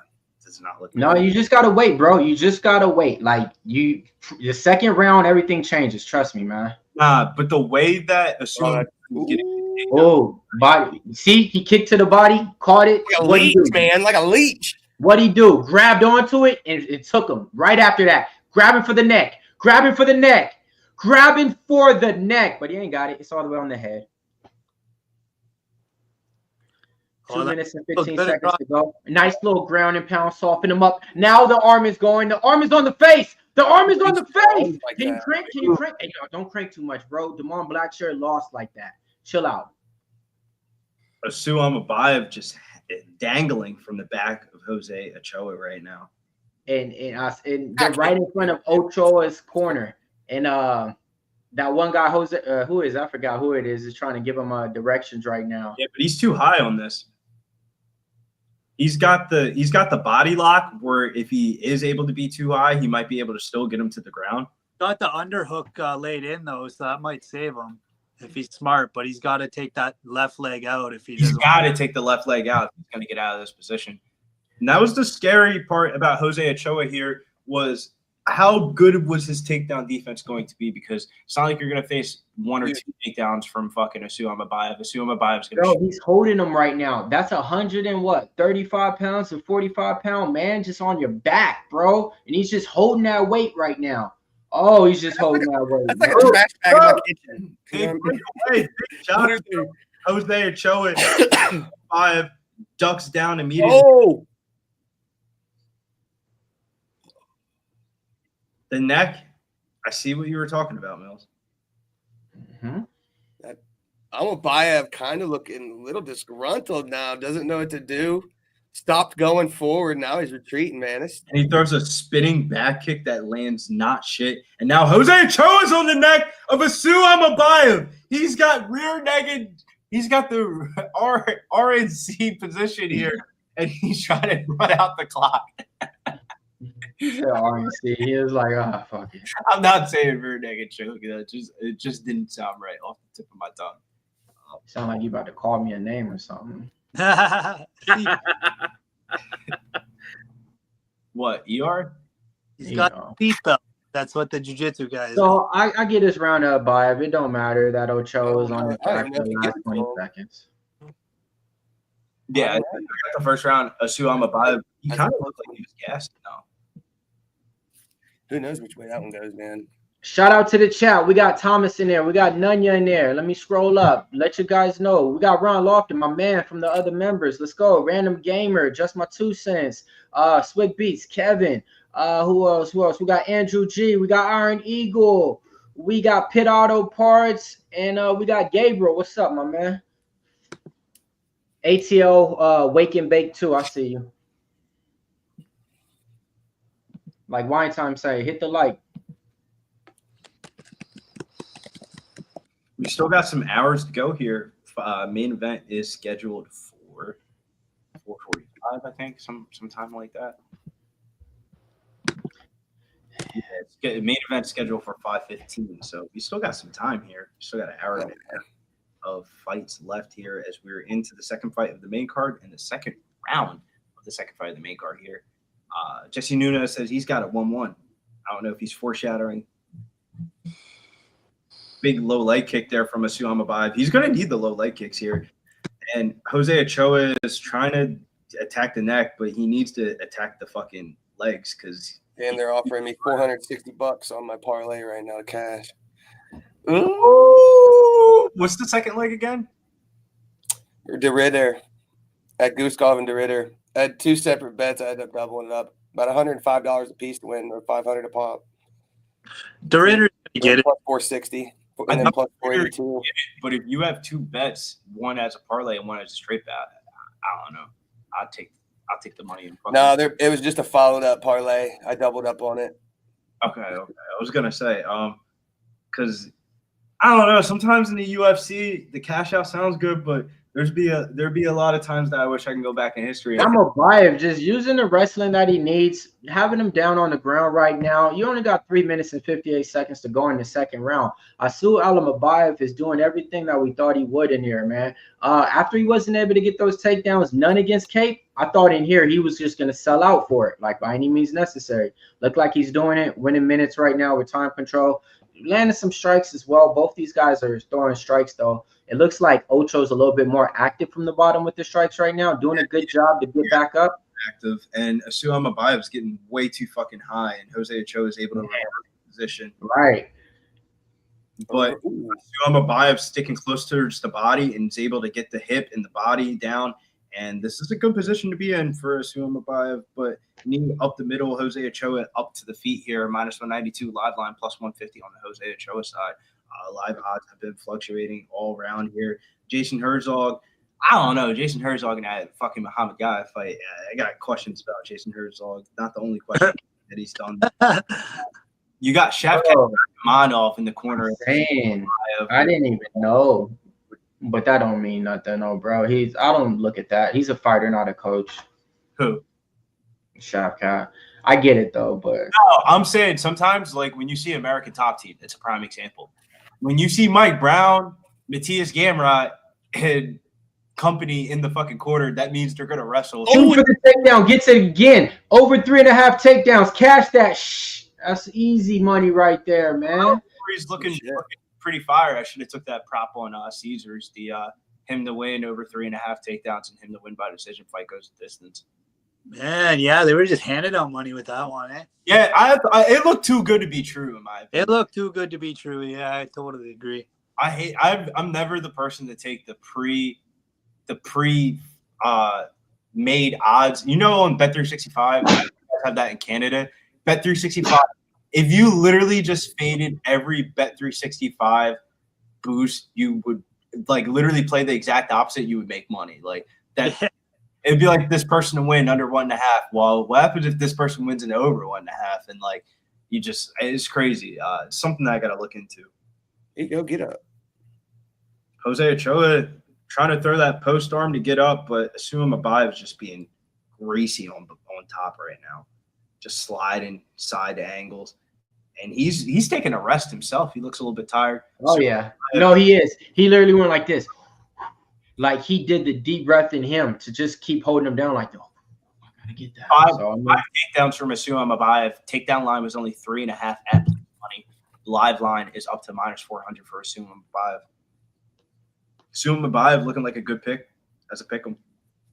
The sports books actually on Bet Online, when they had really soft limits and this fight first got announced and no sports, they were the first sports book to put up the odds. They put Asu Almabayev up at minus 400 and nobody bet it, and everybody was betting the Jose Ochoa side.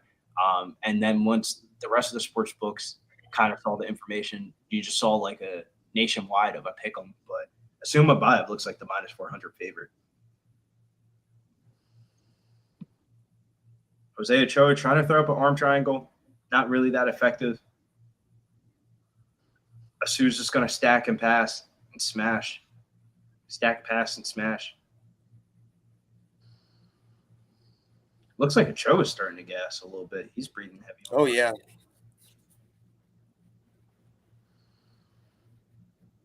But for the Jose Ochoa side, he ain't got really shit to lose.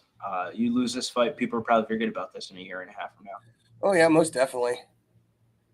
Asu Almabayev, it's up 2 rounds in my books. Yeah. First one was really close. He definitely won that one.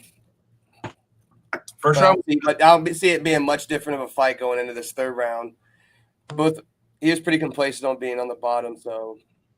Kind of kicking myself that I ended up passing on this one. I feel like Asu Almabayev by decision, fight goes the distance, wherever you wanted to. Like, I'll give Jose Ochoa, he might not have the best takedown defense, but his submission defense is good enough to stay out of the submission. Like, there was a couple times in round 1 I thought he was cooked. Yeah.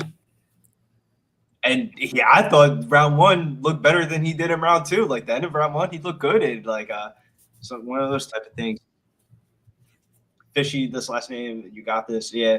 Asu Almabayev just showing a class difference. Jose Ochoa is still a young kid. Probably still hasn't faced this type of wrestler. T-Moss says he needs Ochoa plus 3.5. You need him to win this round. I think he lost the first 2 rounds in my opinion. But that's the thing about the plus 3.5. All you need is 1.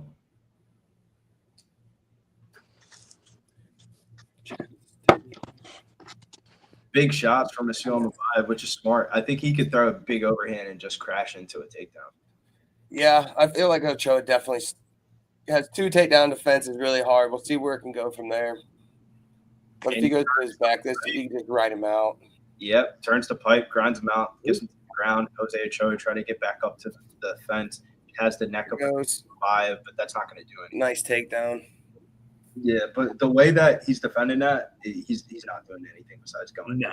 When you attack the neck like that, that means you're not defending the hands, and the hands are at the hips.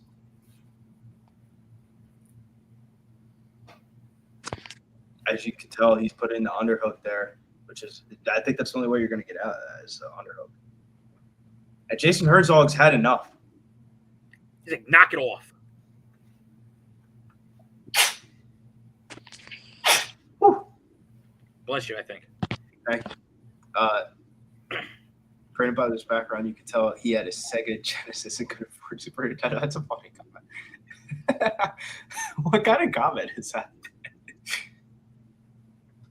I just laughed. Shit! Wait, Oh, shit! That's in. Oh, way. it's gonna pop up. I gotta ask you a question though, Brandon. Did you have Super Nintendo?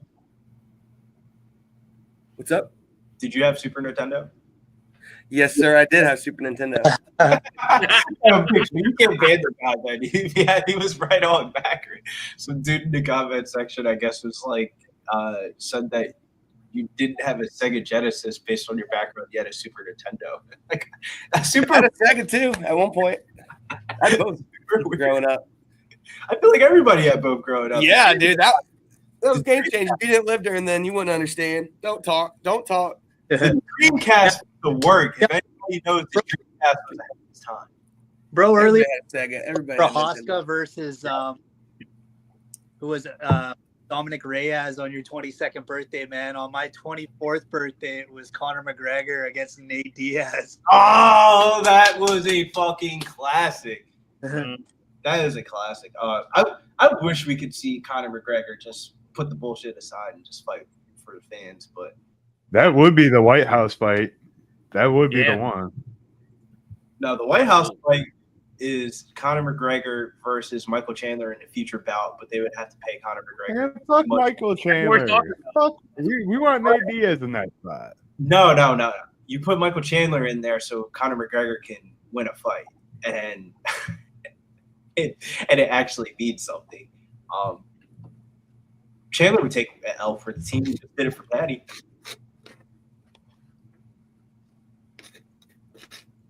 Or honestly, or knowing if it's not them, knowing how close Trump and Covington is. Yo, Covington, man, come be a main event at the White House. Nah, Covington ain't got that. It'll be on the card. I could see Covington Trump versus. don't even like Covington. Even Trump never liked Covington, bro. John Jones will be the main. He walked out on his main event. I could see Kevin Allen versus Kobe Covington on the card for sure. Yeah, That's that's it. good fight. I'd like to see that. That makes sense. Jones come to get back his belt at the White House. That'd be Fuck. crazy. My That'd be thing crazy. is, if you're a UFC fighter and they don't have leverage, this is probably the only time in their life that they ever have leverage. They're just going to ask for a shitload of money. Yeah, I mean, there's money to be spent. Kobe on the prelims. Calvin Cater him. Daniel Cerrone. He'd probably come out of. Nah, DC's not coming out of retirement. No, I there's no said chance. Cerrone. I didn't say Cormier. I said Cerrone. Cowboy might. If you give Cowboy enough money to pack a beer, he might. He's got too much steroids in the system. You don't remember when he said, "I'm taking steroids now"? Oh yeah. Oh, they tested that shit now? In America, they do. Maybe not in Abu Dhabi. If you remember the Azatar brothers when we were Yeah, I remember sneaking through the windows and shit. in Abu Dhabi the first time, the dude climbing the fucking windows with the sack of potatoes, right? Yo, fuck that shit. Cash that shit, baby. Asul Almabayev money line -105. What a great time. Fought the way I thought he would. Did everything I thought he would. If you guys was telling the podcast today, you guys definitely got paid. Wait. Sir. Ochoa throwing up his hands like he won. The fuck? Why did you had to do that before we get a fucking finish though? I mean, I You feel out of all the people, dude. You out of the milk all. curse. I'm trying to make it not happen. I'm trying to make it like, not believable, bro. But yeah, man, no way the Mills curse happens to me now. You believe in magic. They can't Mills curse me on that one, man. Bro, you're gonna It'll lose be on a short tomorrow if it does. Oh yeah. This motherfucker, right? So Mills. Yeah.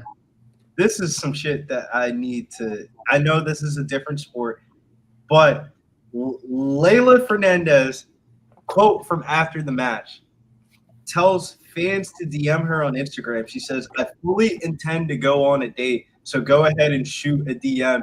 Time to shoot your shot." Did we cash? I don't know, but Leylah Fernandez said to slide in her DMs and to shoot your shot if you're a fan of hers, and she's going on a date with somebody. So That's easy, bro. That's the girl right there, man. And so it seems like we cash money line and plus the 4.5 on that shit. I'm about to do my little shit. Let me get my shit together. Let me go get a haircut. Come back. Pull up like, yo, Leylah Fernandez. I'm there, courtside, every game, all games. You need a massage? I'm there. You need some food? I'm there. You need a water boy? I'm there. Let's go, baby. Cash it. Alasu Almabayev, baby. Let's go, baby. Bring up the screen. Bring up it, man. We taking out the bookies this week. That's one thing we focused on. No parlay for Mills this week. Gave him a straight play. Didn't have too much stuff that I was confident in. At the time when we recorded this at Tuesday, that was my really only confident play, and it took a long time for me to even give it out. But they all cashed the same. Cash it, baby. Shout outs to Millie Mills in the building. Gets it through the hoop. Millie Mills with 2+ money plays today. Yeah, I don't know what's happening. Hey, Good play. I probably shouldn't say that on YouTube, but I got a little shorty out there. Oh, baby. Let's go, baby. Let's get it, man. Oh, man. Let's go. And I made another bet on Bet Online right before the fight started on this motherfucker. So, yeah, man. I'm going to get this motherfucking different accounts. I just hit by a decision, so that's fucking perfect. Good shit, Mills. Yes, sir. Yes, sir. Okay, Gabe said Shar by knockout, but what round is the question? I always hate round betting, but I would honestly say probably it'd be good to grab round 1, but grab round 2. Round 2 is probably going to be where it pops off, man, because Sharabutdin does hold back. He does dance around the octagon. He does try to find his space. Barriault is going to crowd him to begin with, because that's really the only game plan Barriault has is to use that size and to make sure that his legs can't get up to his face. So ultimately, but that's only going to work so long before Sharabutdin figures out whether he's going to go left or he's going to go right to avoid Barriault closing the distance. So probably second round, he's got that figured out, and he starts popping off and frustrates Barriault. Shout outs to the motherfucking chat. Almabayev, a lot of people needed that one to cash. And Bogdan Guskov as well. It feels like everybody's starting to roll here. Can Sharabutdin get the job done against MAB? We had the Canadian tell us that he's fading his own countryman here with Sharabutdin. Brandon, how are you feeling about this one? And cheers. Shouts to anybody in the chat that ended up casting a suit. We're going to take a shot. That's good shit. I mean, really going into this one, it's a big fight, man. Barriault is kind of privileged to be able to even have that chance to see if Sharabutdin can bounce. But can you imagine Barriault goes, knocks out Sharabutdin first round? What the weight class looks like now? And you can never count out Barriault. Like Lee said, he's going to come forward. Char is going to have to try to set up a trap. If he can figure out where he's going before he sets that trap, I mean, I'm not fully writing out Barriault at all here. That's for darn sure. I don't want to write off Barriault, but I also don't want to give up on my Sharabutdin, man. I think Shar is not gonna ever reach a title, but man, he's gonna have some fun ass fights while he's in the UFC if they keep on giving striker versus striker matchups. And I feel like that's the striker versus striker matchup that we have today. But somebody asked for the Pub Sports Radio updated contest standings. Big Show picks Hey. Place at 335. Pussy Slayer in second place at 330. In third place is Silent Rob. Number 4 is Mills's daughter. Damn, Mills's daughter might have double the points as him. Bro, that's crazy. Mills's daughter has 325 points and Mills has 100. I can't talk shit. I only got 50. Wow. I only got Tabitha Ricci right so far. So, Billy, I have a question for you. I saw it in the chat. I think Gabe and I think Nunya brought it up. Do we plan on doing Dana White Contender Series streams like we did last season? I believe we shall. I don't see why we wouldn't. The only thing was was on too many football. I was on too many football streams. Yeah, like, that shit was a little bit drawn.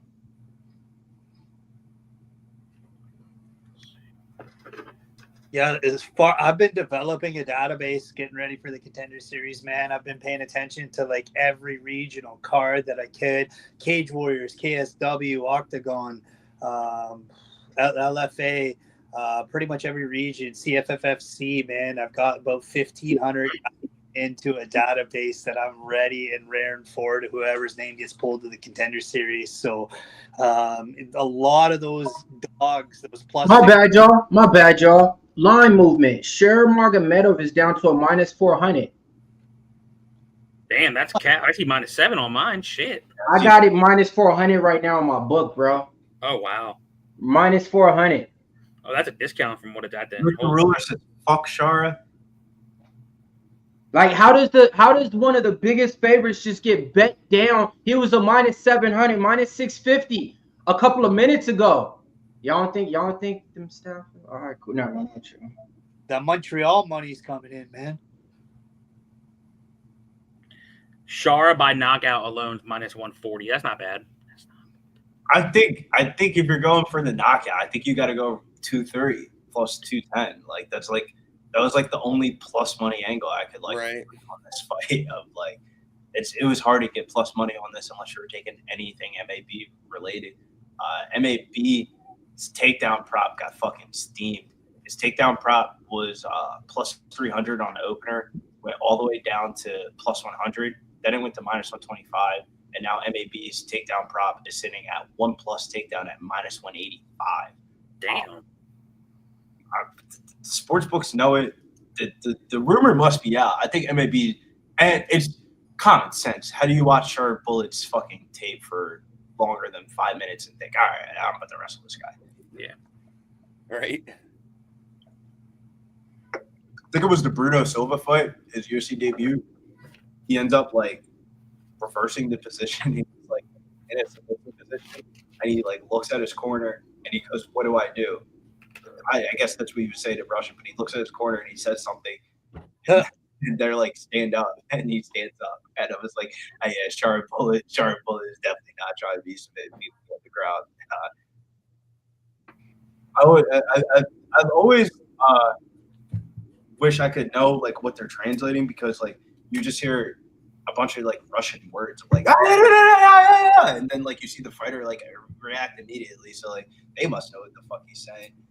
Sharabutdin though is going to need all of the coaching, because when you have in one eye, it seemed like the one eye finally caught up to him in his last fight against MVP, because his depth perception was way the fuck off in that fight. He couldn't find his range the whole entire fight against MVP, who is one of the hardest fighters just in general to just strike at distance with, because of the way that he moves in inside out of the pocket. Shara should have a little bit easier of a time with MAB. MAB, though, does create a little bit of scare, because he's going to stand in front of your face. He's going to stand in front of your face, and he's going to try to push. He's going to try to aggressively, take advantage of the cage, meaning like he's going to move forward. And that's how Sharabutdin should be able to win this fight, is by being able to counter-strike MAB off of something. Maybe something similar to what we saw in Dustin Stolfus, maybe living in a recent memory. But I'm feeling Dustin Stolfus, Joe Pyfer vibes for Sharabutdin rather than MAB kind of just gutting this out and winning the decision. But You never know. You never know. You never know in the MMA game. We've seen hella dogs cash tonight. So I do got a bet on this fight. I took a quarter unit on Shara to win round 1 by knockout, plus 275. Three of the 4 losses for Barriault. 3 of them round 1 by knockout. I got 3 units on Shara by KO. Hey, let's get that shit. Let's cash this bitch early. What are we doing here, Millie Mills? You roam around the table to get towards a prop or not? Or are you jamming out to some music?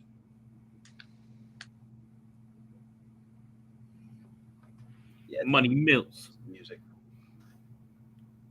Oh, he on his other shit. Yeah, you know, you get that assume buy money in the account. And you don't know how to act. Because he was definitely pushing that assume I'm a buy of shit all week. I wasn't too fan of the nut hugging, but I also wasn't too confident Jose Ochoa defended enough takedowns. So one of those things. But we are heating up though. Petr Yan, Marcus McGhee. Ya's playing. Would you end up going with for that one, Keita? Did you end up picking Yan or you end up going McGhee? I like McGhee, man. Those tree trunks of legs are going to be too hard to take down for Yan. Yan hasn't really had a lot of success against the bigger guys at bantamweight, man. Like, yeah, he beat up O'Malley. You know, he beat up Sandhagen and everything. But then again, you know, it was pretty close with Sandhagen. But he's always struggled against the bigger guys.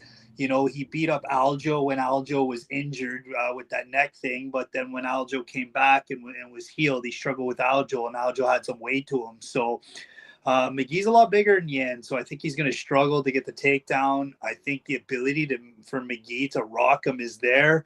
I just like how McGhee looks a lot better. And in terms, like, I mean, yeah, Yan had a great performance against Figueiredo, who's a natural flyweight, but I don't know. I like McGhee a lot better.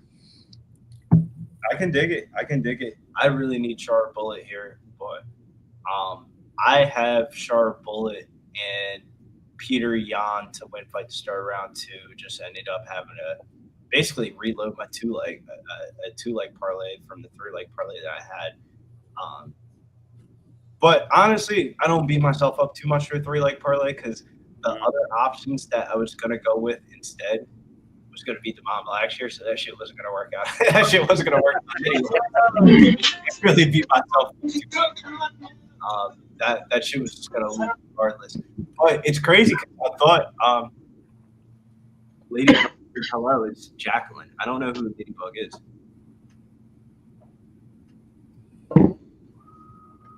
All right, y'all. So this fight right here, for the people that don't know, Sharabutdin, man, the reason why it took him even a long time to get looked by the UFC, he stopped somebody out on an escalator because he was kissing this girl in front of him. You ain't supposed to do that in their country. He's a savage. He's a killer. But he only throws kicks. Good on the Muay Thai. That's where he strikes. But in here, it's MAB season. I think this type of fighter is going to give Sharabutdin problems. You know, we never seen him against a pressure fighter. Kickboxers was able to hold him down and take him down. Now, MAB coming off of a big win. I think he's going out there with that game plan. But Sharabutdin is going to look out there, just dance around him, kick, dance around him. If that's the game plan, then he's definitely going to win that fight. But I got MAB on this one. Oh, Mills is going out with another dog here with the MAB to win on the money line here. You can get high odds on MAB plus 80 on FanDuel currently. Shouts to Billy Mills. He's been sticking his neck out on the line, and he's been saying, I've been doing this for a long time. Fuck y'all dudes know about, man. It ain't that I don't like Shara, none of that. You know what I mean? Like, I've been on the little train. I know what not to do, but this price tag is just crazy. And then, like I said, the game plan. Like I think this is a different fighter. We haven't seen him fight this type of fighter, you know? I think he's going to clinch him up against the cage and just kind of win minutes there. But all it takes is one hit, you know, and you can get dropped. I'm glad Mills actually said that because, Mills, I do got the knockout prop minus 140, and I sprinkled a quarter unit on round 1 for Shara plus 275. I did round 2 and round 3 for MAB. I even did stupid shit like submissions plus 22. Yeah, I'm just, you know, it's 2 fights left. We sprinkling now. We sprinkling now. One little here, one little there. We're going to find out, though, if Shara does have staph infection or not, because I feel like it's going to be pretty clear as day if we're going to get. Nah, I think it's gonna show later when usually he would be more energetic in that second round. Right. Now it's like, oh, maybe he's looking a little bit more tired now after 5 minutes. Because yeah, even sick, you could put me on the court for 5 minutes. After that, it's a wrap. Curtis Clark says, any bets, Mills? Man, I got 2 left. Stay tuned. I'll give them to you. Shard dancing around the cage, and it's kind of how I thought this fight would go a little bit. Yep. MAB going forward, Shard going left and right. And I like he's not just circling in one direction. He's kind of being up. I like the hands up high on Barriault. Ready to protect. Ready to protect them kicks. Like, I like the hands up high. We'll eat the leg kicks. But you keep these hands up high, boy. Yeah, but I also feel like MAB is kind of playing into Shard's game. Yeah. Walking in the traps, setting them up. Like, he's trying to play a punchy kicky game with Shard right now. Oh, man. MAB throws with his head down, bro. He threw a punch and he had his head down. I wasn't even looking at him. Those kicks are adding up.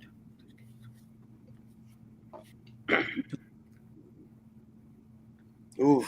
Oh, yeah. The first takedown attempt of the night that we see here from MAB, and he is selling for this takedown right now. He is putting selling like the UFC is doing right now, man. They got the kick screen on the fucking ring.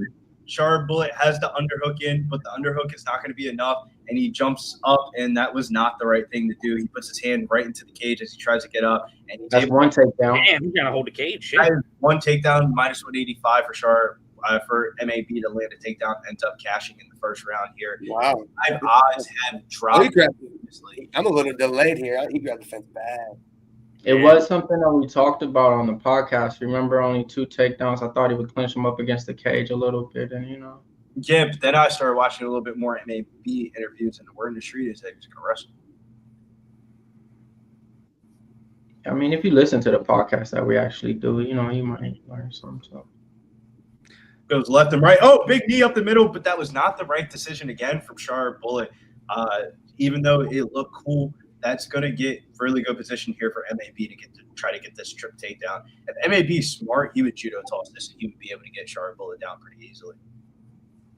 Like Ribas was doing to Ricci, right? Yeah, like if he judo tossed that, he would have gotten him down. But he's going for like a body lock takedown, and I don't know if the body lock takedown is the best strategy, because you can put up the fence, you can put up the post arm, like Sharabutdin. Nice reversal from Shar, Yeah, but Shar's got to break away now. Yeah, definitely. You got to break nice away. Little elbow from Shar inside. Nice little dirty boxing, a little bit inside uppercut from MAB. Nice little knee to the body from MAB. Nice knee from Shar. Returns it. Lower leg kick from Shar too. Attacks that lead leg of MAB.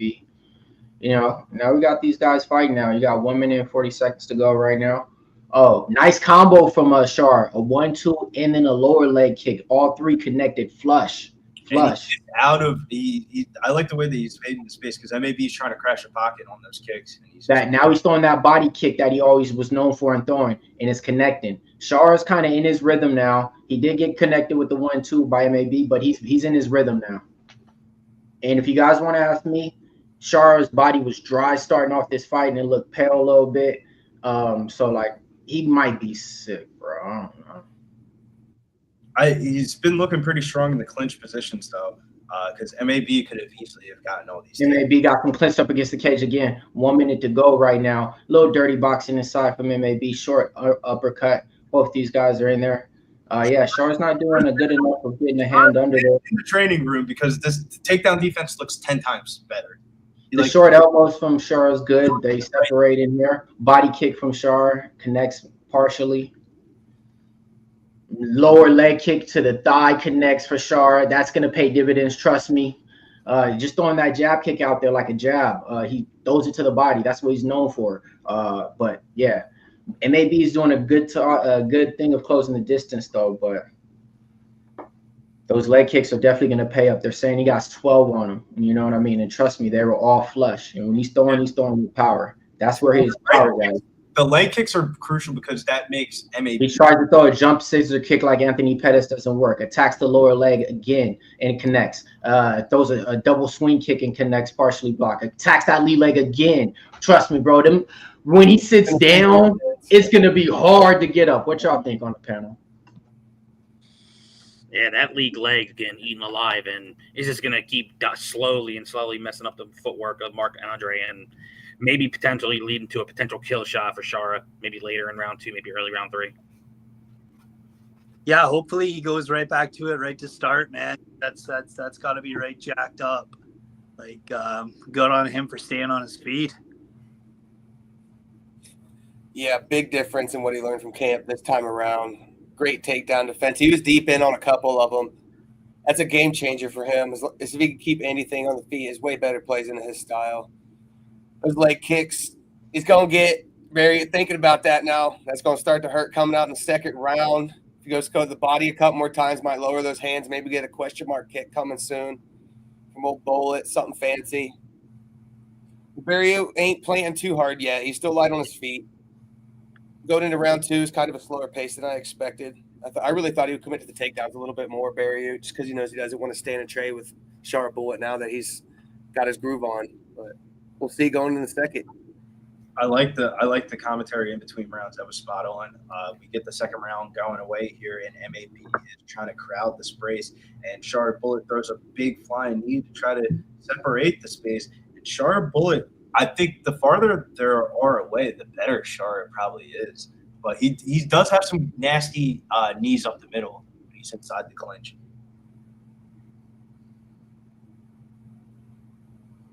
You got away, right? I know, a referee that we have no idea, that we've never seen before in our life. Big shots from MAB though. Tries to close the distance, and MAB is like, I don't know. He's doing the right things. It's just the execution part of it. Just a step behind him. He needs to cut off the cage a little bit more and kind of start trying to lead the dance instead of following him.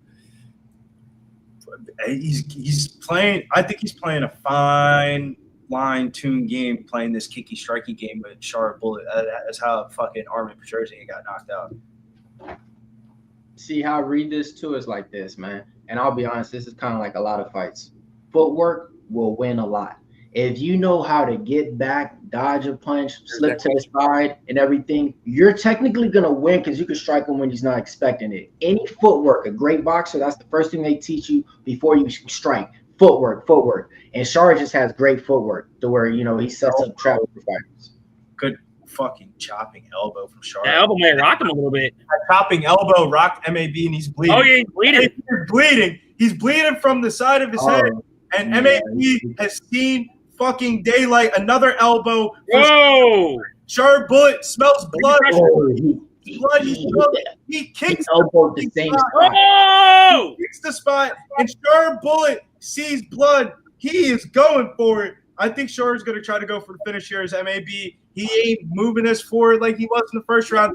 Locked up. MAB is seeing blood dripping down from his face, and he's probably wondering where it comes from. And MAB hits Sharabutdin with the elbow.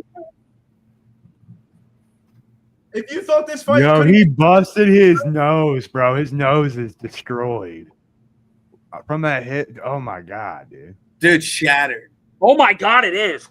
Oh, bad. He hit him directly in the schnauzer, bro. Bro, that's big up the middle from MAB, and he said, "Well, I'm bleeding from my head, boy. You're gonna feel a little bit of this blood. You're gonna take." His nose is in his right eye socket, dude. Dude, that's Oh, big shot from MAB. Sharabutdin is not okay. Sharabutdin, 2 minutes to go.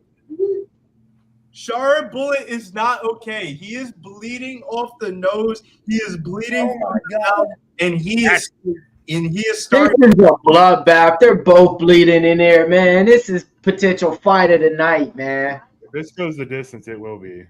Yeah. I think MAB might have swung back the round. Oh, facts, dude. Oh, good short shots.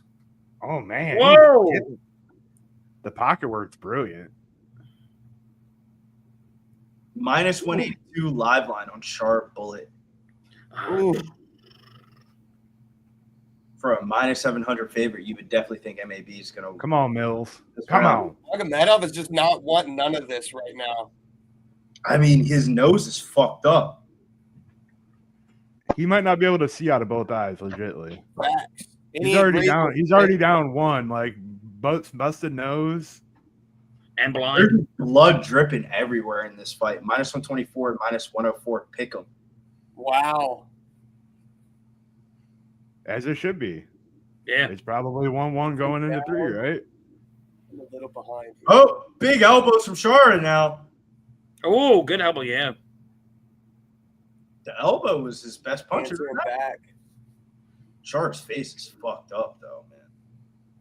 Oh, good knee from Shara. When's it not been? Good Muay Thai clinch here from Shara right now. The Muay Thai clinch is... Oh, good knee again. You can get some of this damage back. Oh, another one. Oh, big shot! Oh! MAB might be down. He is stunned. He's swinging. Oh, shit. Oh, good body shot. Oh, he didn't like that. Walking. Keep on swinging. Keep on swinging, Shara. Woo, get him. Oh! Oh! Damn. I don't know who won that round. I think Shar might have won that bitch back. He might have won it back. Yeah, Shar probably won it back right there at the end. God.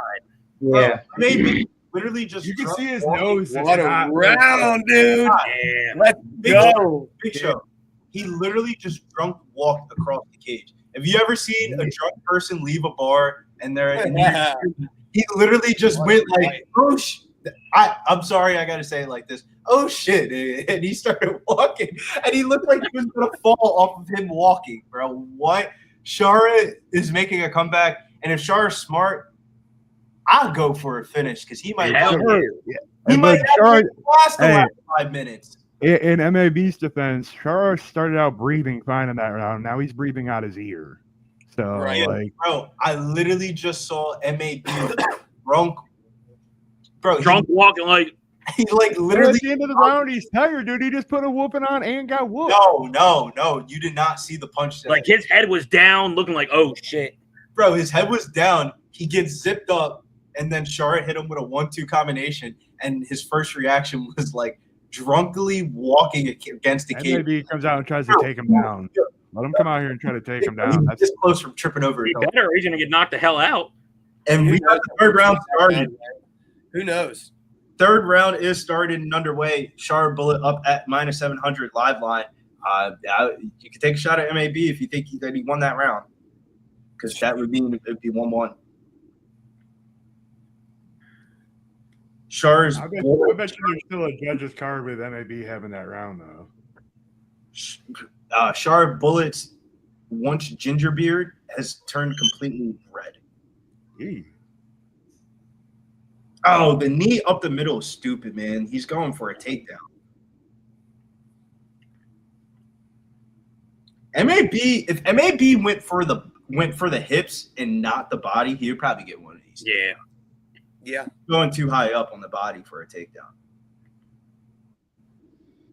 When you're that high up on the body, We didn't like those elbows. Good balance. You can kind of balance yourself the right way. If you remember Javid Basharat when he did the fucking one leg hopping fucking takedown defense. Hey, yeah, if y'all watching this video right now, give us a thumbs up for the algorithm. It helps out with the YouTube channels for Pub Sports Radio. If you realize you didn't do it, just hit the like for us one time. We've been rocking with y'all all morning here. Nice head kick there from Sharabutdin. MAB starting to get that drunk wobble going again. It's been a crazy pace, man. It really has. Yeah, MAB starting to the power bars power is starting to come down a little bit here. Sharabutdin up to minus 950 now, which is crazy because if you just saw these two faces right now and you didn't see the fight, you'd probably think MAB's winning.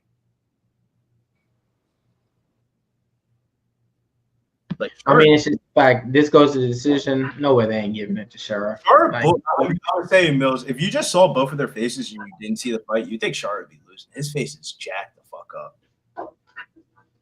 Nice uppercut up the middle there from Sharabutdin. He's just sticking, jabbing, and moving. If I was him, go for a finish here. It's not a guarantee. You won That's the winning decision, bro. I'm just saying. I know we're in Abu Dhabi and all that, but it's not a guarantee you won this on the scorecards. Bro, that's like somebody that's like Dr. Dre having a rap concert in Compton. Yeah, in MMA, more times than not, if the fighter goes for the finish and they don't get the finish, they'll win the decision. But the fighters that try to fight for a decision, they end up fuck around and losing the fight.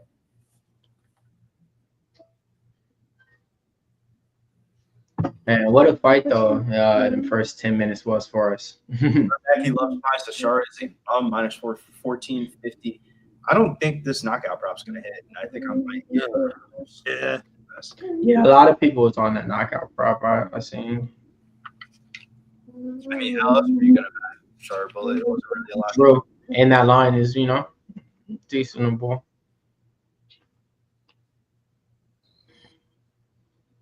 But you couldn't have did like round 2 to start or round 3 to start and Shar to win or something to get it like. Yeah, it was minus 165 compared to betting a plus 200. Clinch work right here from MAB. They did a good cut in the corner, man, stopping the blood from that head, so it's not leaking as we speak right now.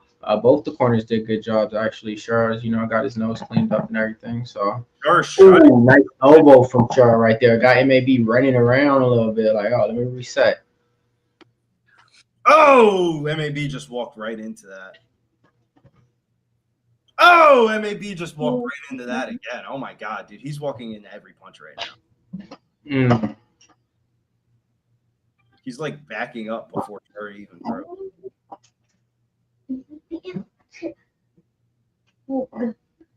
Char is clearly winning round 3, though. The staff didn't come into play at all. If that was even a real thing. Facts. I called Capo and staff. What? Wait, that is what? The Pirates out here, but they have a bunch of disease on their ships. Yeah. That's cool. I thought Char dug deep in this fight. Yeah. Char with the takedown. There was a moment in this fight where you thought that MAB was about to start taking over, and then once that moment came, Sharabutdin kind of shut down that door and was able to hit him with enough powering punches. Even though he didn't get the win by knockout, I thought that was a really good performance from Char. 100%. Yeah, his cardio looked a lot better.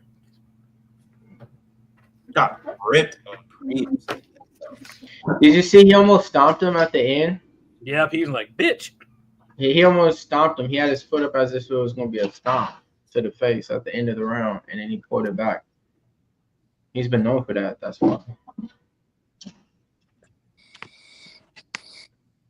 Yeah, that was definitely Char's best performance, I'll say. Besides the knockouts and stuff, that's what we needed to see out there, man. Yeah, that was a good one.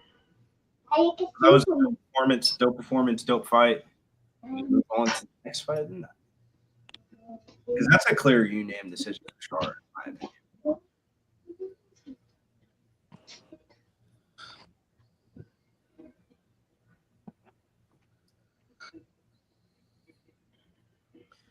We do not get the knockout prop, though. I needed that little knockout prop, but we do get the one little parlay leg going where all I need is the Ritter to get a takedown in the main event, and then I need Peter to win this next fight. Big Show's got Marcus McGhee.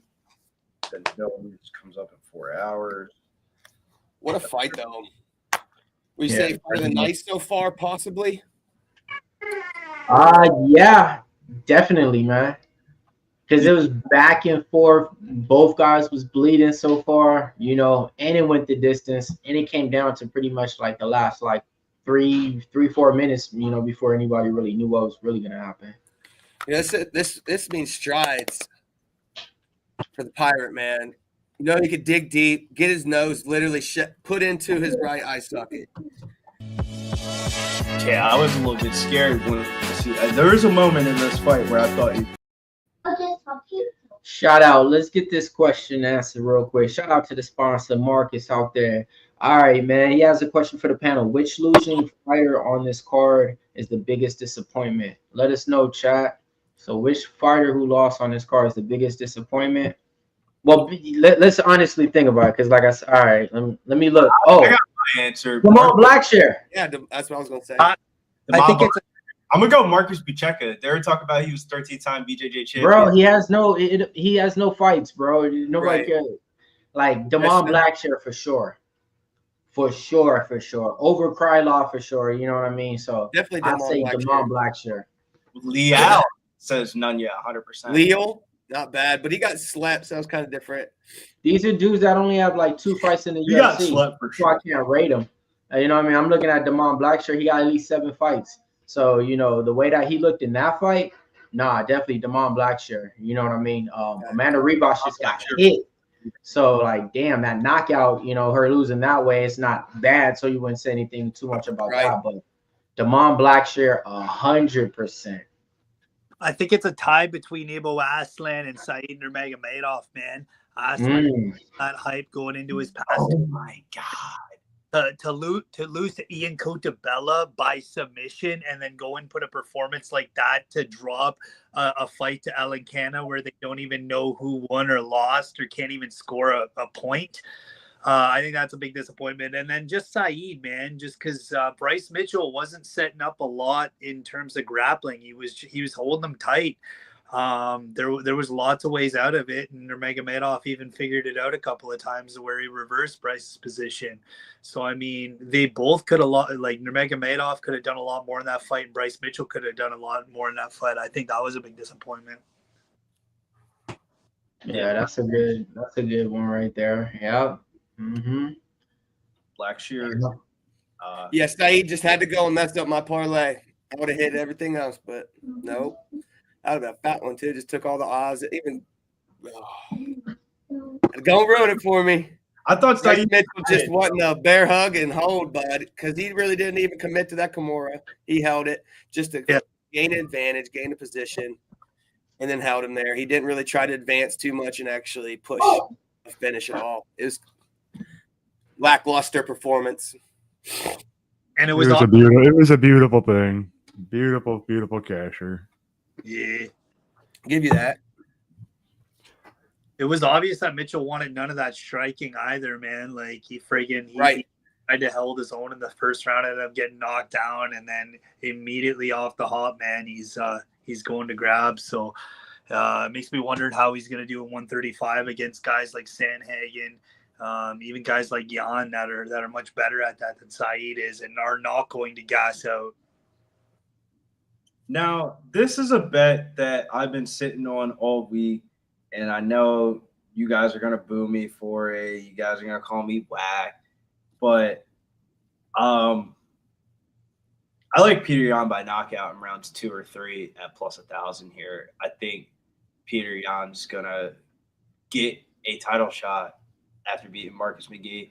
I think this has the potential of a makings of a potential classic. If Marcus McGhee comes out hot, the hotter that Marcus McGhee fights is the harder that Yan's gonna fight. Marcus McGhee, before he got signed to the UFC, he was Sean O'Malley's main training partner for the Petr Yan fight.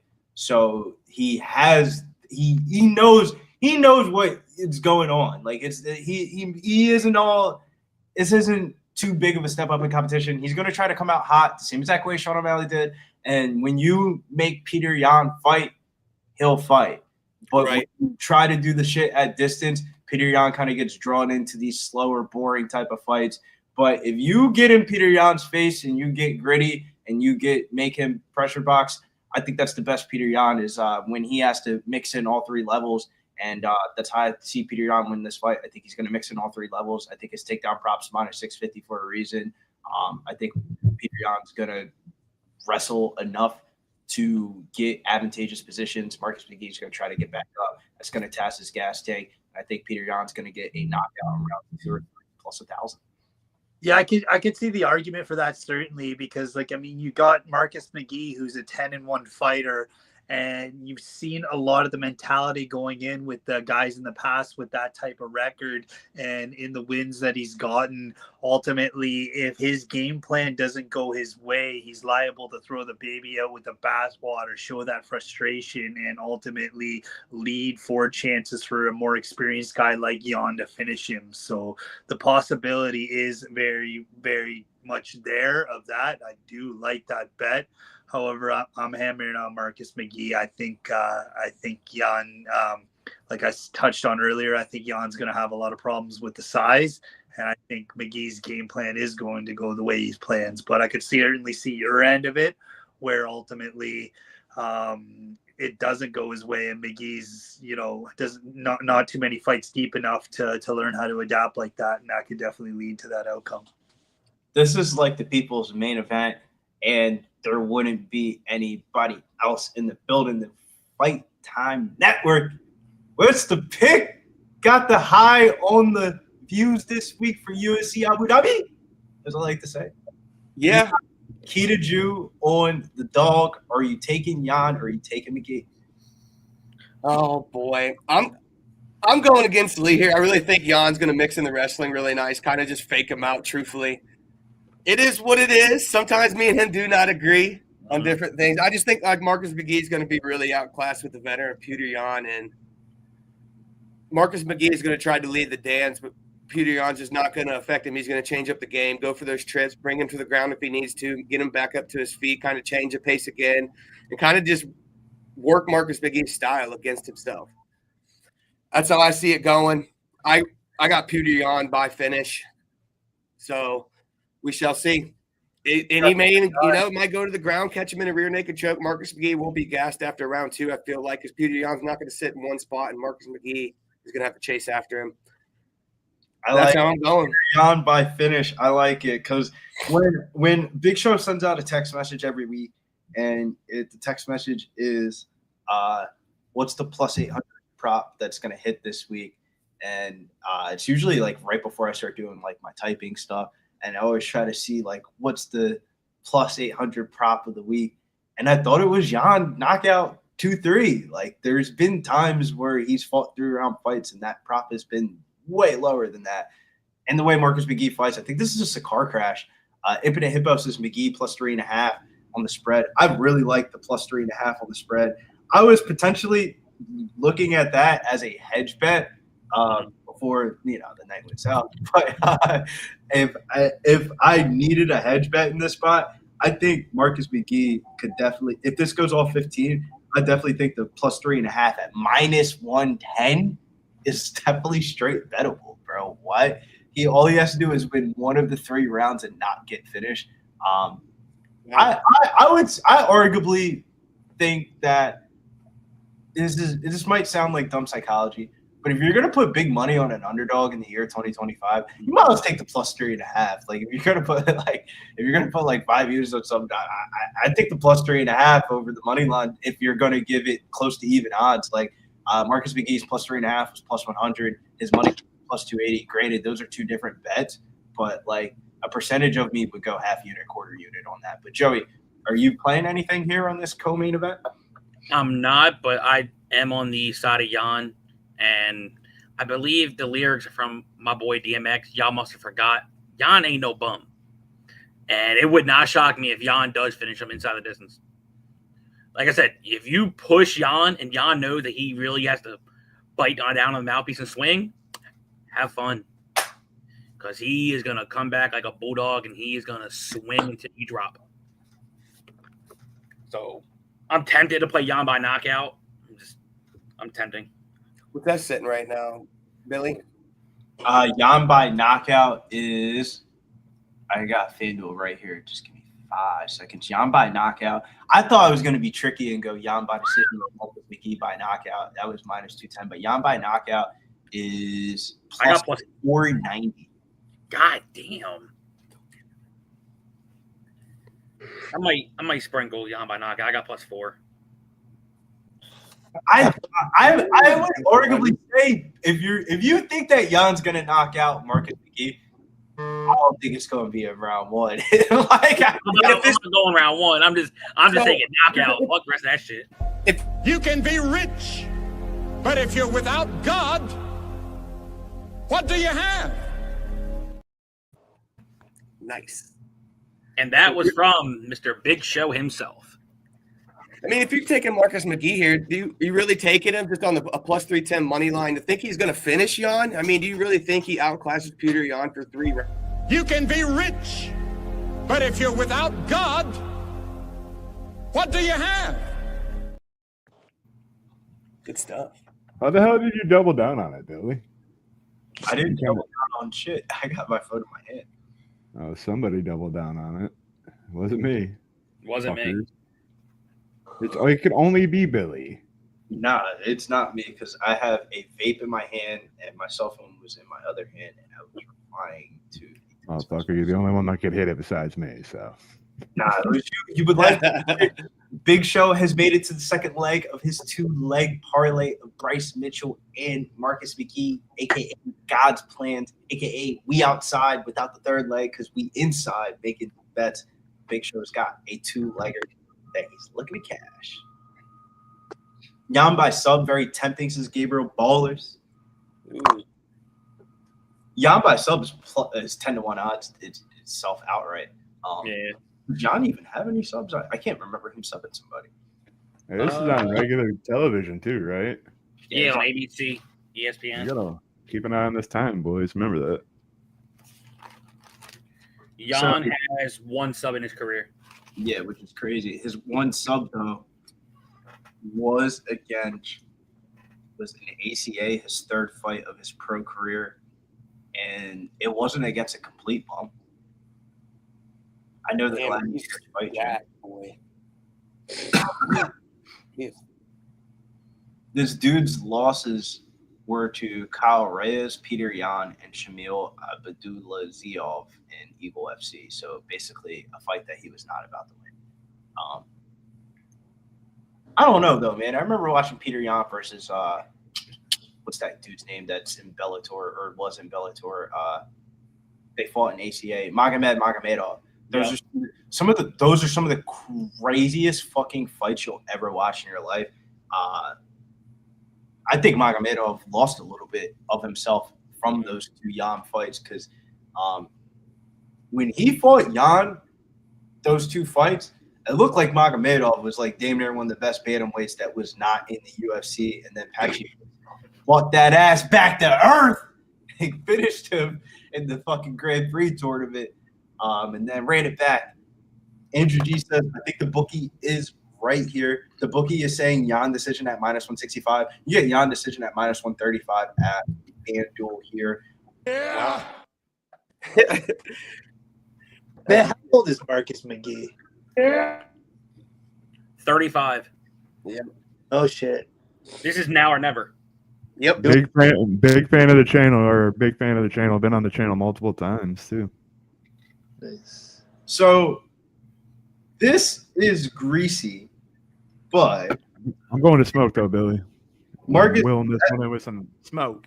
I think if you really wanted to get greasy, you could do one of those type of parlays where it's fight goes the distance. Marcus McGhee lands the most significant strikes, but Petr Yan wins the fight plus 530. Jesus. That's a lot of shit. I mean, but that literally how I could see this fight playing out. Marcus McGhee fucking laid into most significant strikes. The fight going the distance and him still losing the decision because Marcus a big boy. Yeah, he's big big boy, man. man. Yeah, you gotta tie your pants up, son. Yeah. Man, it's crazy they don't have DFSs in Toronto, man. I would be all over Prize Picks. They have They don't have a DFS family. No, man, they don't do Underdog or Prize Picks or anything like that. Something about the gaming commission. It just everything that you could do on a regular DFS is just completely outlawed in Ontario. Damn, I was gonna say if you have DraftKings, I know they have DraftKings DFS and FanDuel type shit. Yeah. Bet 365 has DFS. Like a funny story. So me and Brendan were working at American Fight Promotions back in February, and my degenerate ass realized that going from Toronto to Ohio, I can't place bets in New York. I can't place bets in Ohio, but I can place bets in Pennsylvania. Damn. So you drove to PA? PA is not that far from Ohio at all. Yeah. No, they're right next to each other. But like the whole time, I'm like checking my phone, going in between states and everything, and like I'm like putting bets on like baseball. I think it's football season then. Thank you. Keys knows what's up. In Ontario, you can do Bet365 lineups. That's basically DFS. I peeped that shit too. New Jersey, Arizona, and Canada are the only states that have Bet365, I believe. Bet365 is fire, man. Yeah, but I'm learning a little bit that when they have double chances, it is too good to be true on Bet365. Like some of their double chances this week were just way off market. When I bet the Marcus Picheka inside the distance, that line was as high as -160, and I got it at -125. When I did the Blackshear submission or decision at 200, that line was as high as -230 on FanDuel. So there was a couple of lines that they just left hanging for a reason, it looks like. Yeah. I tried the Zell Huber by sub or decision last week and got freaking smoked on that one. Yeah, Michael Johnson showed up like, oh shit, come on, Zell. Yeah. That was a heartbreaker for me there. I had Zell Huber KO or decision parlay with Islam Dumalatov, and I thought it was like a lock parlay. Yeah. McGhee looking ready. Yo, can I drop stuff in the chat? I'll drop my entire LFA card in the chat if anybody wants. Drop whatever you want, even if you want to share screen. Kita Jew, I can pull it up and all that shit too. Even if doesn't matter, however you want to do it, we'll definitely shout you out and make a little bit of time. Because this is a really good LFA card. It's one of the first times I've actually known the fights on LFA.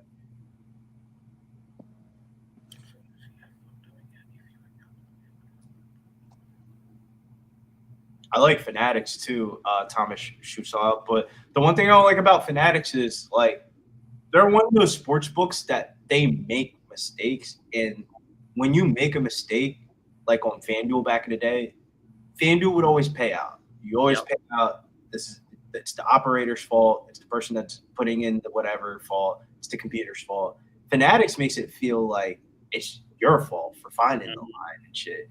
I remember Lou Betya hit a Tom Nolan submission prop at like crazy fucking odds. It was like 3 times higher than what it was supposed to be at. It was at like 13-1, and the real line was like +130. Like they added an extra 0, and they didn't want to pay him out. He had to like flip out on him about it. But fight underway here. They touch gloves. Main event: Petr Yan versus Marcus McGhee.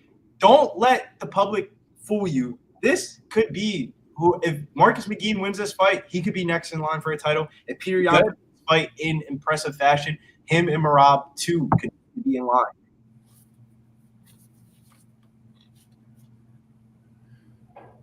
Nothing really happening so far. Marcus McGhee playing this out very patiently. Petr Yan being the one to really take the center of the cage right now. Yeah, Jan's not giving up that center, man. Friggin' McGee's got to find a way to pop him. He's got to earn some respect and earn it quick.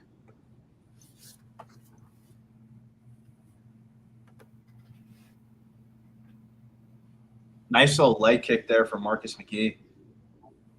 Nice high kick there. The low leg kick and the high kick is the only way you're going to really get Yan to back up, I feel.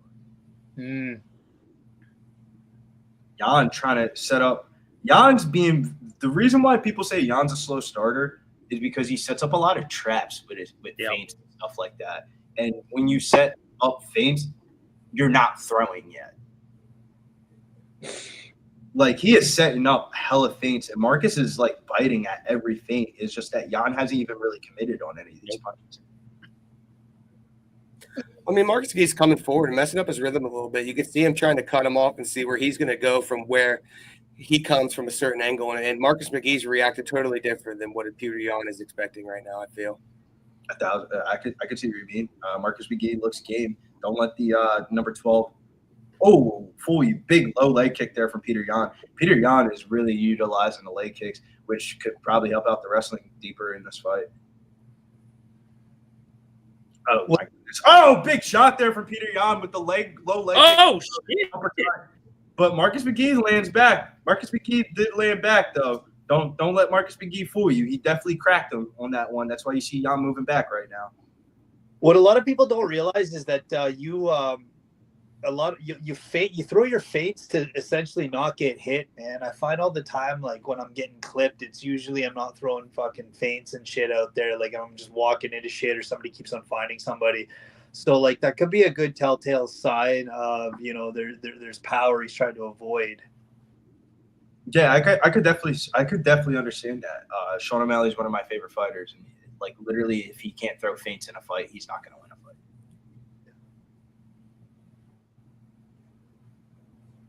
Marcus McGhee trying to corral the pocket, but as a Marcus McGhee, I feel like if you're in the Marcus McGhee camp, you need to see a little bit more here in this last 2 minutes because he needs to win the first round of this fight.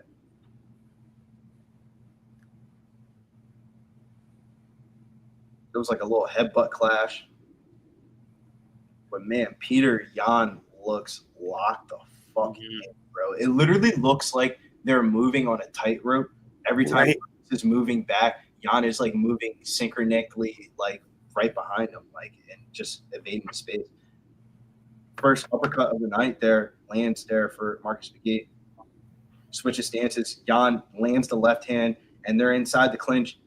Marcus McGhee just probably wants to touch the – no, did he probably wants to just be close to the body of Petr Yan so he can just feel the power. Big shots from Marcus McGhee there inside the clinch. And Petr Yan responds as well with a 1-2 combination himself. We're seeing a little bit of marking on the left side of Petr Yan's face. He's keeping that high guard up, and that high guard is really saving him here because Marcus McGhee is throwing bombs at his face right now. I don't like the way Yan's shelling a lot, man. Like – he's trying to get that left hand out there to control the distance to posture up, but he just keeps on he's misreading the distance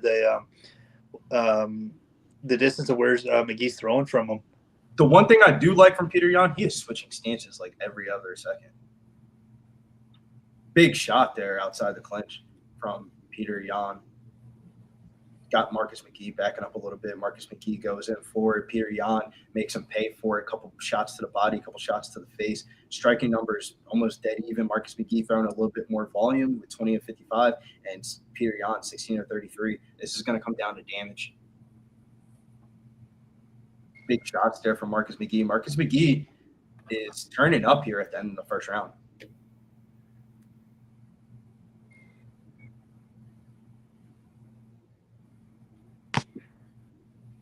You know, still has a good amount of respect for McGhee here. Oh, we felt that one. Man, that was a good round. And as I can see, maybe Lee, like he's showing up a little bit more because he's hitting power, making sure he's covering it up because now he knows the power's there and he's showing up, trying to make him throw an extra couple punches each time he comes in for a combo. Hopefully he can. I think his plan is he don't want that power in round 2 and 3. Mm-hmm. So he's showing up and saying, hit me, throw 4 or 5, one gets through, whatever. But that's what I see from that. He's definitely respecting McGhee's striking right now. I know he's pushing forward a little bit, but he's not attacking. He's just pushing the pace forward. That's too much is dropping. Or my coach will yell hands down, like if you're shelling, he just does like he's reach out, control the distance and move. And it's just like I don't know if Yan's gonna counter with something back, then ultimately that's a tough round to decide. It is a tough round because the live line is dropped drastically. The live line was at like 360. The live line went all the way down to minus 220, minus 210. People are kind of believing in the Marcus McGhee train here as he looked alive in that last minute of that round. That was arguably round 2. Definitely. Yeah, no, Big Show. That was not a slow start for Yan. It was kind of like the reverse. Yan's bringing forward pressure. Ooh. Let's see if Yan shoots for a takedown, though. Yeah, not a single one yet. Yeah, but he's been setting up a lot of stuff up with the striking, like body, head, legs. He was fucking up the lead leg of Marcus McGhee in the first half of the round. Marcus McGhee goes in for the takedown attempt. Marcus McGhee selling this. He said, well, if you're not going to go for a takedown, I go for a takedown. And Petr Yan defending this takedown, textbook defense on the takedown. Good short shot. Marcus McGhee breaks inside the clinch and lands a shot before they go back at distance here. That was a very close round, though. I slightly lean Petr Yan, but I wouldn't tell you you're stupid for saying Marcus McGhee either. The numbers were dead even. Marcus McGhee. Yeah, McGhee hit him on look defensive. Yeah, it feels like whoever could throw more offense in this fight is going to start taking over. Good one, too. Very defensive. Ooh. Marcus McGhee is starting to land a little bit more offense here in this round. He's going first. I thought that Yan was doing a good job of going first in the first round, but it's Marcus McGhee who's going first in this round. My live line's dropping too, -172, +134. He's looking really sharp. Yeah. He is in that vision, man, right now. Tunnel vision. Love it. Leading the dance, keeping his distance. Petr Yan closes the distance, circles out, gets back to his distance where he needs to be. Oh, shit! That's Damn, stunning. he gave me the man wobble. That's He did stunning. not like that shit. Up. Ooh. He's still alive. He's still alive because he just threw a 4 fucking punch combination right after that. Wow. Let's go. Petr Yan passes Rob Font for second most significant strikes. Marcus McGhee going in for another takedown. That's how I know that he's hurt, though, man. He's taking a lot of Ooh. blood to the face. Oh, shit. His eyebrows flicked. Petr Yan's Yeah, I just started seeing that too. That looks rough. Petr Yan's catching him on the end. Oh, nice left. Oh. Nice combination from Marcus McGhee. Finishes up with the body punch. Marcus McGhee feels blood, and he's seeing blood right now because he is throwing bombs. Yeah, McGee's a gangster. See, this is what Petr Yan trying to bring out, and then make a push up pace and see if McGhee is going to run it. This is exactly what Petr Yan wanted in his game plan. Oh, my God. Overhand right for Petr Yan fucking lands. Crazy. I don't know if that was spit or his mouth guard. Or a tooth, yeah. Well, what? Or a tooth aspirated. Damn. Oh, my God. But Marcus McGhee is still standing in front of Petr Yan's face, still walking down, throwing bombs. Petr Yan must feel the pressure because he's going for a knockout. Petr Yan's not, but he's trying to go for a knockout. Ooh!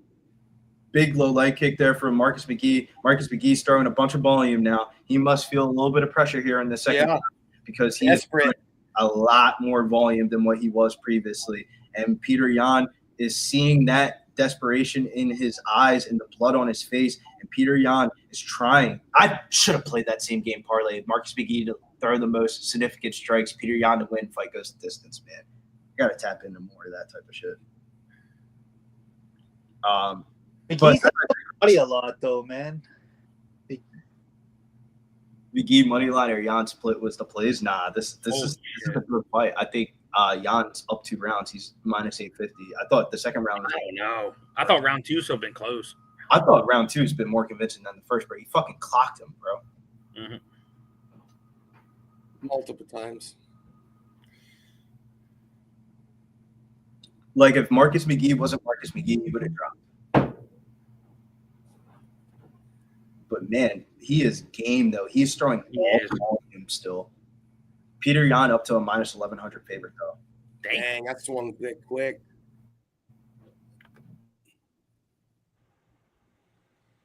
Nice jab down the middle from both fighters. Petr Yan, 34 significant strikes in round 2. Marcus McGhee, 34 significant strikes in round 2 after that knee up the middle. Nice jab, though, from Marcus McGhee. That cracked Yan. That got Yan's attention. This is the first time that we're seeing Yan's hands drop all night, so he might be a little bit fatigued.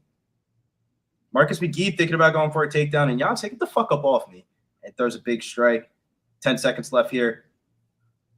5, 4, 3, 2, 1. And that's the round. I got Yan up. Round. They're both just going at it. I got Petr Yan up too. Am I tripping? Minimally 1-1, yeah. Are you leaning 1-1 or are you guys going I don't know why I'm feeling 1-1. Yeah, it's hard how they would score it. I think it's probably 2-zip Petr Yan. I don't know. There's a little bit of argument.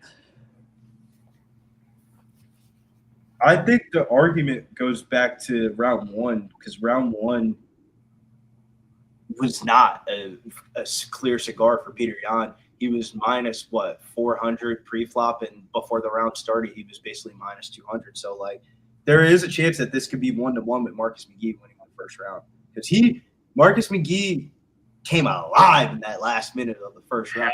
Yeah, he did. I didn't think Petr Yan must feel the pressure of his prime window closing because it's the most assertive I've seen Petr Yan in a little minute since like him on the rise. Like he's not fighting for it. Come on, Peter. Trying to finish his bum. I don't see any urgency really out of Petr Yan. I see him a lot more defensive than I've seen him in the past, but he's fighting very intelligent against a guy that's just going to come out and try to knock your block off, and it's working.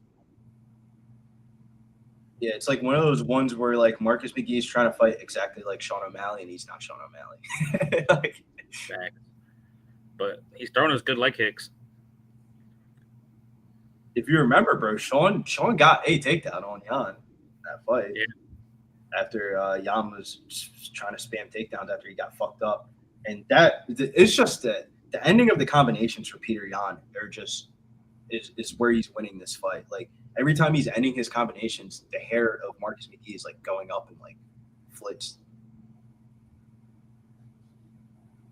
This is a great scrap. This is arguably fight of the night for the ruler. Mm-hmm. Maybe not from an entertainment perspective, but from a chess match perspective. This is high level as fuck. You make one wrong decision, either guy, you might get fucked up in this fight. Like Marcus McGhee took one wrong step and Petr Yan almost fucking zipped him out of the cage. Now, this is the takedown attempt that we thought we would see from Petr Yan here. His takedown line was minus 650 to land one takedown. Marcus McGhee was plus 200.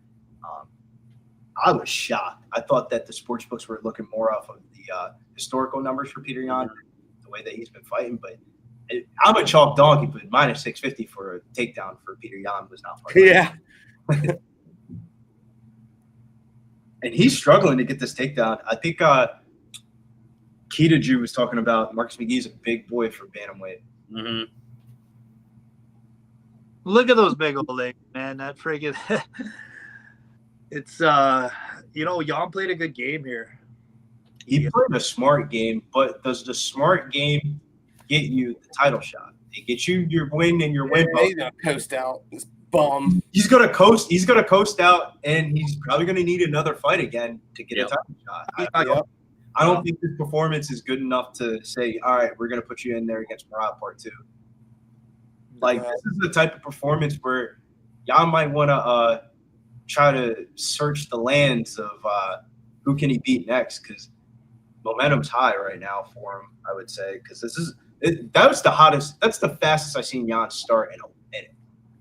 Yeah. Yan, you get Bryce Mitchell next. Whew. Don't do that. That would be a banger.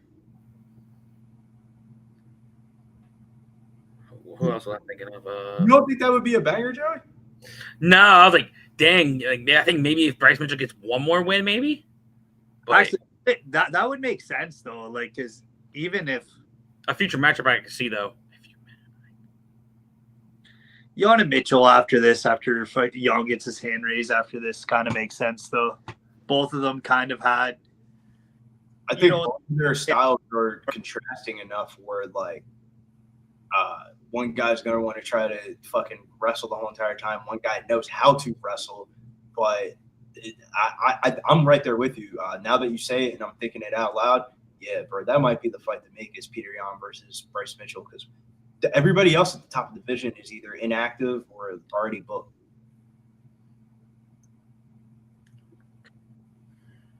Like I saw Umar Nurmagomedov rumored to be fighting Mario Bautista. That's not bad. That's not bad.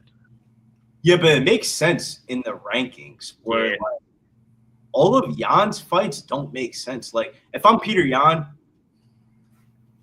I hate to say it, but I ain't really trying to fight Sean O'Malley Part 2. Like that, it's just it's just a lot of antics that go in with that, a lot of internet stuff. Like this is like, I don't know. I felt like Yan and McGhee, this is real fighter shit of like they should never to each other.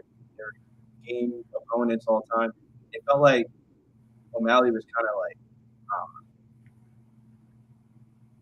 he's trying to wrestle. I think he's looking good here at the back end of the fight, but I think he was a decision.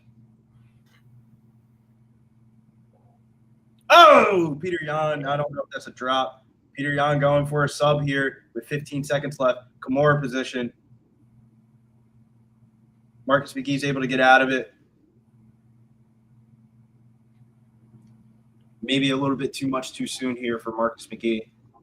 Big step up in competition, and Yan showed that there are levels to the bantamweight division. I think the level right now is the top 5. Yeah. There's a huge drop off from 5 to 6. Oh, Billy, you know what you can do? Bryce Mitchell just had his first fight at 35, right? In UFC. Depending on if you want to do it as maybe like a fight night main event or open up a pay-per-view card, do Mitchell versus who just fought? McGhee. Put those two guys together. I think the fights to make could be Cheeto. I think Petr Yan versus Cheeto makes sense too. Didn't they fight already or no? They fought already, yeah. They did? Wait, never No. mind. I'm looking at it right now.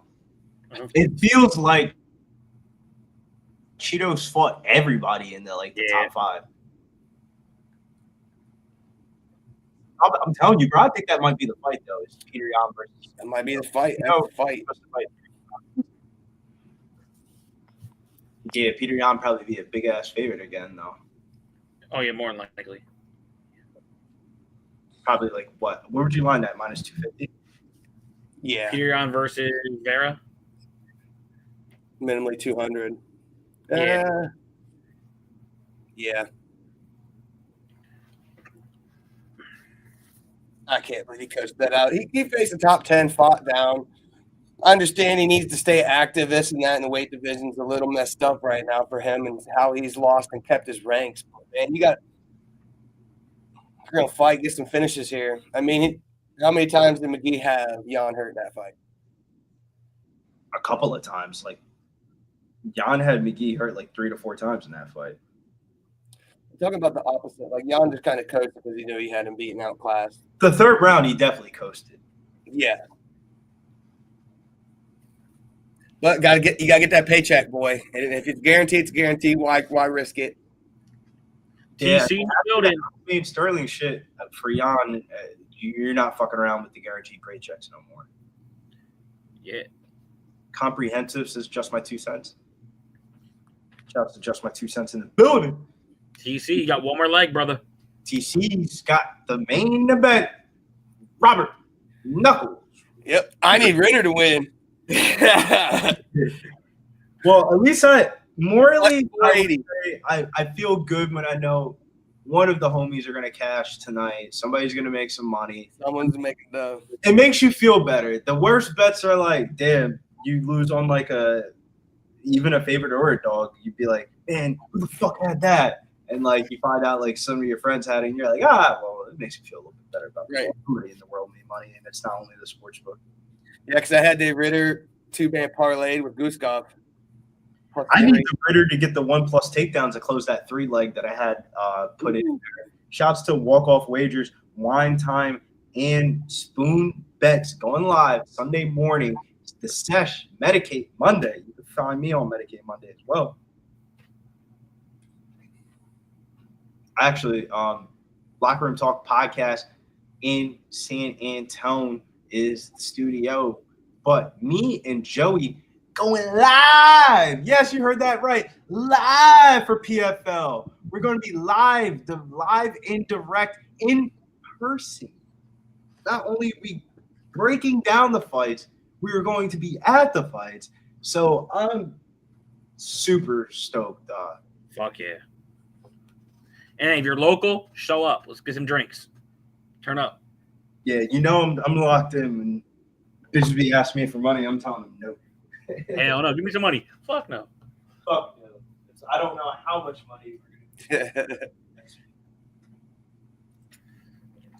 What I hope happens is that Gene wins $500,000, win a couple hundred, go walk up to whatever fucking room, go grab a room for the night. We might be staying the weekend. If that Gene loses, I might just drink with the boys, go out, and bring my ass back home.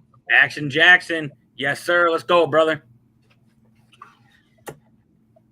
It's crazy because as much of a UFC junkie I am so hyped to watch that Gene fight in person.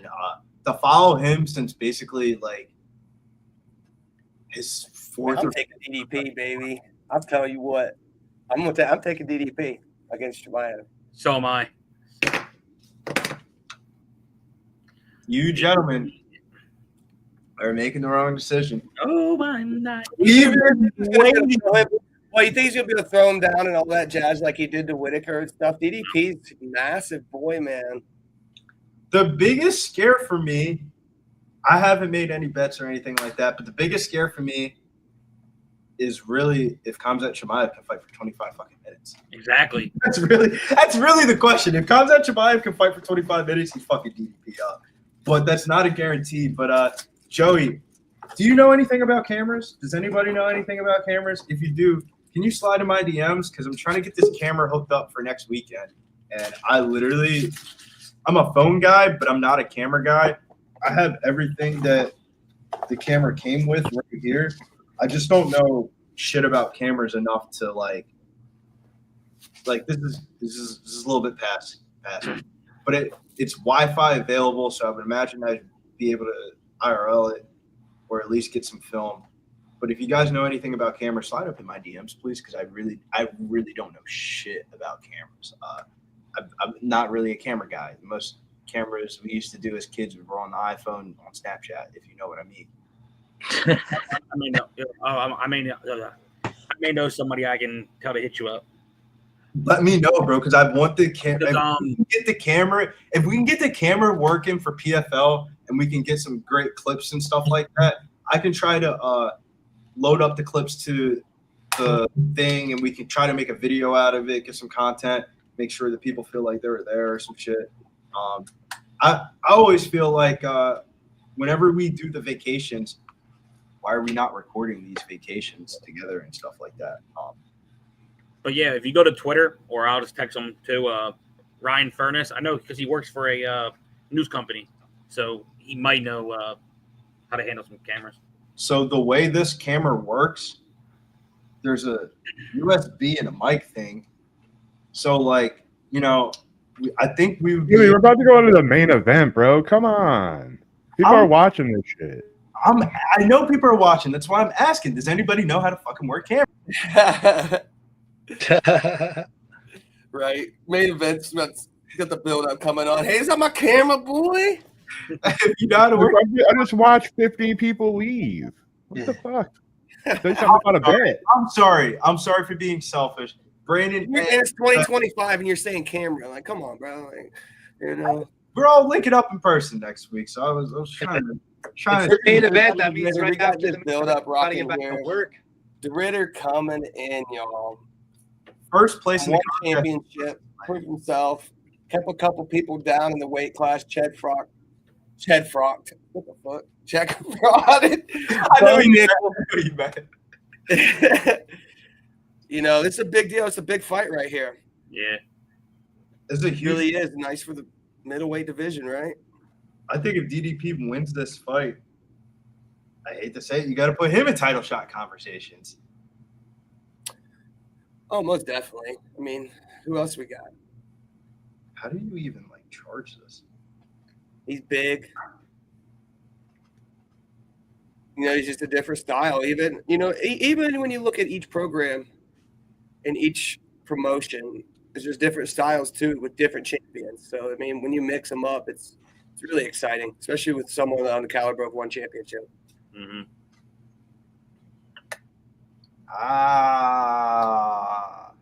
Shout out to Razor Picks in the chat. Before we get a main event, let's get a review of Billy's grocery list and list them out with taxes too. My grocery list is like a fucking 5-year-old kid's grocery list. I bought some frozen pizzas, some Marie calendars, a pack of chicken wings, some iced tea, and that is what I bought for this weekend. Crazy because I should have bought some ramen noodles because then we got He wasn't being fucking serious. God damn. Well, be serious then, because I'm trying to charge the battery to this fucking Holy shit. What are we going? No, I really don't have like crazy conviction. I think Robert Whittaker to win and fight to start round 2 at plus 100 was really good value. At least we'll throw this out so it's not fucking dead. What do you guys think about that? Robert Whittaker to win, fight to start round 2. I know a lot of people are liking RDR this week. RDR is damn near a title shot away. Kita Ju, did you have anything specifically big on this one? I know you just cashed some stuff on the main card. Yeah, no. The only thing I've cashed tonight is Goosecoff, and I bet so high on Goosecoff that it saved me from all the like. I'm like 1-3. But it was like I had 3 units on Saeed. I had 3 units on Ibo Aslan and Alikine to 1.5. And then I had 3 units on Shara to by KO. So, oh my God. By Goosecoff is the only thing that's keeping me any sort of profit tonight. So the last bet that I have is I got 2 units on Reinier to Ritter I like it. on his plus money line. But certainly could save that. And then Brendan's got Goosecoff and Ritter in a parlay ultimately. Where we at? What's Billy's social? Well, Billy, best of luck, my homeboy. I gotta. That's exciting. I gotta throw on this bet, but Razor, the joke's on you. My mom's maiden name is actually my last name. So bang. Cheers. Shouts to the chat. You want to know what my mom's maiden name is? It's birthday. Well, I have one thing. Whittaker's one of my favorite fighters. And one thing I did notice, like I could. Why'd you take him off the screen? Joey was starting to cook. I was He was fucking with cooking. I him. don't know. I was fucking with him. Woo! He was Oh, cooking. no, I thought I fucking hit something. I was like, what the fuck? No, But not Billy, really. you're fired. he was Like cooking. realistically, if you're on the RDR side, I could see it. He's a big 185er, and he does have the overall grappling advantage. If he can take Whittaker down, there could be levels in grappling, and we might see DeRitter by sub.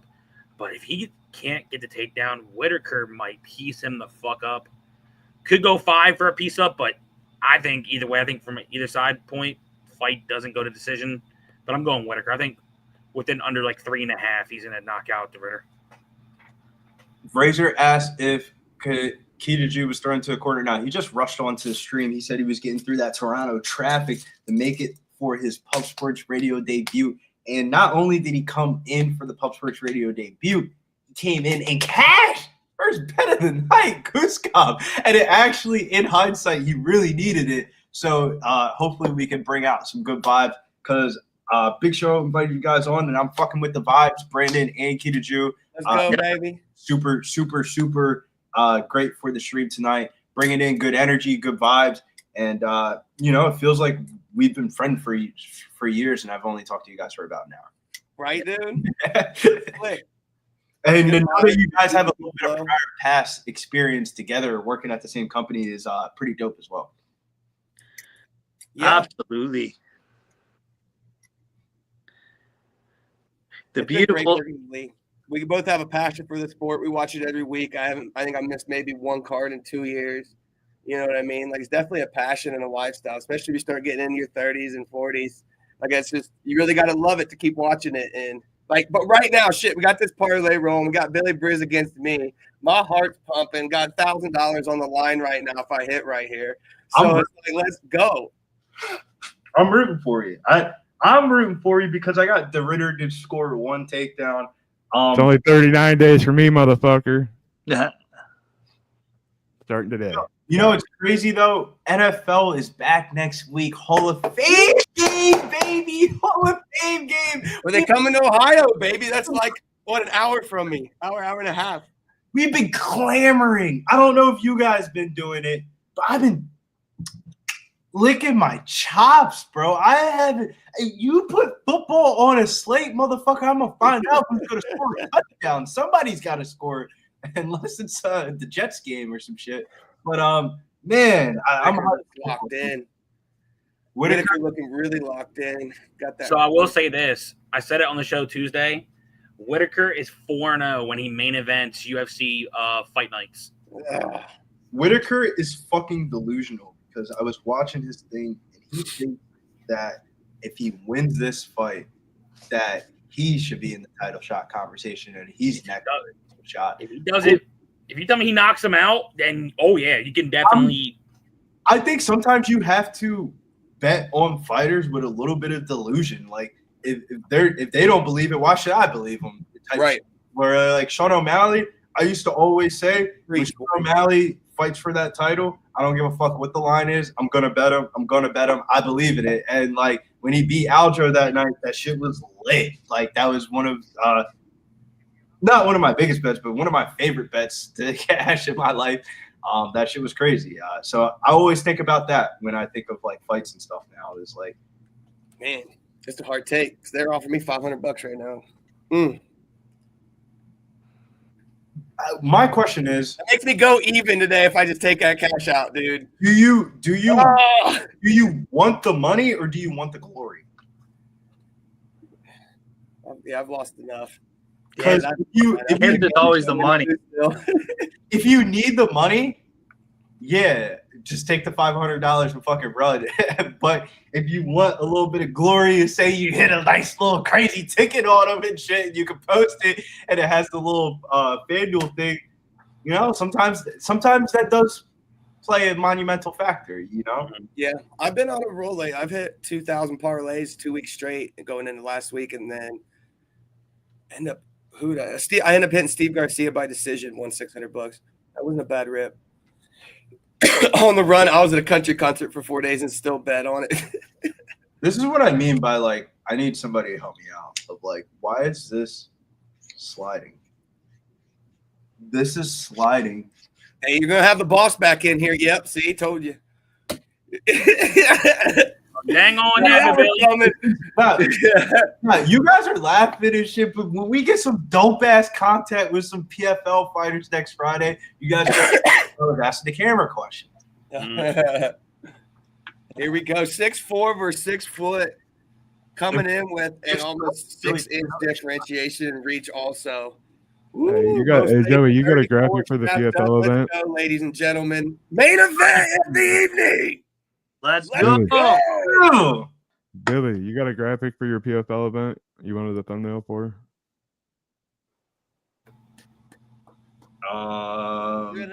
That might not be a question to ask me after like 4 shots in 4 hours on stream. But I could definitely I'm not trying to know your fucking grocery list since you have that on fucking. No, I got you.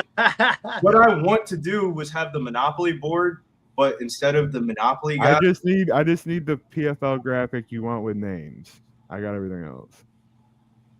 All right. This might have to slide in DMs, but if that makes sense, have you ever seen the Monopoly board before? And they have the big Monopoly guy in the middle. Instead of it being the big Monopoly guy, it's me and Joey with the PFL thing on top of me and Joey. If that makes sense. I might have to AI say it first so it sounds correct. Shouts to pics from Dave in the chat. Dave Rogers, I don't know where you've been or where you're going or where you're headed, but if you're out there somewhere in the world and you still drink alcohol, take a shot. Dude. That's why I like gambling and betting and fights, baby. Don't get no better than this. It does not get any better than this. I hope I catch this 2 ways. Yeah. What's sweet is my kickboxing club has Sunday morning sparring, so if I lose a lot, I'm always there looking for heads. I really want to take. This is one prop that stood out to me was Whittaker to win rounds 4 or 5 or by decision at +210. Man, you guys dig deep.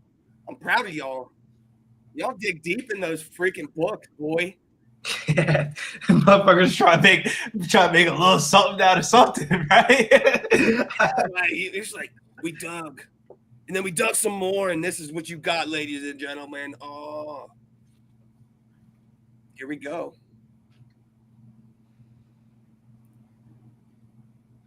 From Fight Time Network, UFC Fight Night main event, Abu Dhabi. Let's go. Let's go, Bobby Nuts. Dave, if you know anything about man. my DM, I got this camera working. Here we go. Cheers. Dude, he literally comes up to Reidier's shoulders, man. Brandon, So big.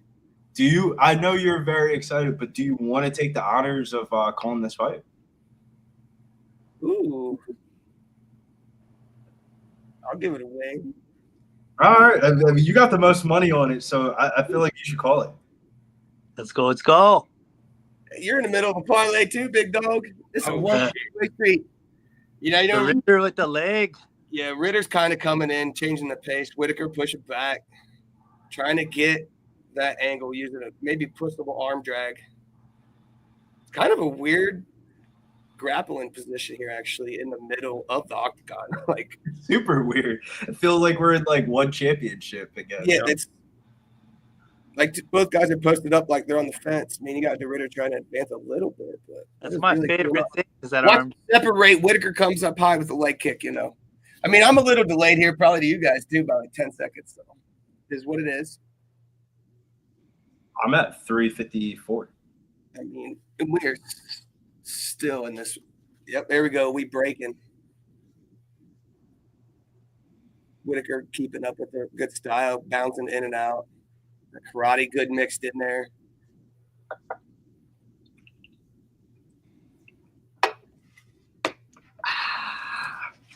Watching here, DeRitter.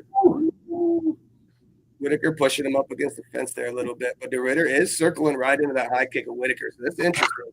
He's went to the right maybe 3 times. A really bad takedown attempt from DeRitter right there.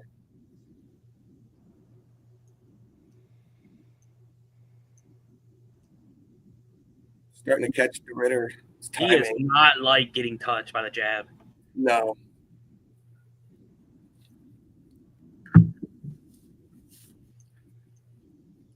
After catching a couple of those, DeRitter has actually started to be on the retreat. You got Whittaker hunting him now, leading the dance. Got him up near the fence. He's going to start trying to cut him off here soon. I bet you we see a 1-2 head kick in the next minute. I mean, Whittaker is top in the world of hiding that head kick. Better than anybody in the sport that I've seen.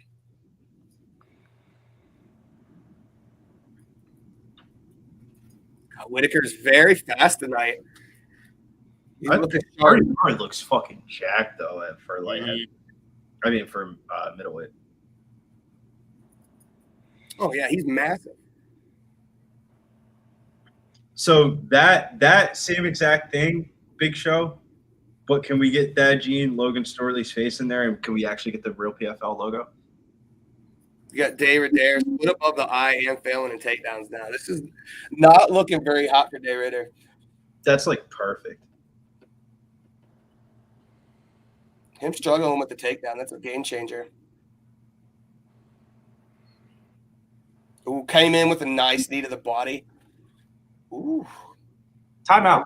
Whittaker paid up. Big Show, where'd you get that picture of Joey though? Oh, God. Wait, what?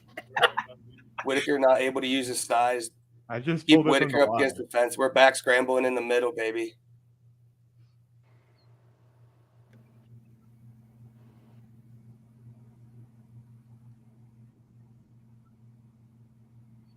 Whittaker's step in and jab is just beautiful. It's so fast. He doesn't even like post up either. He's straight off his toes.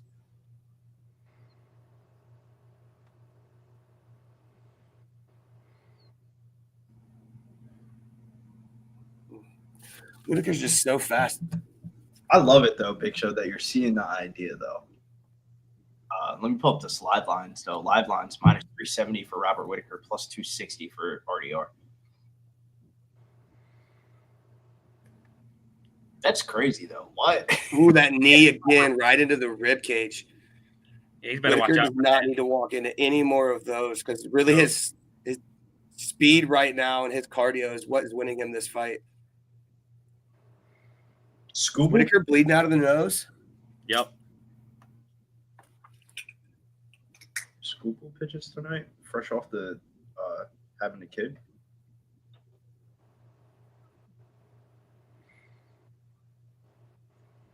Don't mind me. I had some drinks and I'm thinking about 8 o'clock bets. For LFA. Oh my God.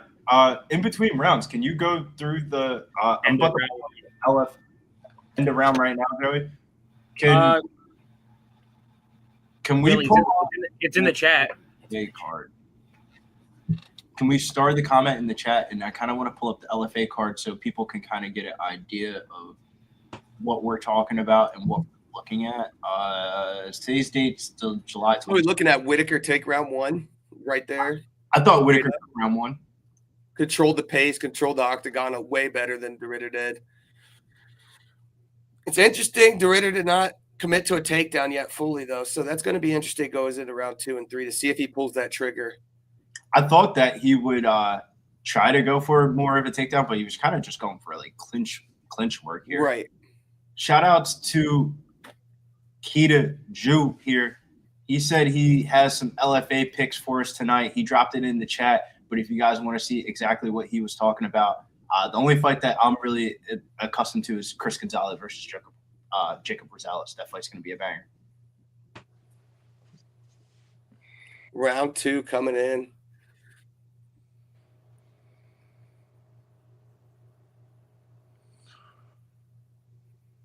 This is going to be a banger.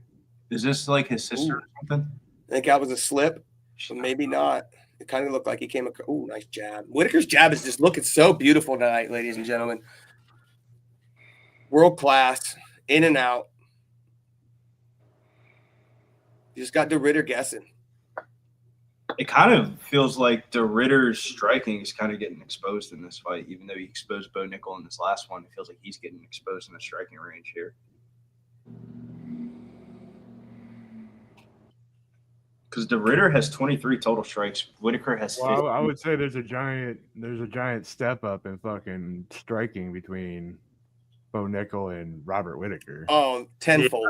A tenfold, but 100%. But I think RDR might be – I don't want to say this without, like, thinking about it for real, but RDR might be the biggest middleweight.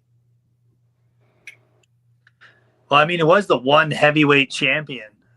That is crazy. Dude, he was the light heavyweight champion over there. He wins both belts. The one championship, he wants to go to the UFC. One championship draws, basically says, nah, you're not leaving, bro. If you want to leave, you got to take this fight at heavyweight. He fights the heavyweight champion at one championship, and he gets fucking smoked in that fight. And that's the only fight that I can remember RDR losing.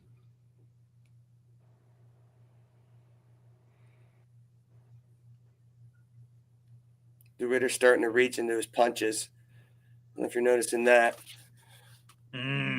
Whittaker's a little bit too evasive on the feet for RDR to get inside close enough to get a takedown. Yeah. Whittaker's eyes are wide the fuck open, bro. Bro, Whittaker, I watched his UFC journey thing on ESPN. He really thinks he's about to get a title shot off this fight, bro.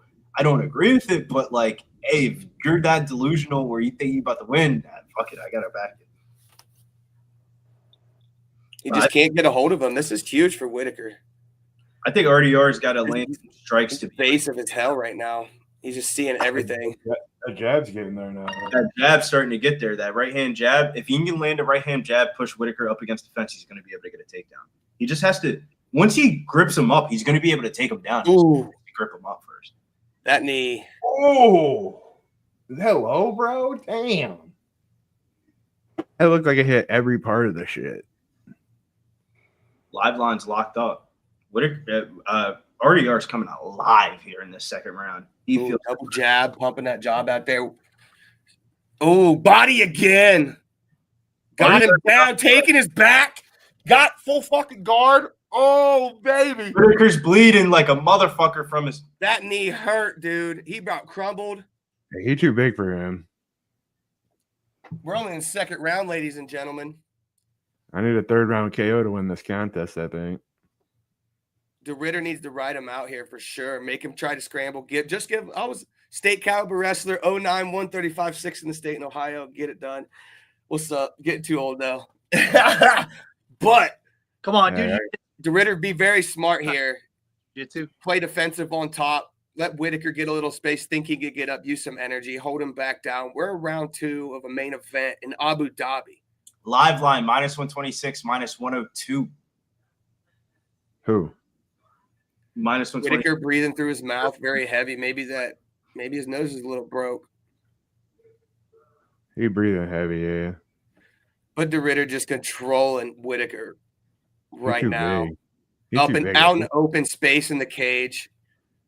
He is massive on top right now. What he looks Whittaker or RDR has now become the live betting odds favorite, -134 for RDR. No way. It already flipped in round 2. Yeah, I mean, the live betting odds tonight have just been crazy with the swings. Everybody making that extra money off all them underdog hits and putting irrational bets out there, I bet. Well, if anything, this is giving fucking RDR some confidence to do this in the third round if he has to. And Whittaker's just accepted it. I don't know why he hasn't put his feet on his hip and got it kicked out. Closed guard and everything. Faced a couple times, and he just is accepting the position on his back. 6'4", heavyweight. Yeah, like he's on his knees and he's posting his head on his chin. Well, 1-1. Wow. That's how you want to finish the second round when you're going against a guy like Robert Whittaker, man. His nose is split and broke, yeah. He's like, fuck, man. He looks rough, guys.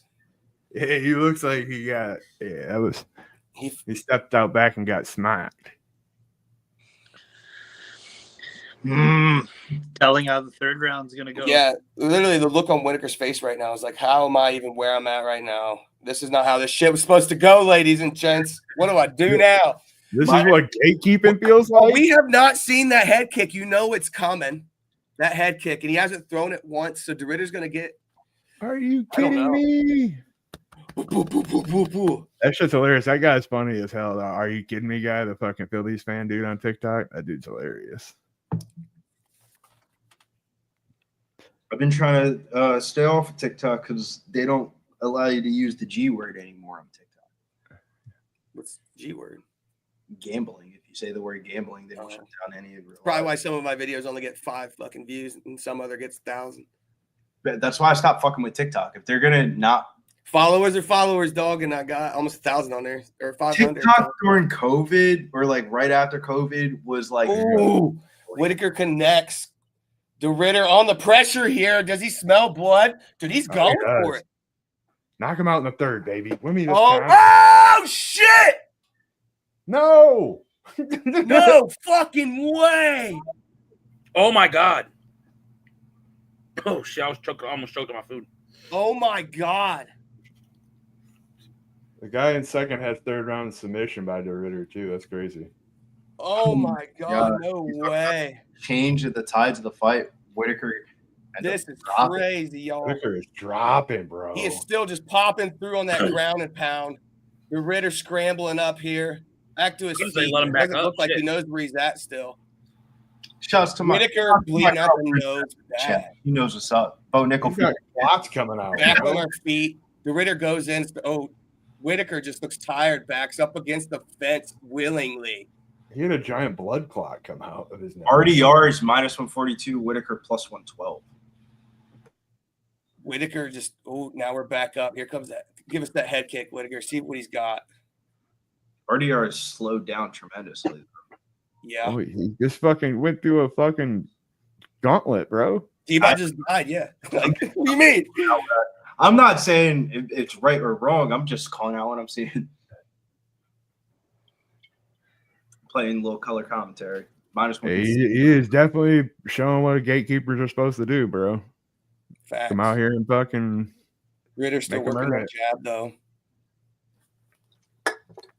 Rob is blacking out. Rob sees red facts. The Ritter seems to have covered Foley, though. That was crazy.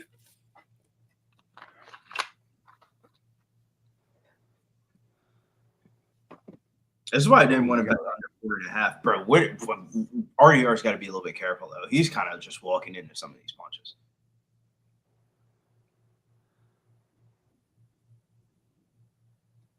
Yeah, Whittaker is straight in trap mode. Oh, gets a takedown. Whittaker accepts it to his back. No way. Now he's got 2.5 minutes on top. Is what Whittaker even did in the first minute and a half going to matter? That is very true. Whittaker is, or not Whittaker. And he's going to go. He's going to looking for an arm triangle. Oh, RDR up to minus 235 on the live line. Yeah, they know. Well, he's going to be up 2-1. RDR working, trying to work his way past half guard here. Damn, very heavy on the chest, keeping that contact. The Ritter, look, he needs a breather too, dude. He about just got wasted, GTA style. Like, whoo, wasted. That was close. He even landed a couple more when he was scrambling, dude, and stayed alive. This is a crazy. See, this is where the size is going to come into play here. Rounds 3, 4, and 5 late. When you're trying to, you usually only have what? Normally a 185, pushing maybe 205. Then you have the Ritter cutting down somehow from 230 and staying there and fighting at 185. Like, come on. Trying to carry that while you're trying to catch your breath. Got into side mount here. The Ritter, Whittaker tried to get up. Not gonna work, dude. He's too big. Just keep punching. Just keep punching. Fuck it. There you go. Mini crucifix.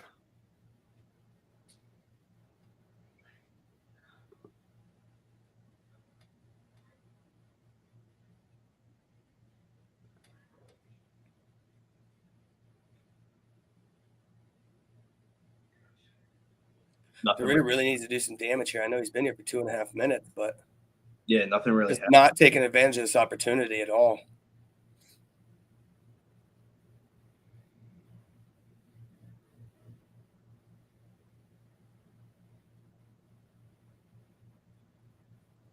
I mean, like, he's taxing cardio, but I also feel like he could have scored a lot more points on the ground in this position. But instead, I feel like he's trying to, like, recover. Ooh, nice elbow to end the round. Are you guys the Ritter looking pretty labored too, but Whittaker coming up rough. Definitely gas tank from what you can see here. Just the body language, Whittaker's looking rough. I mean, Ritter definitely looking tired also. Over in the blue corner here. Like, gosh dang, man. It's a fight. Let's go, Billy. This is a fight. Minus 270 here for RDR in the 4th round. I ended up getting that RDR 1+ takedown, so that ended up working out the fight not to start round 3, Sharp Bullet and RDR for a takedown. And I'm glad I didn't add any more fucking legs to that. Hitting a 3-leg parlay seems like it was impossible today up until I hit that one there. The other one, I guess that's a 3-leg parlay, but it's kind of a 2-leg. Petr Yan to win, fight to start round 2, and Sharp Bullet. But I'm kind of contemplating about taking something live because, like, I don't want to call it on round 4. I don't want to call it. But so what do we got? 2-1 to Ritter, 1-2 Whittaker. I got what you got, Billy. I got fucking nice knee to the gut. RDR did not like that. RDR is taking over this fight right now. I got 2-1 RDR. Really? Over. That last round, good luck anybody guessing what the judge are going to say about that. 2.5 minutes of control and top time up against almost getting knocked out in the first minute and then bouncing back. He did almost get knocked out in that round. I forgot about that.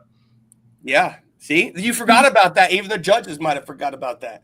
Oh, snap. It didn't look that Whittaker just accepted there on his back for a 29-28 Whittaker. Someone's got huge knockdown. Ooh. You guys still streaming for LFA tonight? No, we can't. Me and Joey can't bet LFA in the state of New Jersey. Nope. Brutal. I know it sucks. It's like Crazy. once in the blue. Goes to the body We again. can bet on like anything, but He really likes that. 2K. RDR just leaning up against Whittaker. He's just feeling all that weight.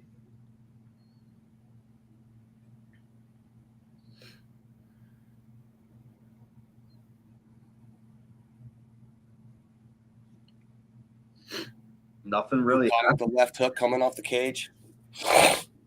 Whittaker sprawled great. Dude. Whittaker's still got a little juice in him. Yeah. Yeah, but he's on defense mode. He's not looking for any offense. Early in this fight, he was looking for offense. It felt like. Yeah, he was trying to lead the dance for sure. Now it's not. Now he's trying to make sure he can stay for the dance. Swig bet's got minus 250 on Ritter. Andrew G 2-1 De Ritter. I think the Ritter's winning this for sure. Oh my God. Good defense. That's crazy. Whittaker. Wow, Whittaker. Has Whittaker thrown a head kick yet? No. What Whittaker the? fell. How the hell is that not? They break away. Whittaker. Ooh, De Ritter with a nice jab, dude. Whittaker in flight.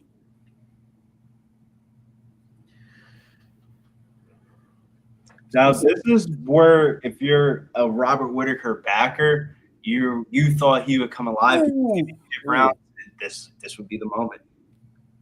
Whittaker's still there, still dangerous. Ooh, that jab. Ooh, nice left.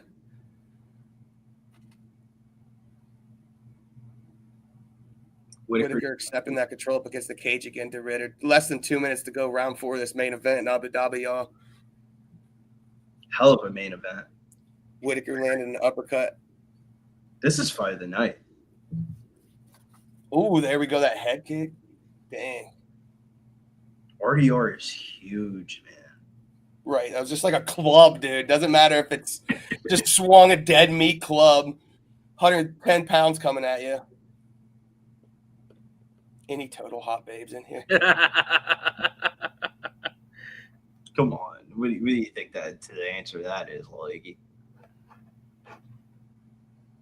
If there's hot babes in here, we wouldn't be in here. Ooh. Yeah. You look good when you back that thing up. You's a big fine woman when you back that thing up. Hell yeah.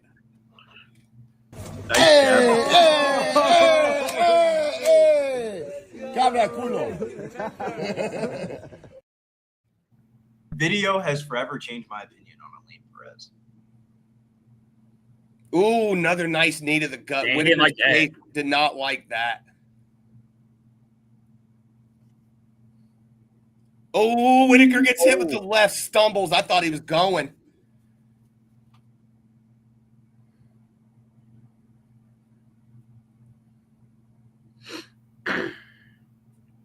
It's gonna be Crazy hard down to the see this, score. but I got this 2-2. It's so you gave Whittaker round 4? Yeah. Really? Yeah. RDR has came to us a halt. With live odds right now, probably pick them. Tell you in a second. They got the live odds locked up. Yeah, they won't have it for the Fight, third. ladies and gentlemen. Abu Dhabi, not Minus impressive. 142 Robert.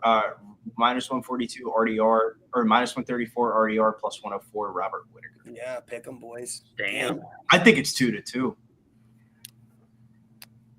And I think the betting odds kind of think it's 2-2, but they're kind of slightly leaning that RDR's got a little bit more gas in the tank, but that might not be a guarantee, man. These boys are swinging. I think this is anybody's fight to win still. Yeah. Oh, man. Oh, boy. My question is, what's that cash out looking like now? Is this the point of the night where you've made it this to the bet that I think it's 3-1 RDR. I think it's 2-2, bro. Yeah, that's where I'm at too. Because, we'll see though. But that's where I'm at. That's where I gotta be right now. We're going into the 5th, ladies and gentlemen. 5. Shout outs to Sir Mackie Pie. He said he's got RDR up 4-0. Up 4. Ooh. That's a crazy scorecard, but no, he did. So the only time Whittaker's really capitalized, he came back, took him down, and controlled him for a half a round. Live betting odds is a straight pick on -112 a piece. Bet. Sports books are telling you pick who you think is going to win. Because they don't know either. Ooh, Whittaker head kick. See, why isn't he throwing it, dude? It was right there, though. If he wanted it, he had it. I don't think he wants to get taken down. True. But you got to throw it. You can't not throw your bread and butter, dude. That made his career. I think that anytime RDR has an opportunity to push Whittaker up against the fence, he's going to take it. Because he's winning the clinch, too. He's winning the clinch, clearly. So even if he doesn't get the takedown, he's winning. He's hitting him right where the couple of knees landed, too. Like, this little clinch exchange that they're having. That's huge. The Ritter right there, not letting him circle out and open up into space, dude, was freaking huge.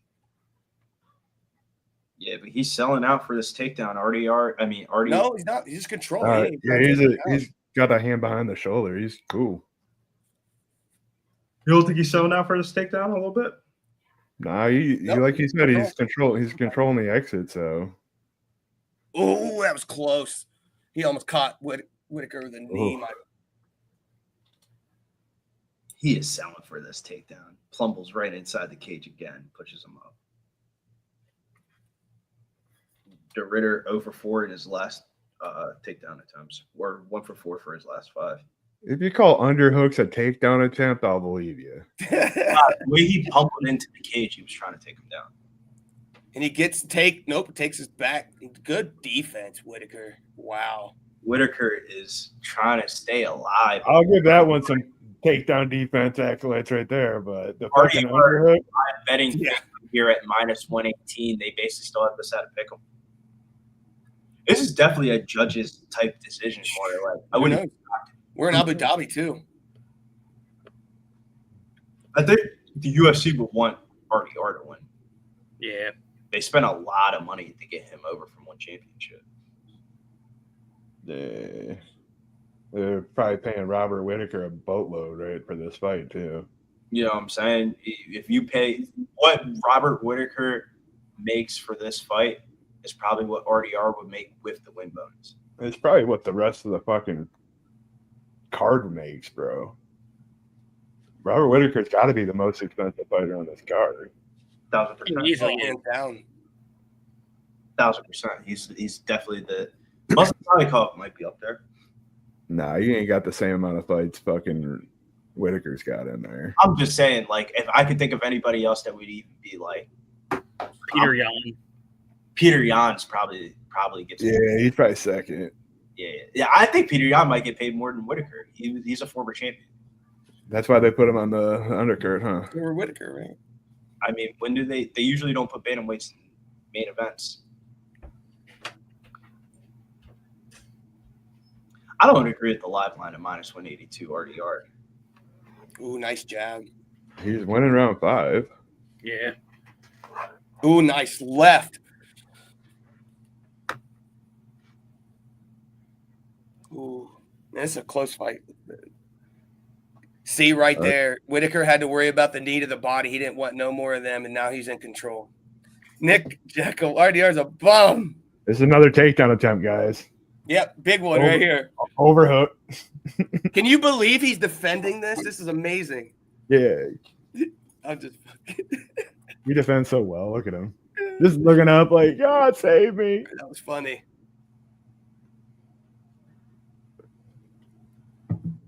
Oh, God, that looks stupid. Damn, this is a splitty ass 5th round. It really is. No matter how this fight's going to This get whole called, fight's splitty, there's bro. going to be problems for me. Ooh, Oh, he threw Whittaker one. trying to steal the round here. 20 seconds to go. Whittaker pushing a pace. RDR calling him over, though. He said, come on, motherfucker. And then why would he accept up against the cage? It was too close for that. RDR showing dominance, holding his ass there. You're mine. Ooh, nice knee to the temple. 4 minutes till 6 o'clock, too. Oh, my God. I don't know, guys. This could go either way. Truthfully, you never know. It was close enough to go. I generally know who won that fight. I don't know. There ain't no way you're calling that one confident unless you're one of these judges right now. Like, right there. Burn the Swamp said majority draw. That'd be crazy. How can you say somebody like, I don't know, man. That's a split right down the middle, in my opinion, of like, I don't know who won that 5th round of like, I thought RDR was kind of leaning towards it at one moment. And then as soon as I thought that one moment, the other moment came.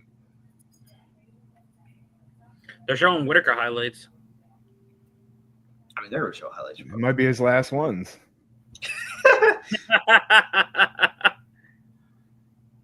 And now they're showing him getting highlighted. Ooh, that fucking rocked him, though. That wins him. If he wins the fight, it's because he got that huge knockdown.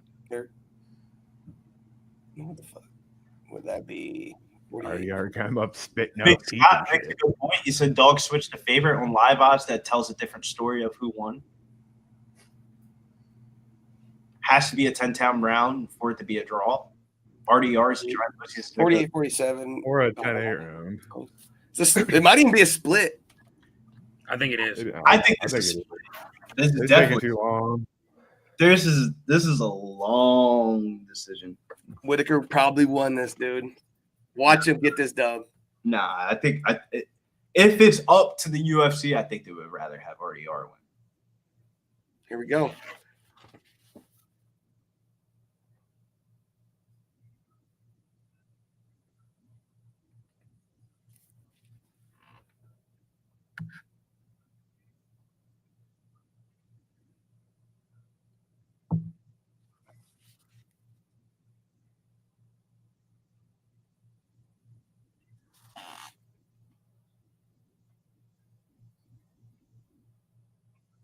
Let's go, dude. RDR gets the split decision win. Wow. Stashes some cash in his pocket to end out the PSR stream. And I thought that was the decision. RDR. RDR is here to stay, and he might have a little bit to say about him being in title shot conversation. Kamzat Chimaev got a title shot from Brad Whittaker. Why shouldn't RDR? I put that par together July 21st, y'all. In advance. Gets it in advance. RDR gets the split decision. End up taking 213 plus 482, making a grand. I'll take her, ladies and gentlemen. RDR decision plus 750. Woo! Damn. Gee! Whittaker looks pissed. He looks pissed. But let's go over the motherfucking panel so we can go on out of here. You can find me over at GettingBills _ over on X. Joey, where can they find you at? Yeah, you can find me at Joe DFS Betting. Whoever did tail Bogdan Gostov, we did it, y'all. We did 6 fucking straight. Wait till Tuesday. We're going to try to go for number 7. Let's get this shit. Hell yeah. Shouts to Joey. And we got Keita Jew in the whip. Keita Jew, where can they find you at?